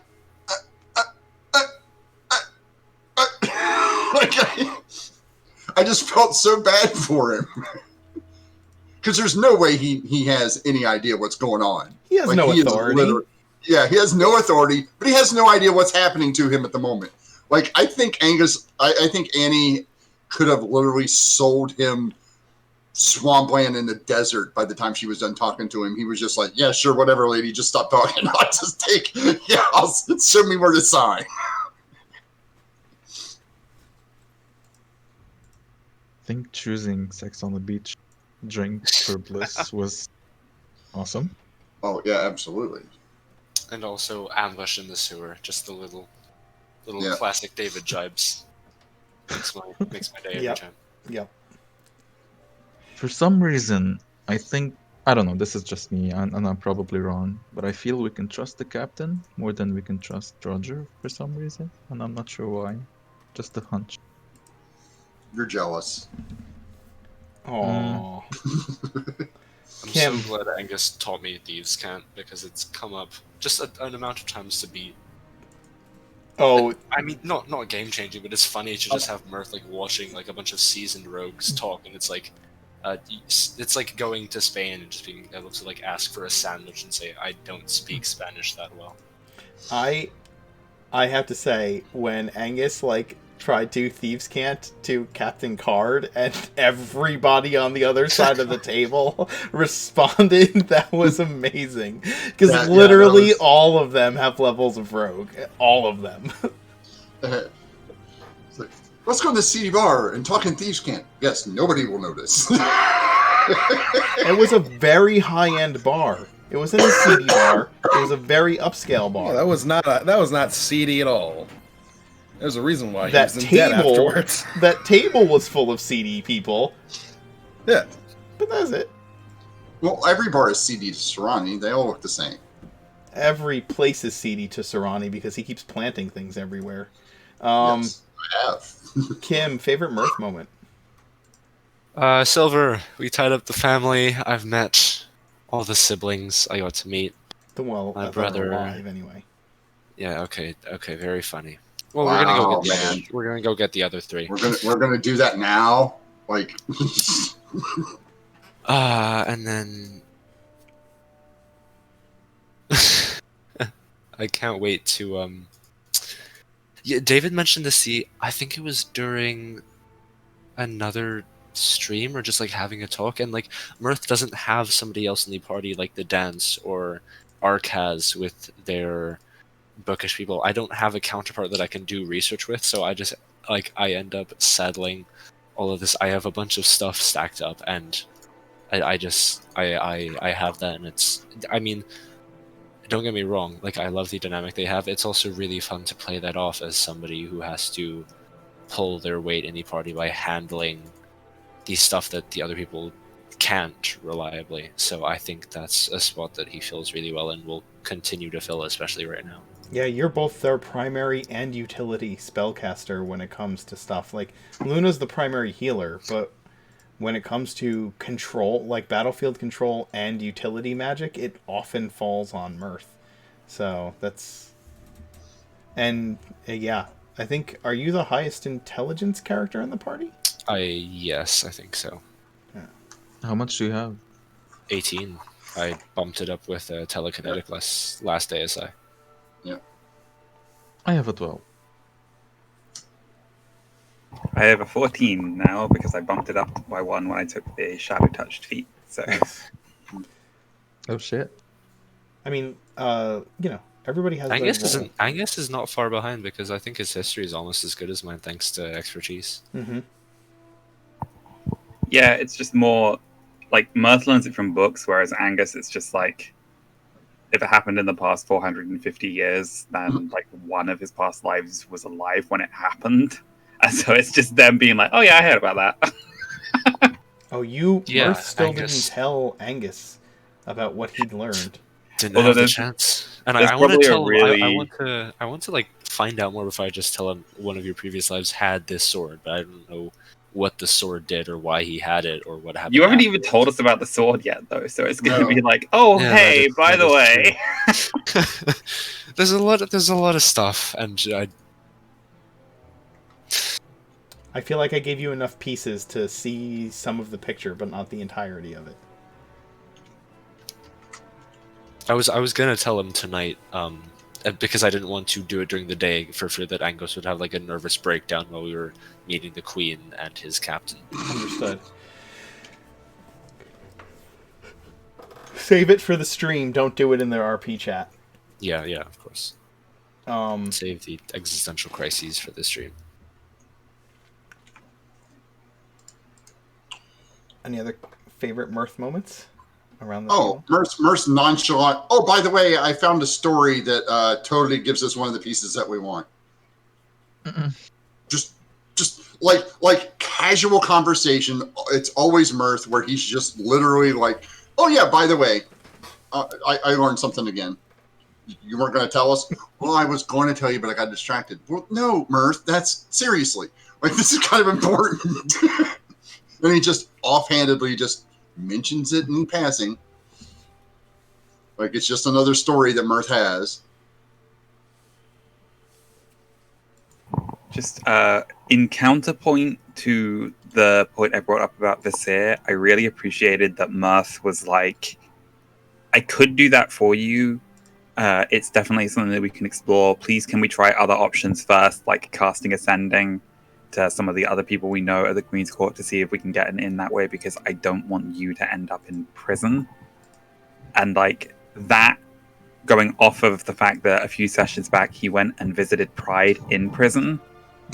So there's that sense of like how much it would suck to have Visir, who's this bright, cheery person who loves traveling, be like cooped up and trapped inside, how much that would hurt him. It's that bond of genuine, like that we are like a family at this point in the party. It's I think it also speaks a lot to the changes in Mirth as a character, like his growth. Whereas, like, before he had no qualms about doing stuff that might land him in prison, and now, like, the idea of doing something like doing something that could be a rash decision. He's advising Visir, hey, this might be a little rash. Maybe we shouldn't do this. Like, that's a very table flippy moment. Oh, the subject of rash, the story about Silva and the snake in the jar of spices. That was really good. He's been saving that forever. I wasn't saving that at all. I just made it up.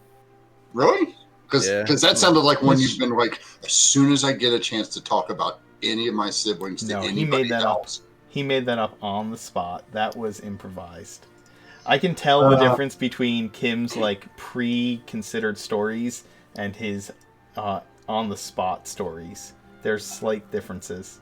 I love the banter between the brothers. That felt so organic, and I love that. So kudos to both of you. Yeah, I even put in the Twitch chat, like, the sibling energy between Mirth and Silva was just on point. Nor, you were going to say something. Oh, no? Okay. I'm good. I thought you were. Rick, favorite Serrani moment? The table. The breakfast. Like, that was Serrani's high point of just the Serrani knowing stuff and Serrani being able to put it into context still has this gap. Yes. Like, Serrani knows and Serrani has context, but getting those two ideas to talk to each other still has this space. And that just, I love that part of Serrani. I love that part of the character so much that I get to play this. I have knowledge, but being able to try to put that into a context of somebody who sees everything so drastically different than everybody else in the party. I really enjoyed the moment where it dawned on Serrani, like, oh, like, you're right. Even regardless of spores, like, this is a sovereign gathering all the other sovereigns, so those sovereigns can disseminate it to all of the people in their circle. Like, that analogy coming to that point of understanding what was going on with the queen calling the nobles to court. I thought that was a good Serrani moment, for me personally, and also the giving of the flowers before leaving the safe house. Oh yeah, that was adorable. Yeah, that was nice. I also love that Serrani got to ask somebody else what they were. That was brilliant. My favorite thing about that is how late into the conversation it came, so you just get the impression that Serrani was just sat there eyeballing Sparks. She's not a lizard folk. What is she? Yeah, just trying to put it like he's going through his vast knowledge of other species that he knows. Dragonborn's not one of them. Like, just he has no context for this at all. And then after a few moments of having a back and forth about what she is, he goes, "Oh, you're female." Like, Well, no, that was after the comment of somebody said you shouldn't. Was it Luna? yeah, you don't. Or somebody said you don't know. You obviously don't know how to talk to women. I think Bliss said that. Yeah, Bliss Yeah, might not have me. said that. That was Bliss. Bliss said that, and he goes, "Oh, you're female." Like that. He doesn't put dawns that on together. like oh, yeah. He knows that you talk to women different ways. He But understands that there are different genders, but that's not something that Sarani like has to think about when it comes to like being a plant. Right. Well, it's one of those things he's learning from, the party about how to deal with, like, you have to deal with certain age groups differently and certain genders differently and certain hierarchies.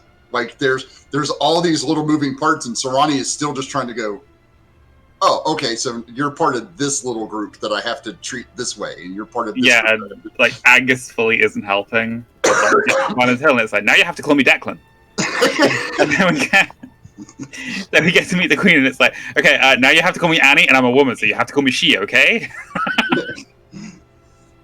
And you just picture Sarani with, like, the math swirling around his head. Yeah. Sarani's like, they're all the same, but they're all different. Different. Yeah, Sarani's just way... Can't you guys just, like, spread spores around, and then other things, like, you grow, right? That's just how this works. Yeah. And everybody's like, no, that is not how this works. Well, he understands reproduction. That was it. That was the whole conversation at the breakfast table. Was he's learning that, he knows that animals do that, but he's learning that these other sentient species do that as well. Like, that he never made the connection for the longest time between, non-sentient and sentient, that they have different reproductive ways, because it's not something he knows as a druid. Like, I know animals. So you're not an animal, you're a human, I think. Like, his whole mindset doesn't register sentience as that. One thing that I will say I took note of, I don't know if it was something that was good or bad, but that I took note of, is every single NPC that I introduced today, your immediate question was, so they're not a halfling? And I don't know if that was like something that was like I enjoyed that, or I was like, okay, this is getting exhausting. I don't know, but I did notice you did it. Yeah. Well, no, they're halflings and elves. Like, Sarani has added, I don't know if you saw, I put in chat, I've added 2 more rules.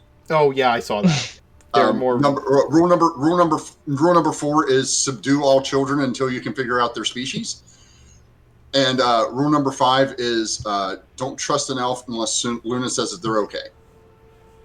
Was Sarani awake during the night when Luna asked Angus about, like, how he left Darkhaven and joined up with the crew?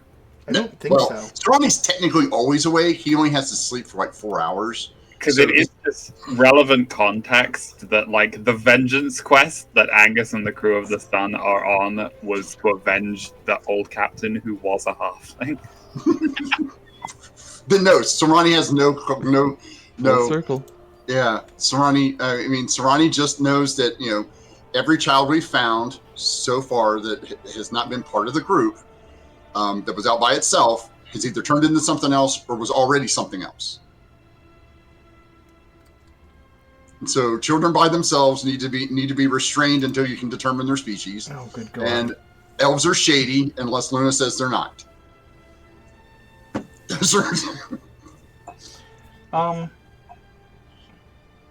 Oath of Sarani. That's the new paladin. I don't know if I have a favorite DM moment today. I don't. I don't know. For me, the way in which you bureaucratically stopped us from doing anything remotely important with the Queen Like that is, and it wasn't just like a DM going, no, you can't go see her, and we're just going to hand wave this. It was, no, here's a legitimate bureaucracy that is going to grind your poor little. We're all like 12th level, and we're like super powerful, and they're like, this unnamed bureaucracy is going to grind this quest to a halt. Yeah. We had to deal with bureaucracy, and then we met the Legion. Yeah. It was foreshadowing. I don't know if you guys realized that. Oh, it's totally. And like Dio said, playing silver and card are just I loved the way that you started out with McGilroy showing up to basically scold Roger, be like, "Get your ass back on the ship." I wasn't fully in the right mindset yet, so I didn't even quite respond as much in character as I wanted to, because I just was that was so funny. It starts out with her just being like, "Okay, Charlie's over. I need you. Get back." I think the specific sentence of the captain, I think she said that. I care for all my children, something like that. That was. Oh, I was thinking drop your floozy, but that works too. I think that I started to enjoy playing Captain McGilroy more and more as the session went on, as the moments went on. Yeah. She ended up being the bookend for the bookends for the adventure too. She opened today's game and then closed it out, which was neat. I didn't intend for that to happen, but it certainly worked out really nicely. Well, yeah, always works out nicely. And I'm happy that Soren has a fez now and a captain's hat. No, I have the captain's hat. Steve has the fez. Well, that's fine. And probably want to get Vasir shirt dry cleaned before you go on your date, considering the number of. We have more. Well, yeah, but there's a lot of peanut shells. Was it because of Steve? Was Steve just eating peanuts? Yeah, Steve. I put that in the chat in Foundry. There's a pile of peanut shells at the bottom of Vasir's feet, because he's just sitting up there like. So the extra 2 gold that Angus paid on top of the bill was for all the peanuts that. Hey, those bar peanuts are supposed to be free. If you don't want to put them out, if you don't want people eating them, don't put them out. Yeah, but if you empty the entire bowl. Guys, I hope you had fun today. I did enjoy playing all the NPCs. That's always my favorite part of D&D.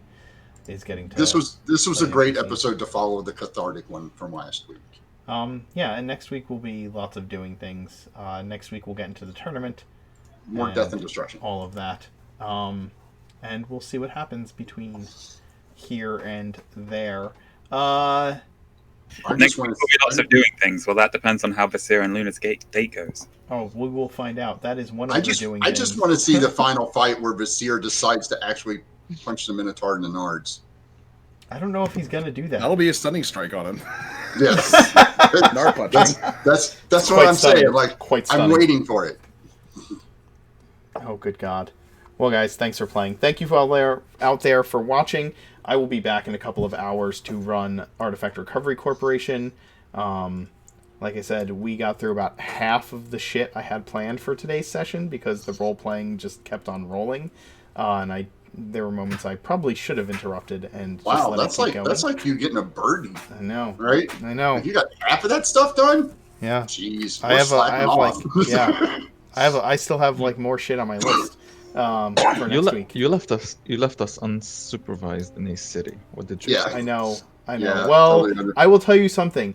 Today's adventure, leaving you guys unsupervised in the city, and last week's adventure of leaving you guys unsupervised in the city is way better than the last time I left you guys unsupervised in Twiland Hill. We also did not split up in the first 2.5 minutes. You didn't split up immediately, and you didn't spend 2 hours arguing about Vasir wearing a shirt. He just put the damn shirt on and just dealt with it, and that just shows the growth in his love for Luna right there, that he just put the shirt on without asking any questions, and he paid for it with a I shirt Luna and Shirt's sign. So Can I just say, I love how two separate members of the party have bought dresses for Luna, and Luna keeps being like, I don't wear dresses. yeah. This like that's okay. Angus is just inheriting them all. Vasir was like, Luna, I'll wear the shirt. I'll wear whatever you want, but you have to wear something for me. I got something for you. And Luna was like, that's okay. You don't have to wear a shirt. Like, that was her response. It's fine. It's fine. Before we leave, don't forget, if you're watching on YouTube, don't forget to like, subscribe, hit the notification bell, share with all your friends. If you don't hit the notification bell, you won't know when the new videos go up, so you can't keep up with everything that goes on in Oregon.